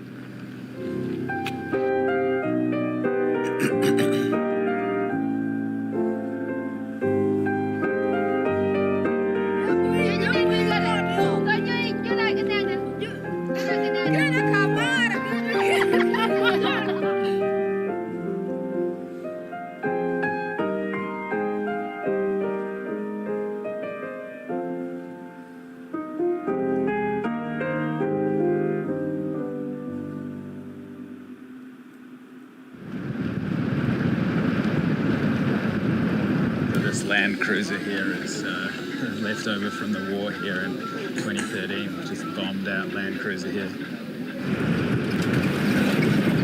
So we've arrived in this camp area here, and just a few days ago, behind me, there was what's called a revenge killing. So somebody came from a village far from here. What a revenge killing is that something has happened in the past, maybe 5-10 years ago. There was an incident, a potential murder, something along those lines. Then they remember the incident and they come back and they try to attack somebody of higher stature in the community who could potentially be related to the person who killed the other person 5 to 10 years ago. It's not always accurate. Yes, sir. I just got me. I just finished up eating myself. Was killed here a few days ago, and still here. There's humanitarian workers giving out medicine over here.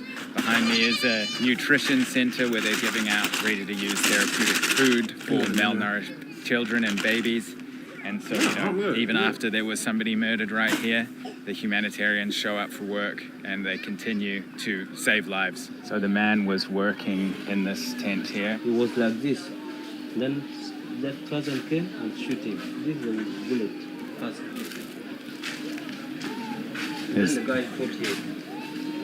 He fell down here.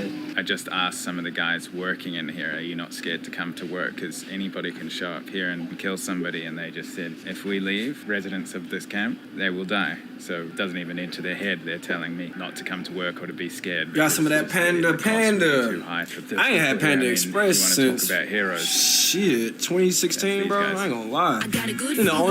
I've never really eaten Panda Express either. But when I did get it, I had like a spicy shrimp ball.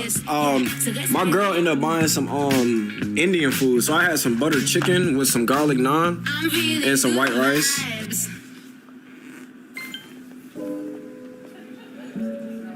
Nothing. It really is something. As an Expedia member, you can save up to 30% when you add a hotel to your flight. Get high as a guy. To do even less. It's a very harsh environment here.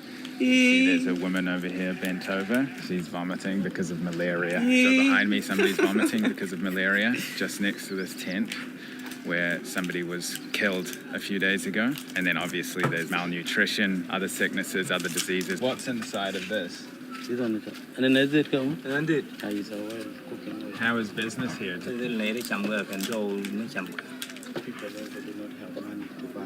How much does it cost for one bag of cooking oil?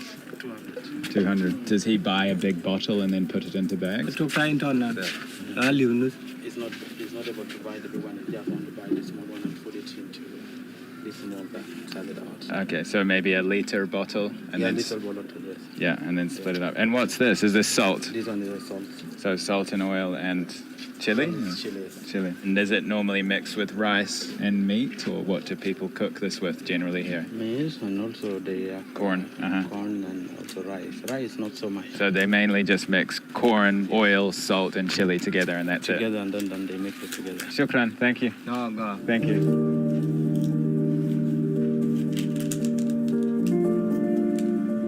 So we've met a lady, Nyawilo, and her family, and this is her house. She just wanted me to share the message with you guys at home. They're really suffering here. Malaria is everywhere. They're running out of supplies and wood to be able to sell.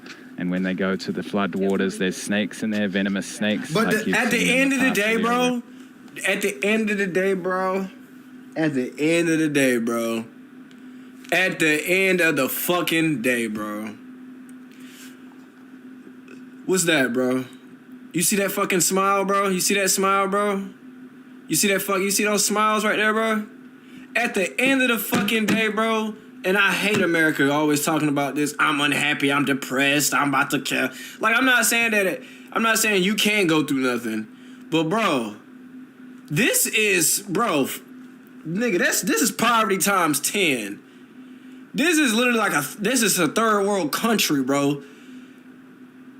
And these people can still fucking smile, bro. I ain't hearing shit from nobody. Where we met a lady. If these people can still fucking smile, there was a shooting here. Going through every single thing that's going on right now, bro. I ain't hearing shit nobody else got to say, bro. For real. Like, bro, look at this, bro. So this is the... Ain't nobody living like this. I don't give a fuck. You come from the hood. I don't give a damn. Ain't nobody living like this, bro. And these folks can still smile and be happy, bro. And at least look forward to something new. All they got, even though they living day by day, bro, they still gotta goddamn do something. They still gotta, you feel me? They still gotta make something happen, but they still gonna keep moving and smile. You feel me? Still keep a positive heart and an open mind about better days or soon to come. Man, look at this, bro. Nobody in America is living like this, bro. And it's got quite a strong... Even homeless people not even living like this. On God, bro. Homeless people not even living like this. Homeless people living better than this. Fish. So these people living below U.S. Like it? homeless people means. How many people in this house? 15, 17. 15 people in this room. 15 people. Most of the husbands are not here. Others went for fishing. Others also are not available, went and joined the army before, and majority did to come back. What do they think needs to happen in South Sudan to alleviate this suffering? I ain't gonna lie, she tall as hell, bro. If there is a peace, everything will be fine. If there is enough food, people will not fight. If there is a school, if there is a hospital, all the issues that are facing us here will not affect us. What we need is peace and security.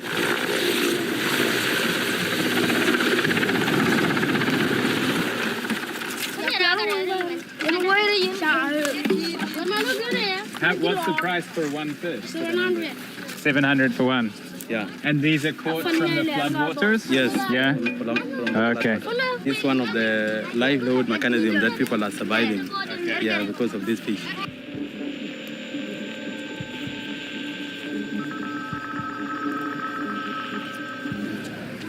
Surrounding the entire camp are watchtowers, and it's 2 shipping containers high. Then they have soldiers looking over, because this is a protection of civilian camp, and so if they leave, they can actually be in danger. Things like sexual assault. If they leave this camp, there's attacks, there's murders. Once they're in this camp, they're okay generally. Of course, there's violence and things within the camp, but once they go out, it can be very dangerous for them because of tribal warfare. Nice to meet you.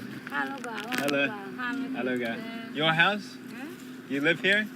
Okay, nice to meet you. Bye. They have some vegetable crops here. Sometimes it floods, so their hard work will be wiped away, but then they'll start again. The resilience is beyond words. Yo, Seek, what's going on, my boy?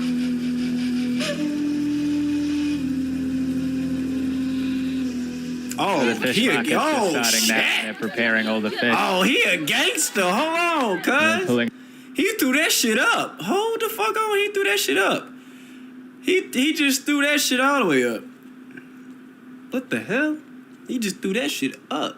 Up on the shores here and pulling the fish out of the boat and then selling it on the side. They got the fishing net in there with the bottles to help it float, and the kids are lifting it off. See the fish in the back there covered in the leaves. Fish! Yeah? I have to hold the camera high because the kids are trying to press buttons. So here are the floodwaters, and then they take the fish, bring it here on top of the dike, and then here's the camp. So you can see the camp is lower than the water here. So they have a big team of engineers working here full time, reinforcing these dikes constantly to protect the camp. Nice fish. Come here, Junu. Come. So here's the local scaler here, filleter. People bring him in the fish and then he'll cut it up. So we've just come to this UNICEF health clinic here. We're going to meet a mother, Charlene, and her baby doctor, who's 6 months old, and he's severely malnourished. So what they do is they measure the circumference of the arm. If it comes through on the red, then that means that they have severe acute malnutrition. And now he's going to receive the RUTF, which is the ready-to-use therapeutic food, which is basically peanut butter with lots of minerals and vitamins essential for treating acute, severe malnutrition. So we've talked a bit with the mother, Charlene, and she was just saying she's constantly awake because the baby can't sleep because of the malnutrition. The baby's vomiting. Luckily now, this is his first day of treatment on the RUTF. Within a few weeks, everything going to plan, then the baby will be healthy again and will be able to sleep properly and have good energy levels, and fortunately, he won't be near death anymore. Like I've mentioned previously in this series, if you want to help out, $10 can supply 30 of those sachets, so it's a huge impact you can make. You can see it's very much needed here. A lot of these people have been forced into these areas. They used to be self-sufficient, they used to look after themselves, but then men came into their villages unexpected, started killing women, children, and men, and they had no option but to flee to these camps, these sporadic camps dotted around the city of Bentiu. They're left with no option, and their kids are hungry. I've seen it here personally. I can vouch for it. I'm not getting paid anything by UNICEF to be here at all. You can see how much of a difference that just $10 can make. You can take 30 sachets, give it to a child like Doctor here. And that's the end of my South Sudan. Imagine if, like, the money and everything was thriving over there, bro. Oh, my Lord. Oh, man. Oh, my goodness, bro. This shit is so sad, bro. It's sad as fuck to see. So this is the toilet here. It's so sad to see. He ever been to Jamaica? He went to Haiti. You been to Jamaica? You gotta go back. You gotta go to my spot. You gotta go to my spot, man.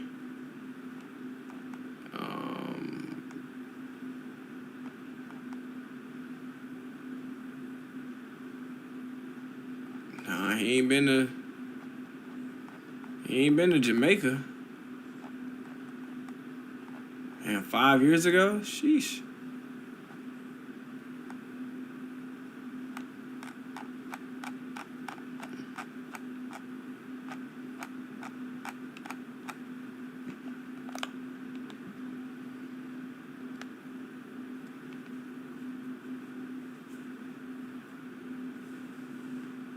Damn, ain't nobody go to Jamaica type? Damn, ain't nobody go to Jamaica type shit? Yeah, I watch you. Touchdown!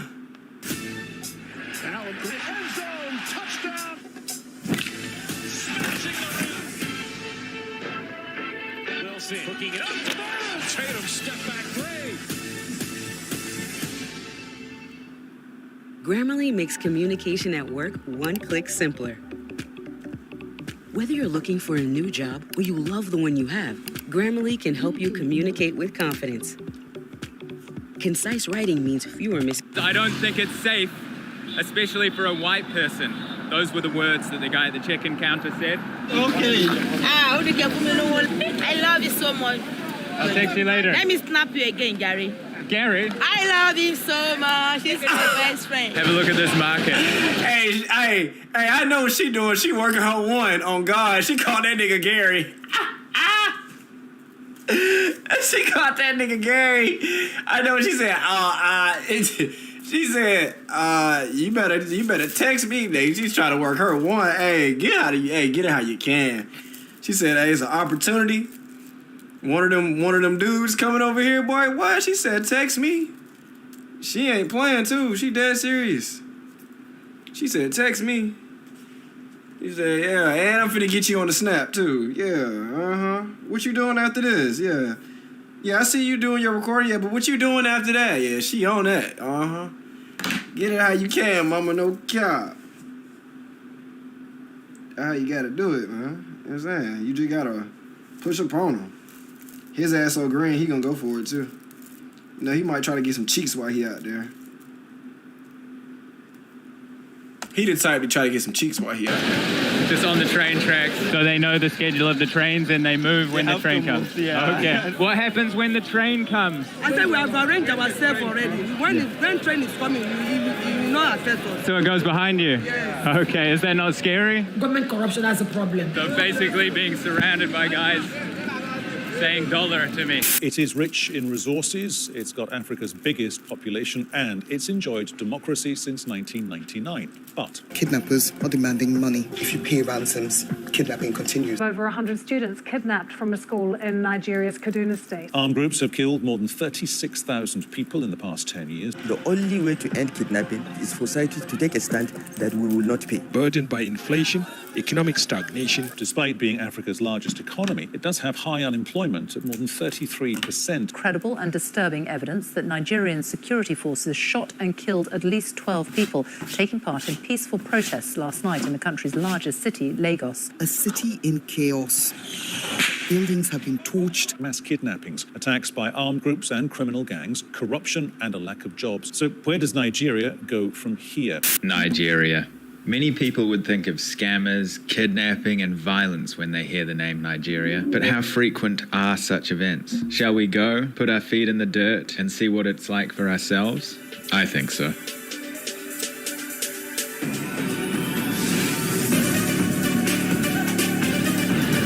Africa's most populous country. Known for kidnapping for ransom. What's the price? The price of this one is 1,000. Money.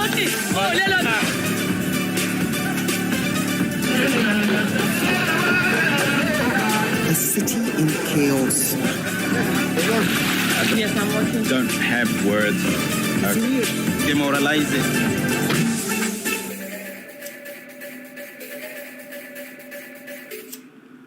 Dear children, we hope that you had a pleasant flight. For your safety, please remain seated with your seatbelt fastened until the seatbelt sign has been turned off. Welcome to Lagos, Nigeria. Biggest city in Africa. 25 million people. Pretty chaotic. We're going to go explore. The city is very interesting. Arguably the biggest English-speaking city in the entire world. You can walk around and you can talk to pretty much anybody in English. We're gonna go right into the downtown area. I'm gonna meet some people, find out what makes this mad city, largest city in Africa, tick. Invigorating to be here, that's for sure. When I was checking in for the flight in Europe to fly to Nigeria, guy at the check-in counter of the airline said to me, "Why are you going to Nigeria?" I said, "Business." I had to come on a business visa. It's very hard to get a tourist visa.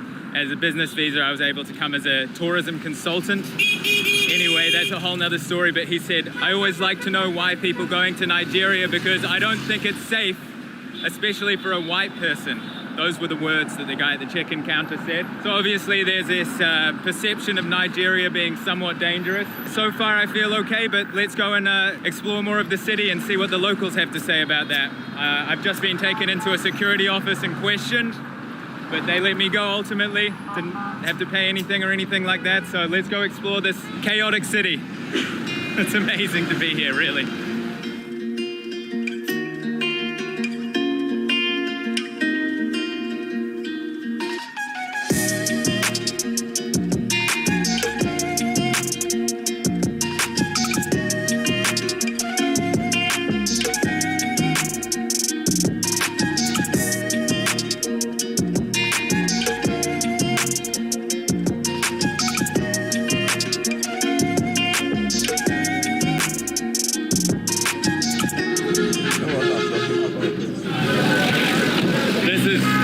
Absolutely insane. Crazy. We just come to this huge market area. We just drove through traffic for an hour or so. But this place is hectic. There's a huge market on the train tracks here.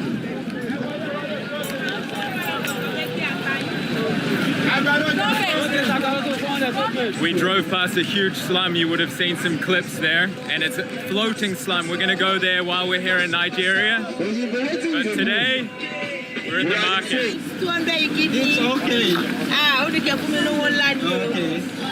What is this? This catfish. Catfish. Catfish, point and kill. They're alive. Yeah, live one. What's the price? The price of this one is 1,000, 1,2, 1,5, 1,8 last. And is that because these are smaller and these are bigger? Yeah. And these come from the bay? Yeah. Okay. How many have you sold today altogether? Inshallah, I can sell like 100 pieces in a day. How many? 100 pieces or 80 pieces in a day. 80 fish? Yeah. Wow, good business. I love you so much. She loves you so much. My best friend. Love you too. He loves you too. Thank you. Can I have your share? Of course. Nice to meet you. What's your name? My name is Peju. Peju? Peju. I'm Nick. Nice to meet you. Take care. Bye. Bye. My boyfriend. Bye. Let me shoot. Bye. Shoot. Come, let me have your contact. Let me snap with you face. Okay. Put your WhatsApp number on it. Okay. Add that on WhatsApp. That's my number. Wait, let me add it on WhatsApp direct. Okay. Because I don't want you to give me fake number. I would never do that. Okay. I'll text you later. Let me snap you again, Gary. Gary? I love him so much. He's my best friend. Beautiful. All right, we talk Nice to see you. tonight. Bye. Bye. She called that nigga Gary. That nigga said Gary. Have a look at this market. Just on the train track. Absolutely crazy. This is central Lagos, where we come from, where we're staying is an island. That's where a bit more of the money is. This is the epicenter of a city with 24 million people. And it shows.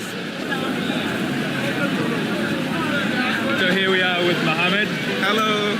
Mohammed contacted me and invited me to Nigeria a few years ago. We've been working on it and we finally made it. Finally, you're here. You're welcome to Nigeria. This is Nigeria. Welcome to Nigeria. And so this is like the bang in the center of Lagos, the biggest city in Africa. Yeah, actually the biggest city in Africa. Is this area safe? Yeah, it's safe actually, but you have to be very careful with your belongings. Pickpockets? Yeah, pickpockets. So Okay. you have to be very careful with your belongings. You hold it tight. but it's safe actually. So what I've noticed, I've asked a few people and many people telling me that Lagos is safe. Generally, you just got to watch out for pickpocketers, but in terms of like a threatening, violent kind of situation, it doesn't happen, really? No, actually nothing. Lagos is safe. That's interesting, right? Because many people might perceive that the biggest city in Africa would be dangerous, right? Yeah, because of the population, right? Uh-huh. But actually Lagos is safe. The people are good.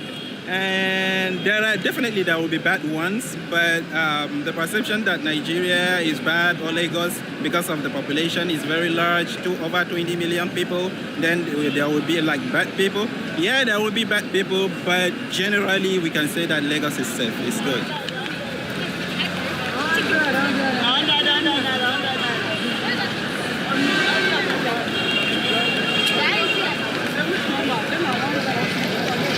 So Mohammed, we're on the train tracks right now, right? We're on the so do trains not come here? It passes here sometimes, but I'm not very sure, but I think it passes to Abeokuta or Ibadan. Okay. Yeah. So they know the schedule of the trains and they move when the train comes. Yeah. Okay. That's crazy. It must be a crazy time, yeah. What is this on the left here? Oh, this is pomo. Pomo is the skin of the cow. Okay. So it's been peeled from the cow after the cow is been slaughtered. 250, 100 naira. Okay. We can try it raw like this, but mostly it has to be made in a soup. Okay. When it's made in a soup, it's delicious. Very delicious, but you can even try it this way. Okay, you see this? You can. Yeah. Is it raw? It's raw, but it's already burnt, you know? Okay. So it's smoked? It's smoked already, yeah. So you can feel the smoky taste, and also when you prepare it in the soup, it will be more delicious. But you can eat it like this if you like. What happens when the train comes? When trains come, we have arranged ourselves that train will not reach us. Sorry? I said we have arranged ourselves already. When train is coming, it will not affect us. Okay, you move. Yeah, they have already arranged themselves. When the train comes, it will not affect them. It will just pass through. Oh, so it goes behind you? Yes. Okay, is that not scary? Okay, thank you very much. Thank you. Bye. International flavors also different. Original chicken so magnificent. There is really no equivalent, unrivaled, all three. FBK, have it your way. I love Montana, but I'm doing this for our family. Ruin them, starting with her. So that was 100 naira, and so that's about 30 cents? 100 naira, yeah, about 20 cents. Yeah, okay. Yeah, about 20 cents. Is that a good price? A very good one. Yeah? Yeah. But there's problems with inflation in Nigeria, right? Yeah. Okay. Yeah, I think before this 100 naira would maybe cost you like 50 naira. Okay. Before 1 year ago, this will cost you like 100 naira, sorry, 50 naira. So everything in the last year has basically doubled for the local people. Exactly. If you're earning like 200,000 naira, because of the inflation, what you are going to buy for 100,000 naira, now you will have to buy it for the whole income that you have. Okay. So you will not have anything to save. All right. So a year ago, maybe people could save money, but now they you can't. You cannot save. All Yeah, the you money just goes have to go and survive. So you see these yellow buses everywhere all over the city. There's just guys hanging out, calling people on with handfuls of money. Now we have to cross this road. I'm basically being surrounded by guys saying dollar to me. Hey.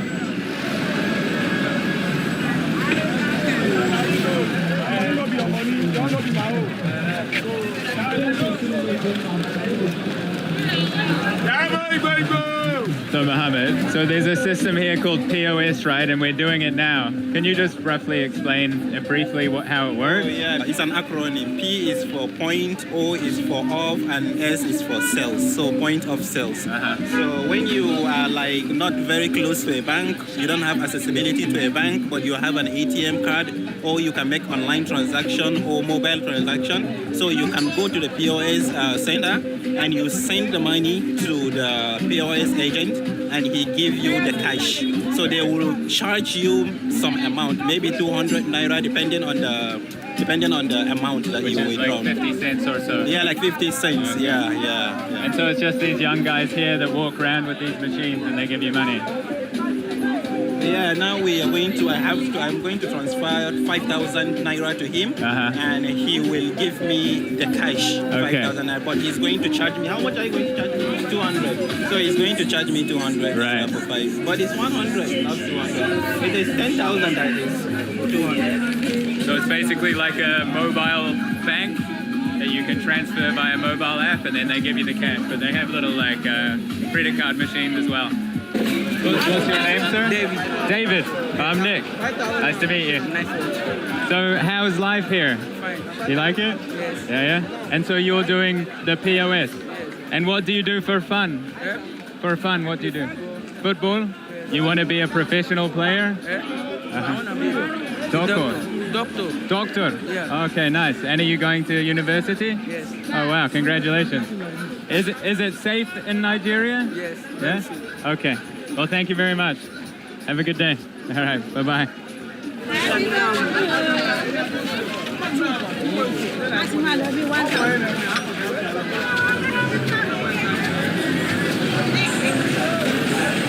We just came into a building here and walked right through the other side. And just on the other side, more and more markets. It's just absolutely packed, densely populated market here.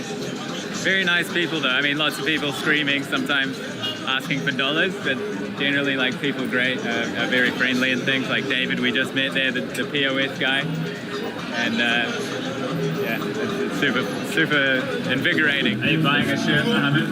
Yeah, I'm trying to buy this plain shirt. Yeah, I think it's good. They're telling me 1,000, what you said? How many? He said like 1,600, around $3. $3, yeah. But I think it's too expensive. It will be like $1.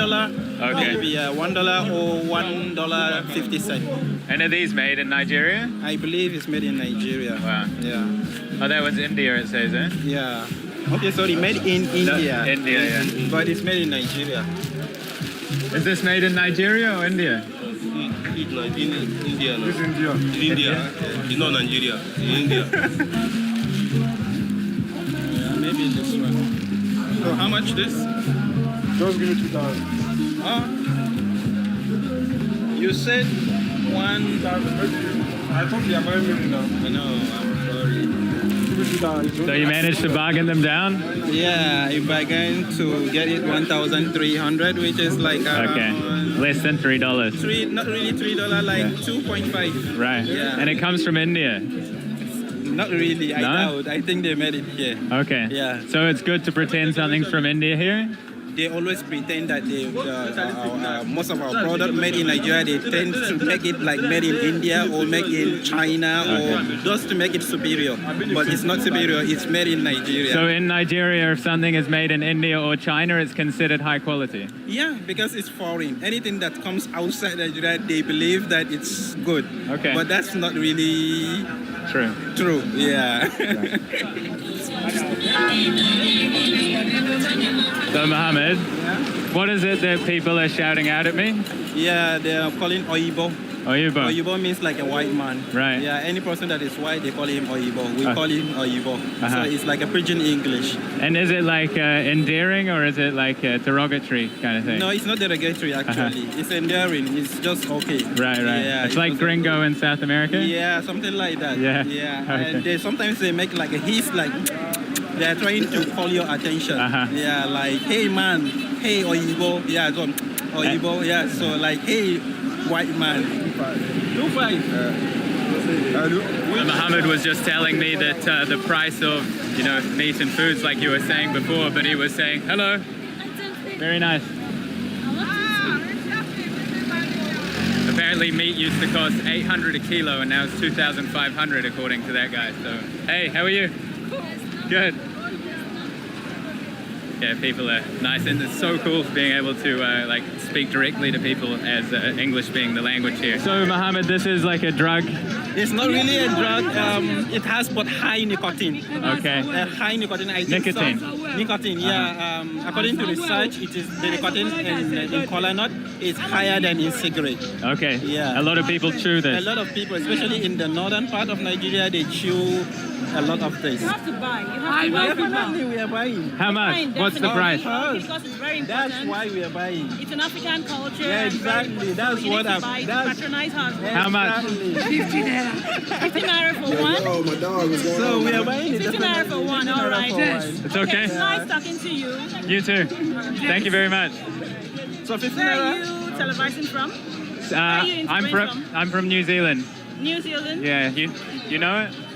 I know New Zealand here. Yeah, okay. I studied history in school, so Right. I know New Zealand. Definitely. All right, then. Thanks so much. Oh, she was flexing her muscle stuff, but don't try me. I know Okay, Mohammed, so we've come to this really interesting place here. We've got a central mosque here, and right across the road we have a... Feeling great, man. Feeling Right. great. How you feeling And today, so man? it shows the unity. Yeah, we have both Muslims Doing and a little bit of Christians metaverse living in Nigeria in unity. This is to show you there is a unity in diversity in Nigeria. Okay, so Yeah. people of different religions all get on and everything. Religion, yeah, they are okay with each other, staying together, living together, eating together, playing together, whatever. If you are not a Muslim in Nigeria, then you are a Christian. They are the two major religions. There may be others, traditional religions, but they are not really practiced. You can't really see them. So this is shawarma. Cabbage. No tomato? You have ketchup. Okay. Ketchup, and what is this? Chicken. It's shredded. Sausage. Sausage. Is it pork? No, chicken. Chicken sausage. So they make like around $80 per day. Okay. Which is a good one. Right. In comparison to Nigerian situation. Your name? Emmanuel. Huh? Emmanuel. Emmanuel. Nick, nice to meet you. He's a foreigner like you. We're the same, yeah? Okay. Nice one. You traveled here from Ghana. Yeah. And why? Lagos. Lagos is better. Better life here? Yeah. More opportunity? Yeah. Yes. No opportunity in Ghana? Little. Little. Yeah. So you love it here? Yeah. Okay. And what do you do? Fashion designer. Sorry? Fashion designer. Fashion designer? Yeah. Oh, wow. Dang, Nice work. man. You look like a model. Yeah. Good looking man. On the lunch right now. It is good. Yeah, It yeah. has sausage. Oh, the whole Take it sausage. easy, brother. Take it easy, man. You want to eat? You want to eat? Enjoy. Thank you. Bye. Bye. It's so crowded that everybody's had to climb over this construction site. 'Cause there's too many buses on the While road. you're on lunch as well, man. We ain't Wow. doing nothing, we're just chilling, bro. Absolute mayhem. We're not doing nothing. Just grab it.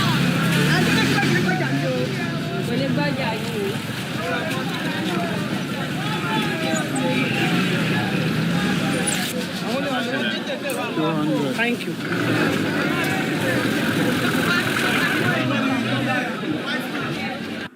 Everybody's gonna love today, gonna love today, gonna love today. Everybody's gonna love today, gonna love today. Anyway you want. To all the loves in your life this Valentine's Day, give love, give style with Macy's Gift Finder.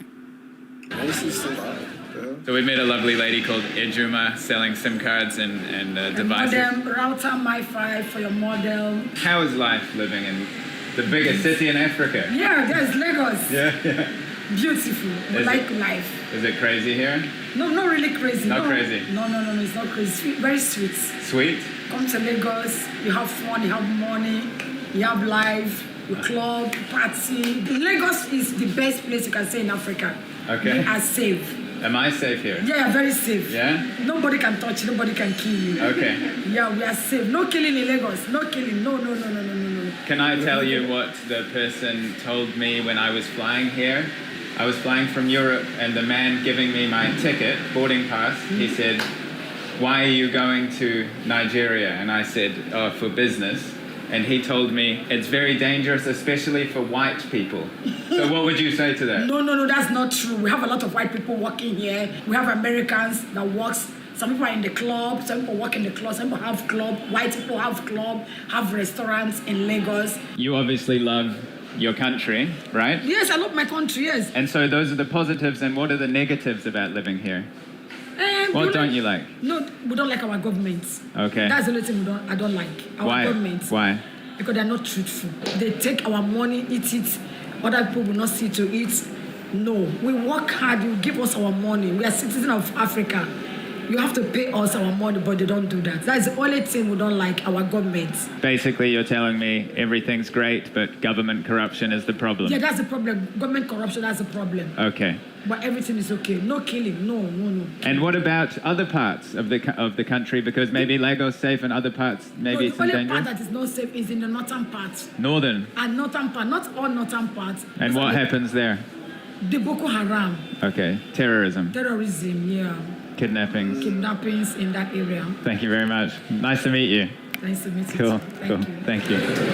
Okay, so we've just left the market now, and we've jumped in a Bolt, which is like Uber, and we're heading to Banana Island, which is you're eating bananas right now, right? Oh yeah. Plantain.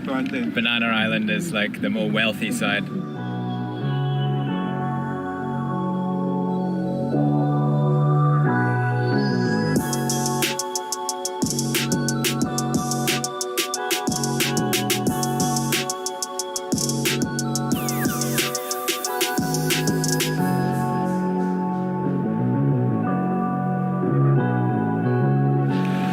Okay, so we tried to get into Banana Island, but we got denied. We got denied. Very rich people, celebrities in Nigeria, and also like the rich politicians residing there. So we got denied. Who's who were there? Yeah, who is who exactly. Yeah. So like cream de la cream. Okay. Oh yeah, so we got denied, unfortunately. And they saw my camera and they really didn't like that. Yeah, they don't right? like the camera. Yeah. They so checked my footage and stuff, and then they said, get out of here. But it's okay. Yeah. But we did go to another neighborhood and we got a small taste of some more expensive market houses, right? Oh, so yeah. You can see the clips here. What the audience might not know is that you're not from Lagos, right? You're from I'm not from Bauchi, Lagos. which I'm is from in the Bauchi, northeast. which is in the northeast part of Nigeria. Right. Like more than 1,000 kilometers. The culture, the landscape, the environment, the people, the nature, everything is different actually. What are the positives about Lagos, do you think? If you work hard, you can get something that you can survive. Opportunity, yeah, a lot of opportunities compared to like other cities in Nigeria. And what's the negative? The negative is the population, chaotic really to move the town of the city of Lagos, the traffic. Yeah. So I think that's the negative thing. Because we just spent like an hour and a half or so. Yeah, an hour in the traffic. A distance that would take you like 30 minutes, you spend like 1 hour, 30 minutes or 2 hours. That's the negative. Right. Yeah. Is there a power cut? Yeah. A power cut. Power cut? Yeah, power go. Oh, yeah. Yeah. This is the building that we're staying in, and nice young man here. We just had a power cut and he's just cranked up the generator. Beautiful sunset over there. In the next video, we're gonna go to, I think it's the biggest slum in Nigeria, at least one of them, called Makako.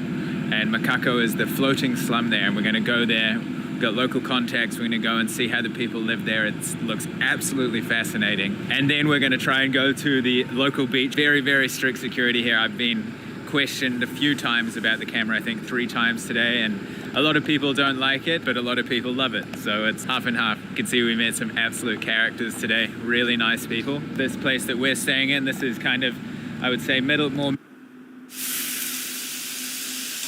That sizzle, that's the soundtrack of Chipotle. The soundtrack of Chipotle? Oh yeah. You come in, you're gonna be hearing that sizzle. That's how you know that we always have fresh food. Fresh is what you stand for. Exactly. Our craftsmen begin each day perfectly seasoning our Hillshire Farm smoked sausage so that you can end each day crafting a perfectly delicious dinner. Hillshire Farm, made right on the farm. So this is the toilet here. When they go to the toilet, it just falls through to the water. The canals and lands links to this place. As well? Yes, links to this place. Sewage? Yes.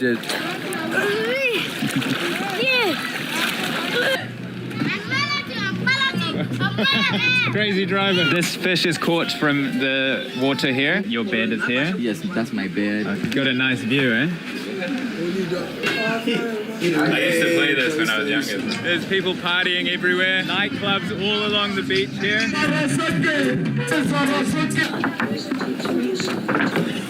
The woman living here, she's squatting. Squatting? She's squatting with someone. Illegally? She's squatting, yes. So you don't go to the gym? No, I don't go to the gym. So this is the local bar. That maybe if you have a few too many drinks that you might fall into the sewage water here. We were just coming through the canals here and we crashed into a young boy on a boat and the boy fell into the water here. So I had to hang this here because of rats. It is rich in resources, it's got Africa's biggest population, and it's enjoyed democracy since 1999. But Kidnappers are demanding money. If you pay ransoms, kidnapping continues. Over 100 students kidnapped from a school in Nigeria's Kaduna state. armed groups have killed more than 36,000 people in the past 10 years. The only way to end kidnapping is for society to take a stand that we will not pay. Burdened by inflation, economic stagnation. Despite being Africa's largest economy, it does have high unemployment at more than 33%. The human rights group Amnesty International says it has received credible and disturbing evidence that Nigerian security forces shot and killed at least 12 people taking part in peaceful protests last night in the country's largest city, Lagos. A city in chaos. Across Lagos, buildings have been torched. Mass kidnappings, attacks by armed groups and criminal gangs, corruption and a lack of jobs. So where does Nigeria go from here? Nigeria. Many people would think of scammers, kidnapping and violence when they hear the name Nigeria. But how frequent are such events? Shall we go, put our feet in the dirt and see what it's like for ourselves? I think so.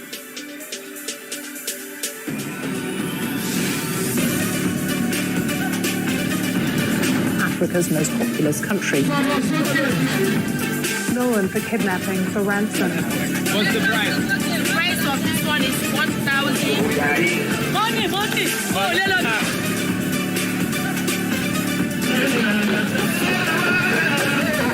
A city in chaos. Yes, I'm working. Don't have words. Demoralizing.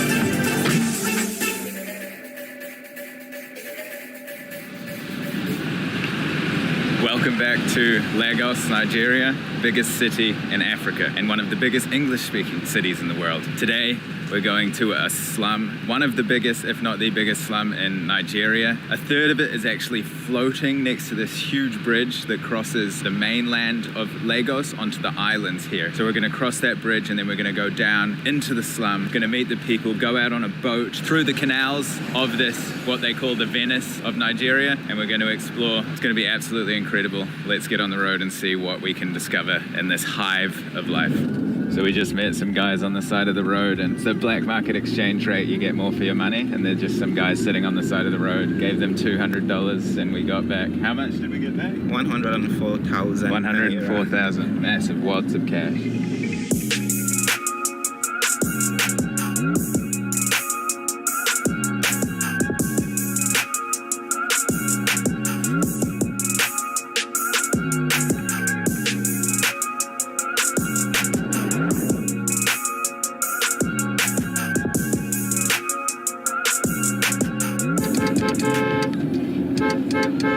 Okay, so we've arrived in Makako, and it's absolutely incredible. You can see the boats behind me. We're about to go for a ride. This is Sunday, right? Yes. And you're going to show us around. You live here? Yes, I was born and brought up here.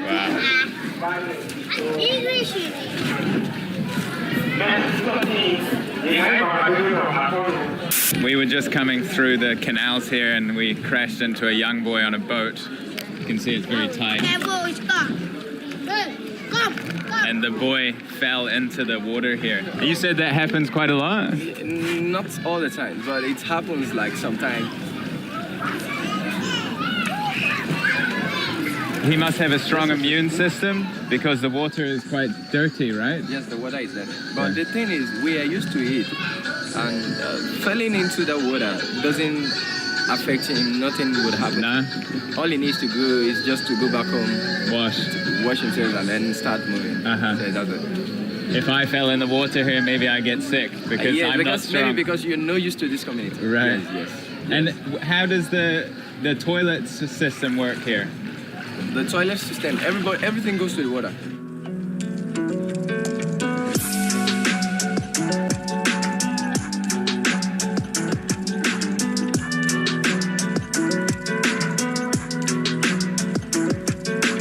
So this is the toilet here.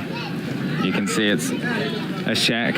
And so what, when they go to the toilet, it just falls through to the water? Yes. Okay. So the kids swimming in here are swimming in toilet water? The kids swimming here, they are stubborn boys and girls. They don't want to listen. Stubborn. We stop them from swimming in this water, but they still don't want to hear. Okay. Yes, we stop them because the water is polluted. Big time. The water is polluted because all this garbage from the land, the canals on land links to this place. As well? Yes, links to this place. Sewage? Yes. And when rain falls, all the water from land and everything switches to this place. A lot of sewage that comes from a city of 20 million people ends up here. Yes, coming here. So very, very polluted. Yes, the water is polluted. And the children don't get disease, or? They don't. We don't know how God is doing it, but even I myself, if I fall into the water or swim this water, nothing would happen to me. You can look at my body, I'm still okay. Is that why you're so muscular? Because this must be the water, right? Maybe. I don't know. Because you say you don't go to the gym, right? I don't. I've never go to the gym in my life. You just got good genetics. Yes, I never go to the gym in my life. Right. Yeah, I'm still okay. Nice one, man. Yeah, it's impressive. So you don't go to the gym? No, I don't go to the gym. And I've never been just to gym. naturally like that? Yes, naturally. It must be the water then, right? Maybe. Can I try? Let's try it.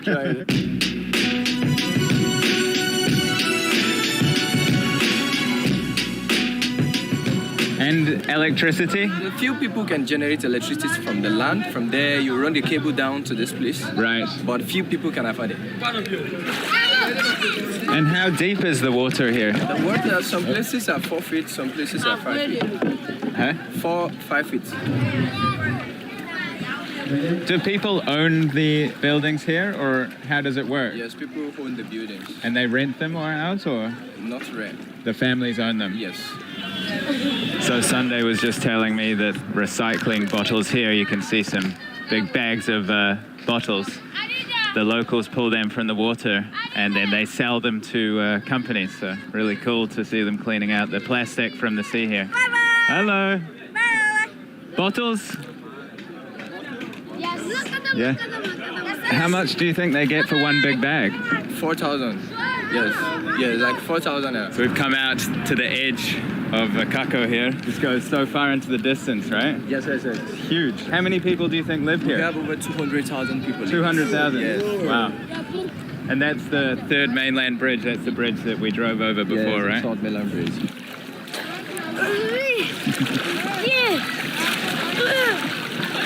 You're a good swimmer.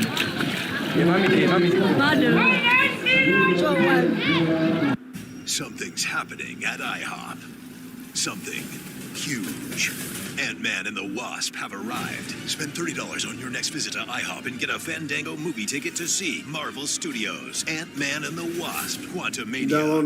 Got a good feeling about this, yeah, I'm with it. I got a good feeling about this, yeah, so let's get it. I'm feeling good vibes. All of them, all these guys you seen, they are my brothers. Hey man, yes. How are you? You good? Sunday, this is like a children's center. Yes, sir, yes. The building was divided into two. I stay in one room and the other room is also used for class. You live here? Yes, I live here. Yes. And so we're standing on dirt right now, right? Yes. So this was filled in. This is where the kids play. They play. You can see up on it, they play football here in this place. It's like a land in the whole community. So all of them comes here. So most children come here to play. And so how did you build this? Yeah, we have to use some woods. We have to buy some wood to cover it up. Firstly, we have to start putting the sawdust. And after sawdust, we have to pay the sand diggers to go and bring sand. So we put sand on it and it becomes land. So this fish is caught from the water here? Not from water here. They actually buy this from land. The one that comes from water here doesn't stay. Okay. They take them to the market and sell them at once. So the water that comes from the water here is more valuable? Yes, more valuable. How much would this fish cost? Like for one, what's the price? It's like 150. 150? 115 naira. 150 now. Before we continue, I just want to give a quick thank you to Canva for sponsoring this video. If you don't know what Canva is basically your all-in-one creative platform for anything to do with editing, whether it be photos, social media posts, and you can actually even edit video on there. I've used Canva in the past before they actually approached me to sponsor the video, so I thought it would be a good fit because it's actually something that I've used before. What I think I appreciate the most about Canva is the layout is very user-friendly and simple compared to the traditional, much more complicated programs. You don't have to have had experience using any kind of editing software for photos or video. You can just jump right in. When you're editing videos, there's even an audio library there for you to use. There's title animations and everything, so it's combining many different programs into one easy-to-use software. You have access to unlimited folders and up to 100 gigabytes of storage. My favorite Canva Pro feature, I would say, is the video editor. It takes out a lot of the technicality of video editing. I dropped a few files into the video editor to try it out, and it was super simple and quite fun. So Canva Pro costs just $12.95 a month, and that can be spread amongst 5 people. So if you have 5 people and you can share the account, it comes out at a really reasonable price. Using the link in the description of this video, you get a 45-day extended trial, so it's risk-free. So a huge thank you to Canva for sponsoring this video. Let's get back to it.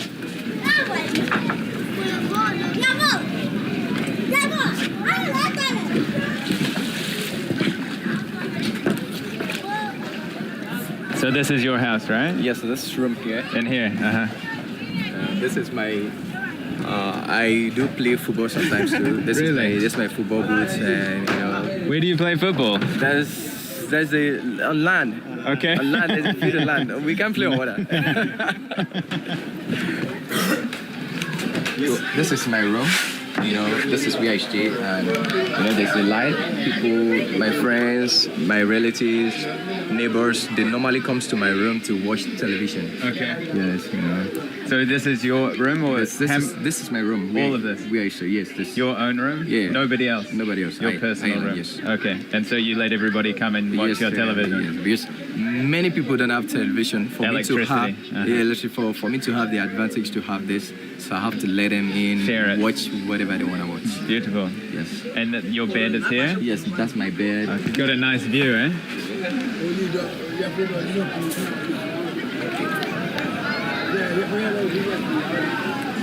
This is my bed. Okay. And this is a bread. So I have to hang this here because of rats. There are a lot of rats around, and you know. Wow. Yes. Good, man. And you're watching. What country is this from? I think it's China. And you like watching Chinese dramas? Yes, sometimes. But you don't understand it, do you? I understand English. Is this in English? Yes. Okay. You actually speak in English. Oh, it's dubbed. Yes, translate it to English. Oh, okay. I have some television with some games. Video couple games. of friends normally comes play game with me and other. Only in weekends. Yeah, only in weekends. What games are you playing? PS2. PS2? Yeah, can you play some? Yeah, I played, yeah. Let's play some. Let's play game.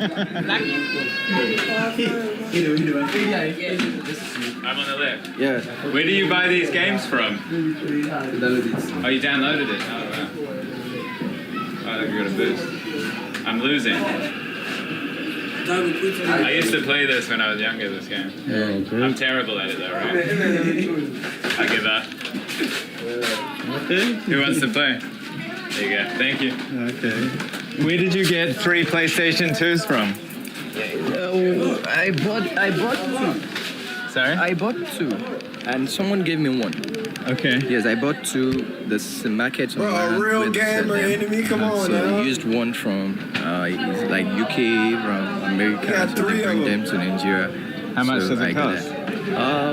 I can't afford the new ones, but I bought the used one for 20,000 naira.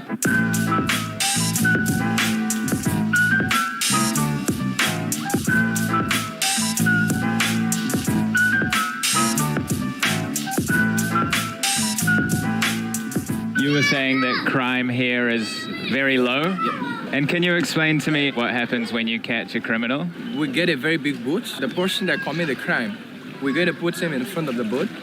And if we put him in the front of the boat, we expose him around the whole community. Okay. The chief is going to be in the boat. The elders, the youths, women, exposing the person to the whole community that he has committed such crime. Right. And after which you'll be sent away from the community. You send them away? We send them away from the community. Oh, wow. And people are always scared of the punishment. Okay. So, no crime. Though there's fight sometimes, but if there is a fight within two persons, what the chief is doing, the chief has to call the both side and make peace. Okay. Yes, and that's the real duty of the chief, to make peace in his community. Your dad? Yes, yes. Beautiful. Crazy driver.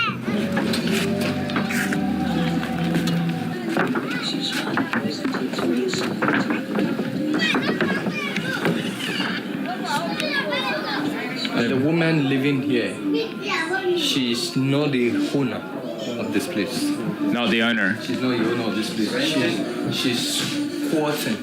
Squatting? She's squatting with someone. Illegally? She's squatting, yes. This is the room. Oh, so you got a little kitchen here and a stove? Yes, yes. This is a stove. This is this thing.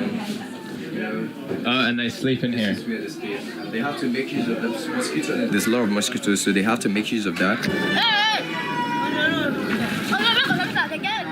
So people go around selling things on boats? This is how they have things on boat. Okay. Yes, they goes around, people sell food, rice and some other foods. Everything we get on land, we can get it on water here. You can buy cold drinks, biscuits, noodles, rice, the clothes, they sell clothes on water, shoes on water, phones on water, a lot of things on water.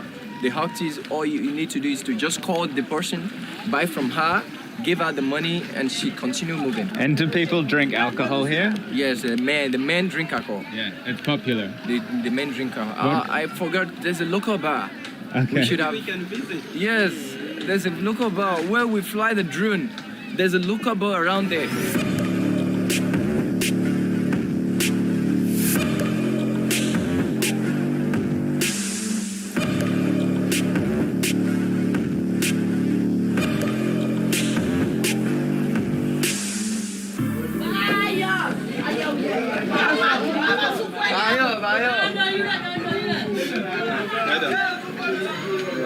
So this is the local bar. Do people mainly drink beer or other drinks as well? There are some other drinks, but they mostly drink beer. They have speakers. Okay. They have speakers. They have. All right, bet. Hey, say less. I'm gonna tap in, bro. They play music.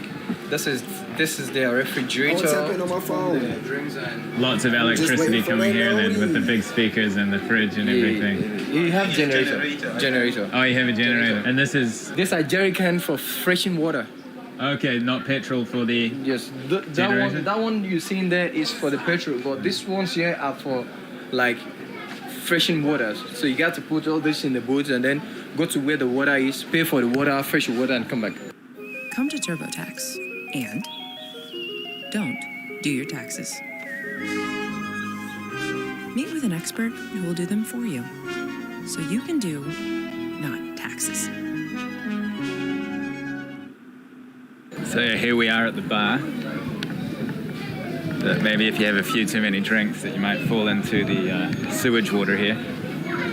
Yeah, this is absolutely fascinating. It's very hot. But yeah, just hello. Young kids over there waving, they're naked. There's lots of naked kids here, so obviously I can't film them. Always waving and laughing and things. One of the most incredible places I've ever been in the world.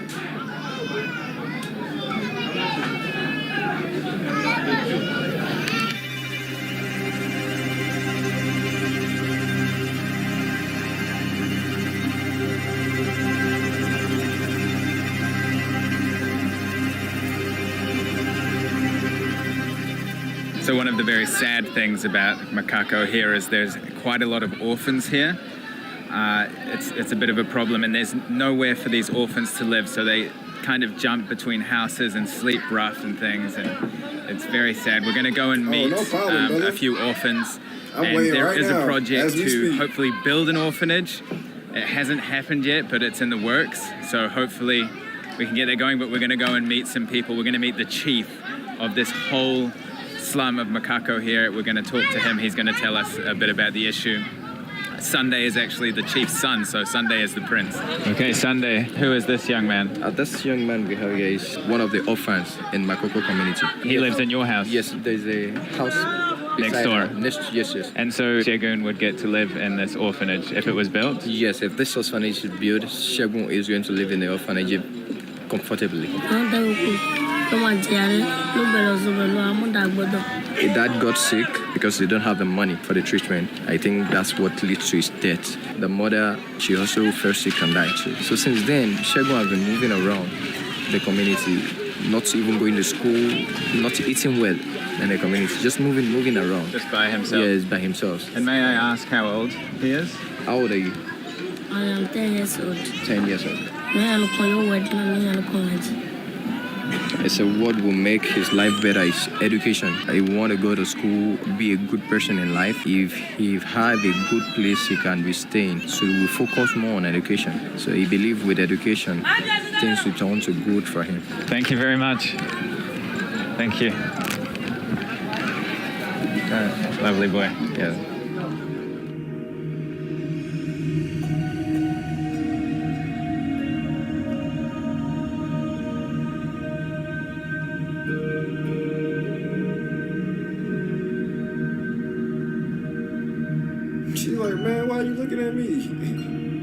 Okay, so we've come and met, obviously, Sunday the Prince. Yes. And would you like to introduce your dad, the chief, to everybody? Yeah, his name is Chief Shemidi Emmanuel. From what I've seen, you know, you've got a thriving community and people seem very friendly, but there is a problem with orphans here, right? Maybe your dad can explain, as he's the chief of this whole community, how an orphanage would change the community for the better and what it would bring to the children's lives.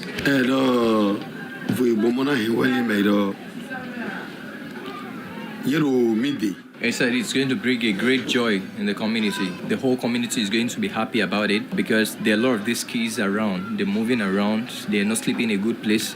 They're not eating well. They're not going to school. When we have this house built and these kids are going to be happy staying there.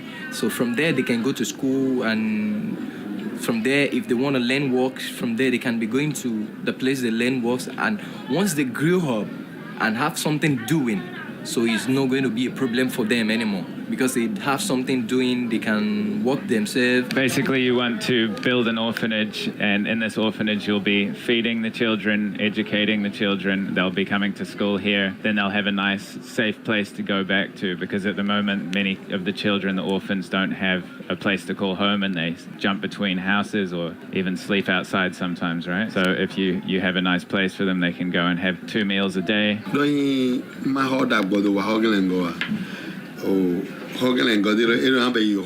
Orphanage home, if it's going to be built, so we have to make good materials, good woods, and it has to be a house that will last for many years. So the wood doesn't rot in the water? Yes. Is there anything that you would like to say? Anything else? I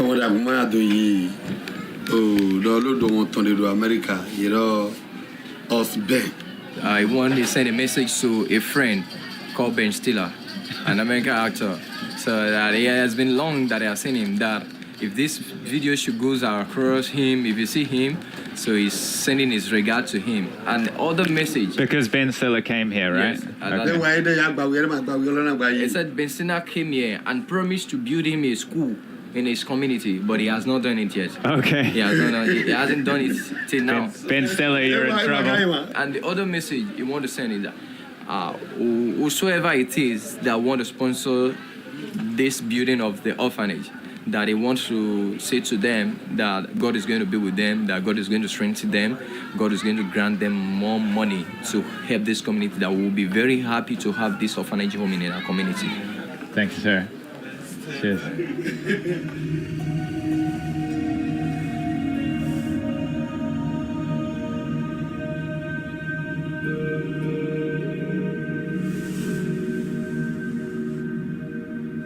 also, as you can see, the need for an orphanage here is a big need. They're looking for 6 million, which is roughly about 14 or 15,000 US dollars. So I'm going to leave the information in the link below. I saw that the chief was living very modestly. All the money that they make, they put it back into the community. It's a huge responsibility that they take on to make sure that the community is thriving as much as they possibly can. If you want to chip in whatever you want, $5, $10, $20 or so, then feel free. We've seen what you guys have been capable in the past. I'm sure if we come together, we can really help build an orphanage in this community of 200,000 people, many kids without a comfortable bed or a community to go home to. So no sense of identity for these children. So this community will really help them come together. You know, they'll have food at night and things. Leave the information below and feel free. And thank you in advance if you do choose to donate.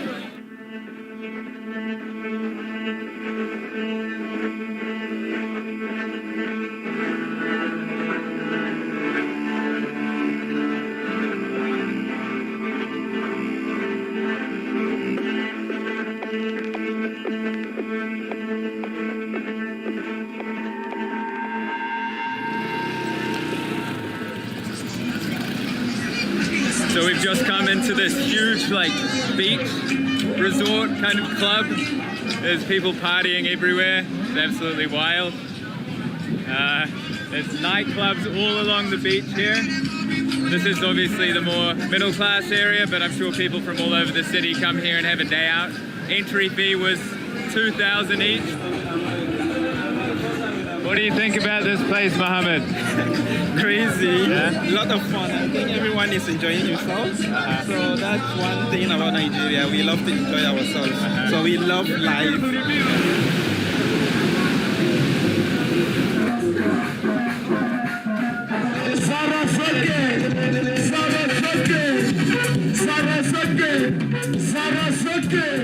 Ladies and gentlemen, come on, let's put it on. Let's have a good energy, come on.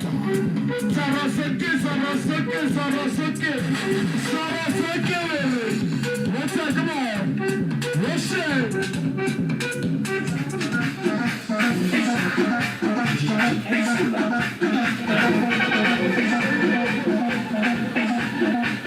Okay, so we've come back to our accommodation for the night, and quite the day there. I've wanted to go to Makako for a very long time. I've been researching it for a while.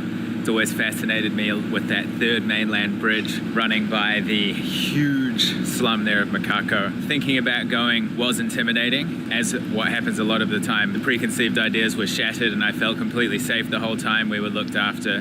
People were lovely. So again, I'm going to leave the information if you want to donate. It would be amazing if you watching and me together, we could build an orphanage for the kids. There's many other kids with stories like that, little boys and girls that need help. They need shelter, they need somewhere to stay. Obviously, a fun place to visit for me, but living there with no guidance when you're a young kid under 10 years old and you're sleeping between random people's houses, it could potentially get dangerous, and it's obviously no way to grow up. So if we could build that orphanage with you guys, and I think that would be incredible. So I think we're aiming for around $15,000. Please see the information below, and it would be incredible if we could do something like that for the people of Makako, to bring great change to that community of 200,000 people. For the ones that get left behind by their parents or their parents die, then we could really give them a safe place in that community. You know, these children really deserve the help and they deserve a second chance. In the next video, we're going on a train journey, so that's going to be interesting. And the trains in Nigeria have an interesting story. Some of the train tracks have been blown up, but we'll talk about that and the reasons in the next video. Nigeria is an insane country in a good way. I'm loving it. Lagos so far has been mayhem. In the next videos, we're going to go and see different parts of the country and leave the city of 25 million people. Thank you so much for watching. And in case I don't see you, good afternoon, good evening, and good night. So you don't go to the gym? No, I don't go to the gym. And I've never been just to gym. naturally like that? Yes, naturally. It must be the water then, right? Maybe. Can I try?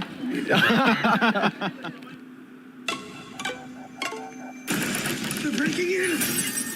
Your family's been chosen to make an impossible choice. You must sacrifice one of the three of you, or the world will end. We're not sacrificing anyone. Then hundreds of thousands of people are going to die. Make a choice. Will you make a choice? at the cabin. Rated R. Smile on my face when she texts back, say she don't wanna play games. Nobody find past you tonight.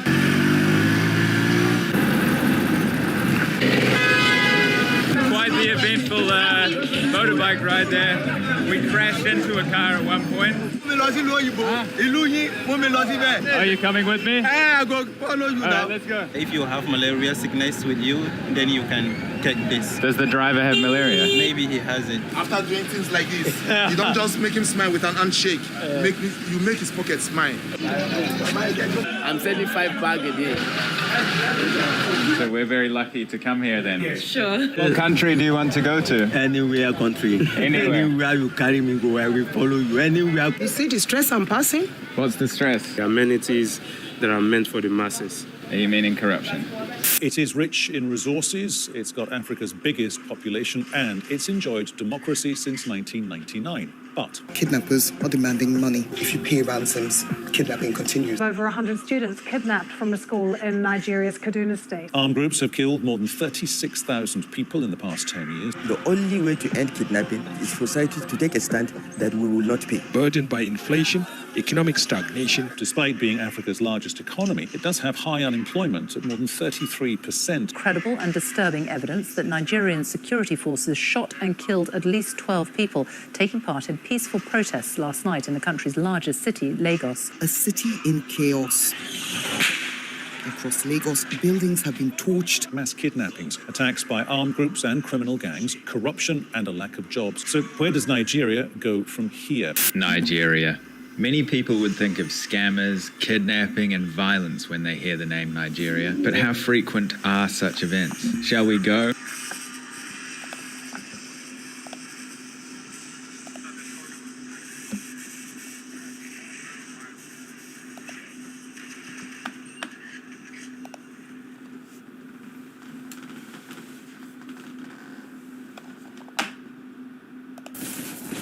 You bring shame to the zombie people.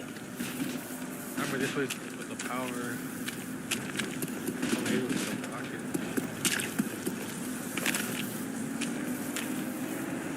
I remember if you turn the power, like the rocket's gonna go up and shit. Walking Dead. Rocket disappeared.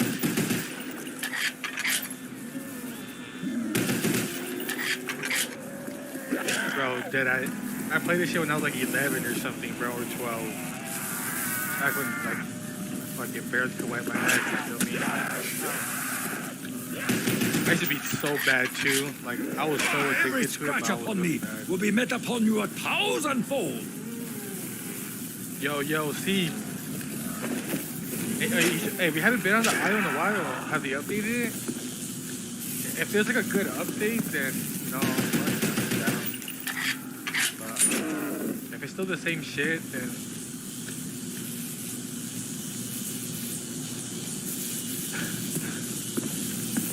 if it's still the same, then I think cause we put a lot of hours into that shit, bro. I think we have over like 30-some hours played in that shit.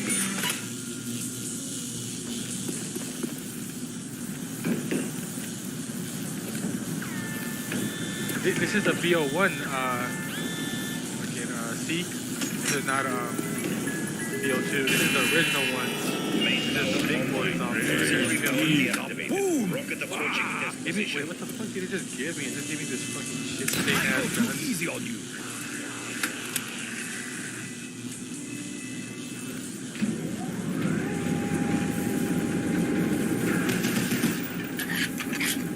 Hey, yo, what's up, Cass? Nah, I didn't go to work, bro. My ass got sick. I don't even know how.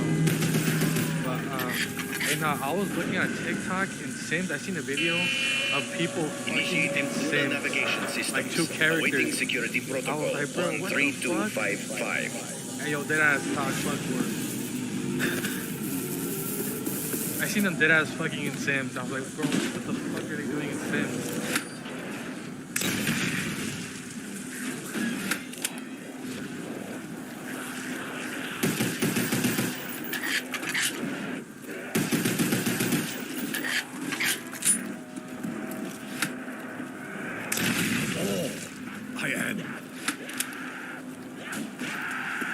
Oh, I thought you were at work, Cass. I didn't know. I thought you've been working. Oh, you meant watch some? Wait, what did you watch? I thought you... My bad. I thought you said Sid. That's my fault. Hey, what'd you watch that got you inspired? I look, you need some inspiration in my life. Oh, I feel you, Kat. Joey, all the time, though. I mean...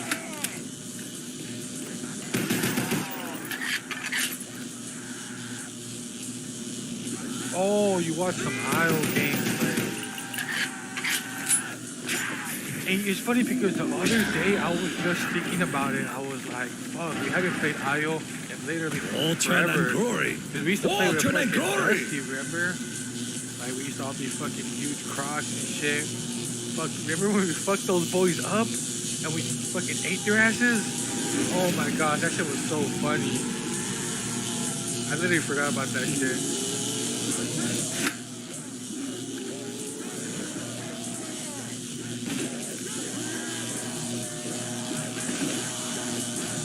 What did he tell you, Todd?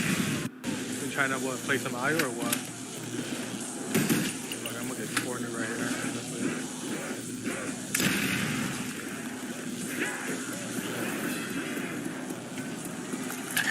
Hey, and I seen a Sheikah Highlands. That shit was hella fucking dark and shit. I was like, what the fuck? I was like, why is there so many clouds? Oh, I'm gonna die.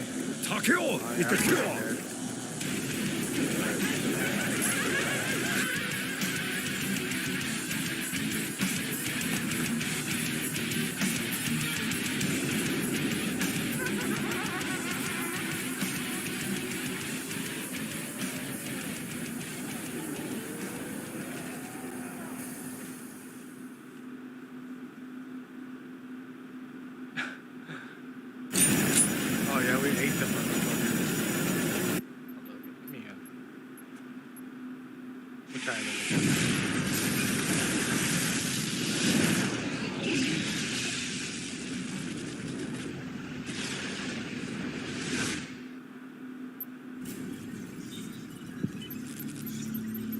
Now, that game was real cool, you know, you feel me? Just like chilling, crocking in the water. You said it was Cuba. What happened in Cuba? Especially when these motherfuckers would come, like, lagging in the water, thinking, like, no Crocs were around.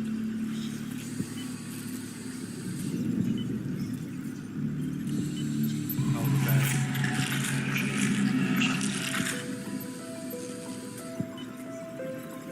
Dead ass. This is the one you like, hot talk. I'm gonna play this one. For time and the world do not I remember you stand still. said the Pentagon one. Change is the law of life. And those who look only to the past or the present are certain to miss the future. I said are certain to miss the future. Oh no, I missed that. Prime Minister Castro, this missile crisis was the last straw. We almost blew ourselves up. Now, we invited you here today... In good faith. In good faith. To sort this thing out. And why is he here?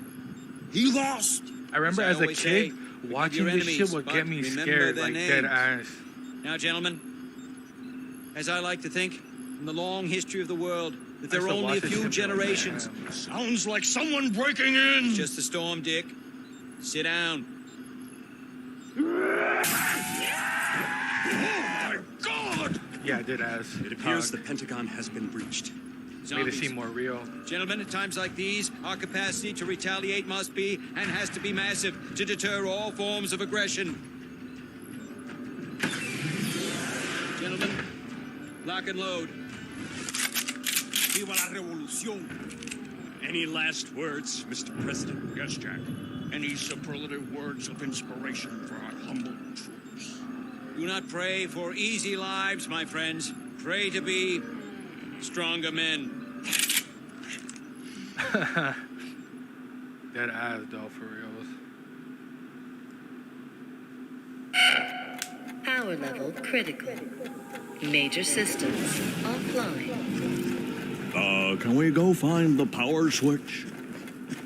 I remember there was a glitch right here. Look, is it this one? And if I still know it, that's crazy. I need to rebuild the window.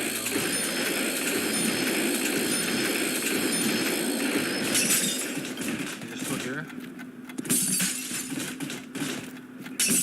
Oh yeah.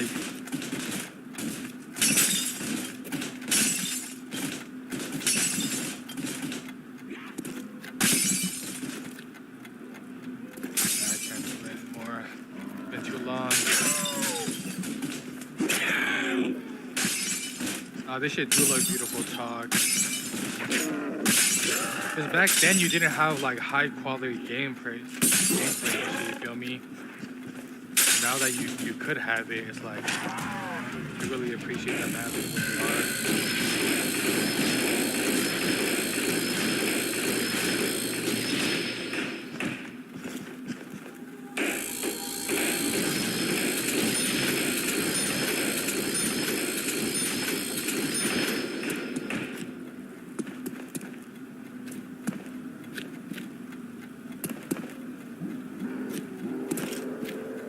crazy with the details too.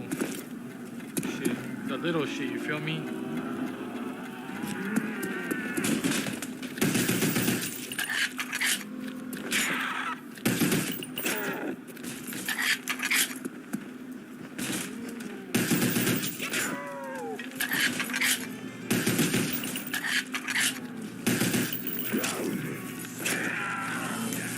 I gotta get my little stove. Guess this means I have to help.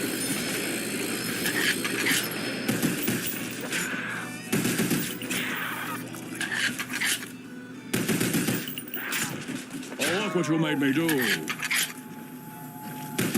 We'll all die soon if I don't find some rounds.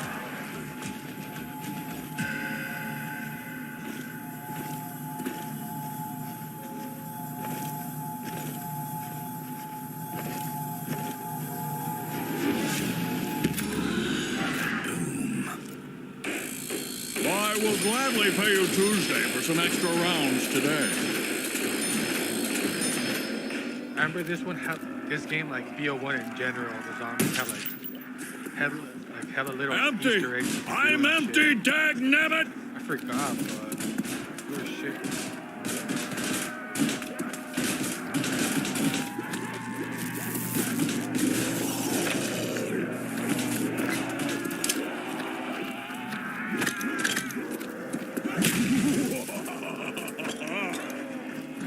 What is this nonsense? Where are my rounds?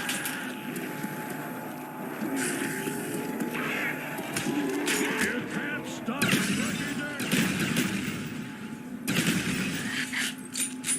This is why self-revive is a must. Avoiding death is not the same as living.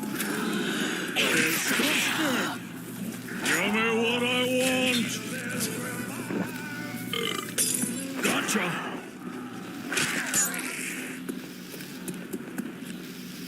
Yes, I get it. I have to go fight now. Shredhead's dead! Yes, sir, Talk. Appreciate you. I'm good, Jack.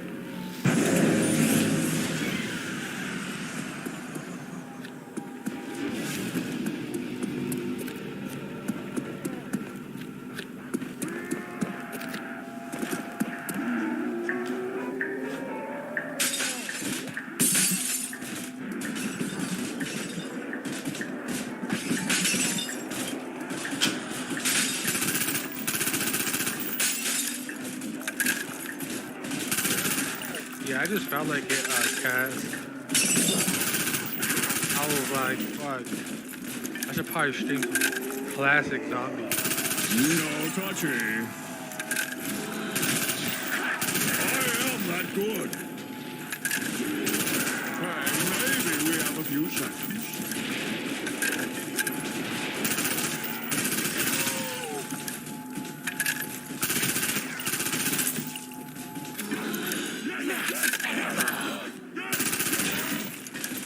This means I have to Hey, keep what you think fighting, of doesn't it? Ashika Island? That should look alright. I was like, I thought it would be a little better, honestly. Kind of looks like 14 feet, but like in a modern way.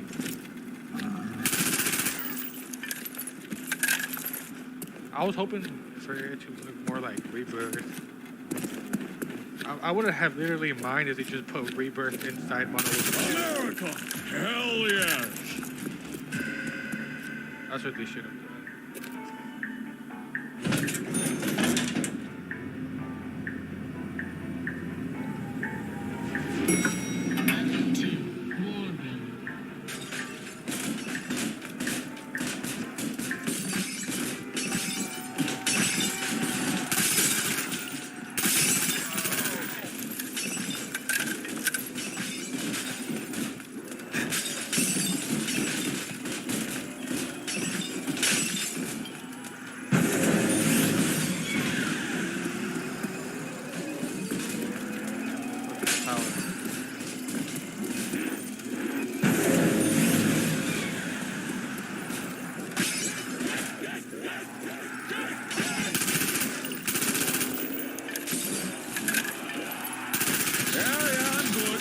Something I don't know.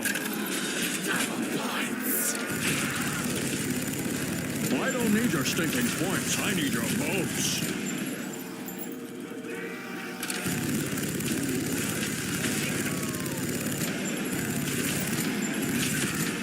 Come on, this is making a mess.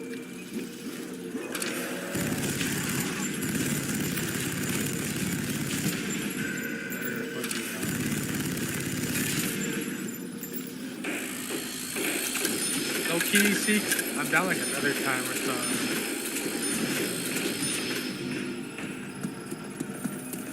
Not really like in an IO mode.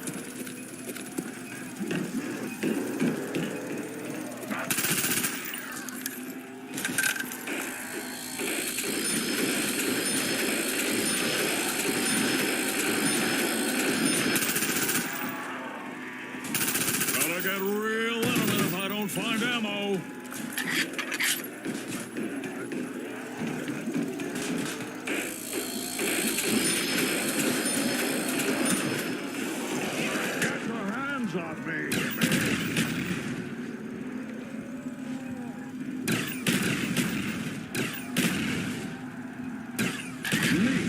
There's an anagram for team, you know.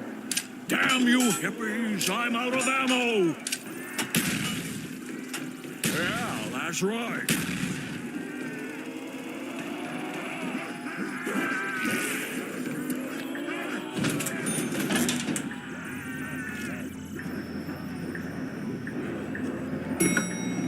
Who needs ammo when you have looks like mine?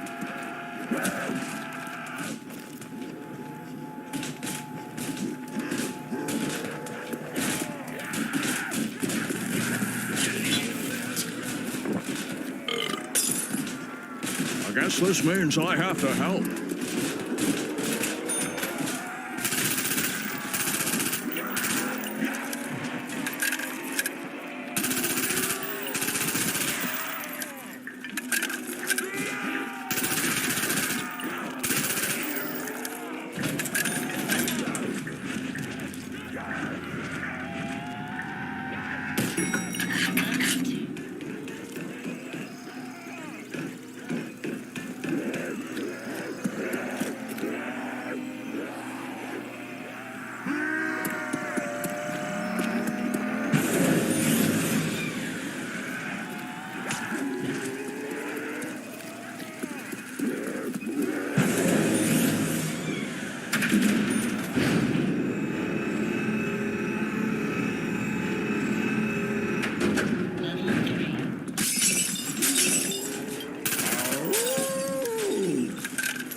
Pass the ammo, please.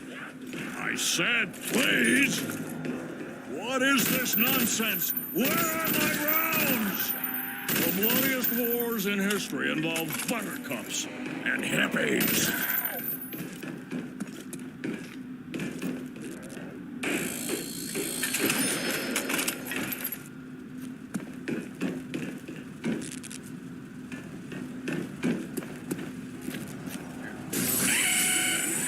Power restored. We are now at DEFCON 1.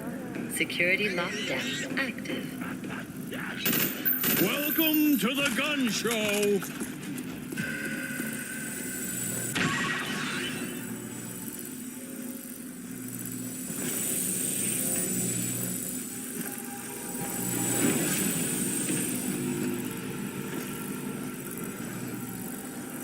Ammo? Anyone? Hello? I'm talking here.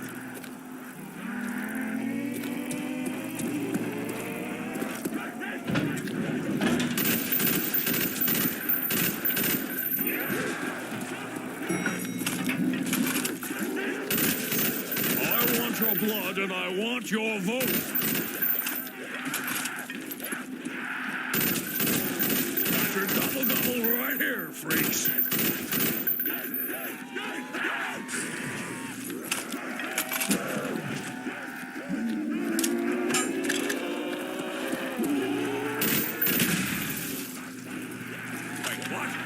I deserve a celebrity discount.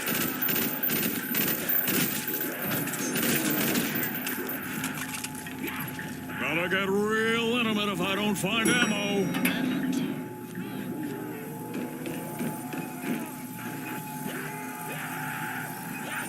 Yeah, this is 5, guys.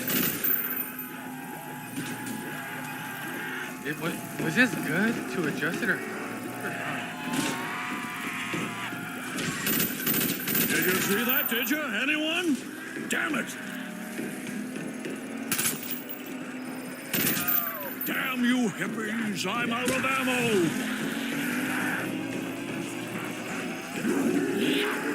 Oh, I just killed them with fucking shit today. Oh god, oh, I made that shit. Oh, they can fucking chase me. Empty! I'm empty, dagnabbit!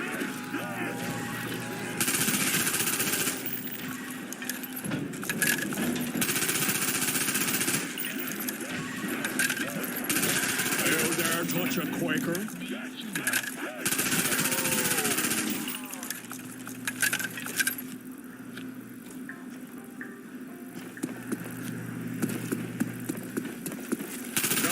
To survive defeat, that's how you develop character.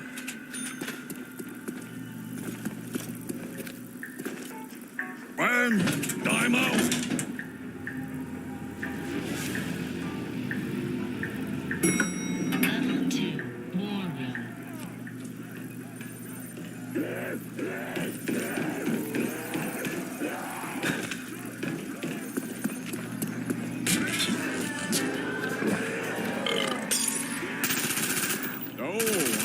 Good now.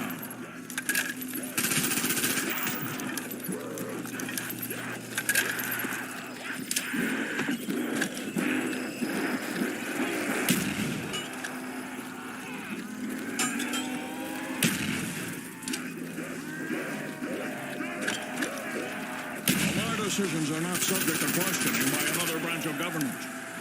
Oh, look what you made me do.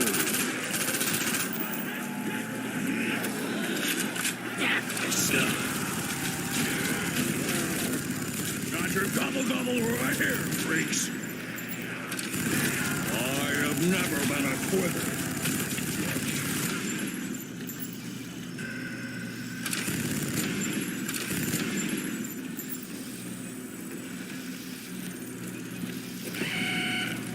Warning. Breach detected on level 3. Initiate security protocol 1.5. Oh, this thing's gonna make a mess. Oh shit, who the fuck is this? Oh, that was that teleporter dude. And he takes your gun, I forgot. Oh, fuck that dude. Fuck out of here, weirdo. Where's he going, homie? That boy took my fucking gun.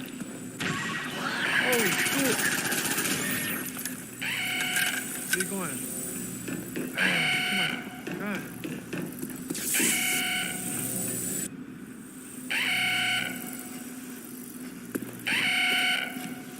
Damn, I just got that. Attention. Containment successful.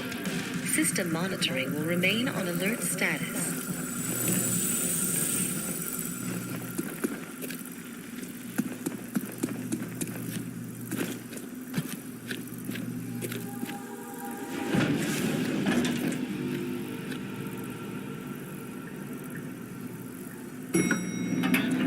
Main floor.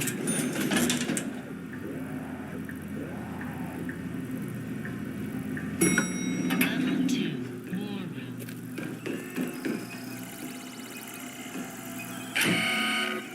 We are now at DEFCON 2.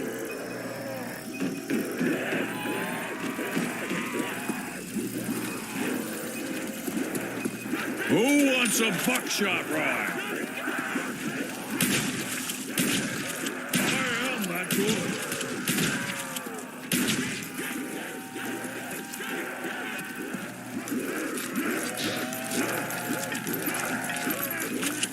Did you see that, did you? Anyone? Damn it!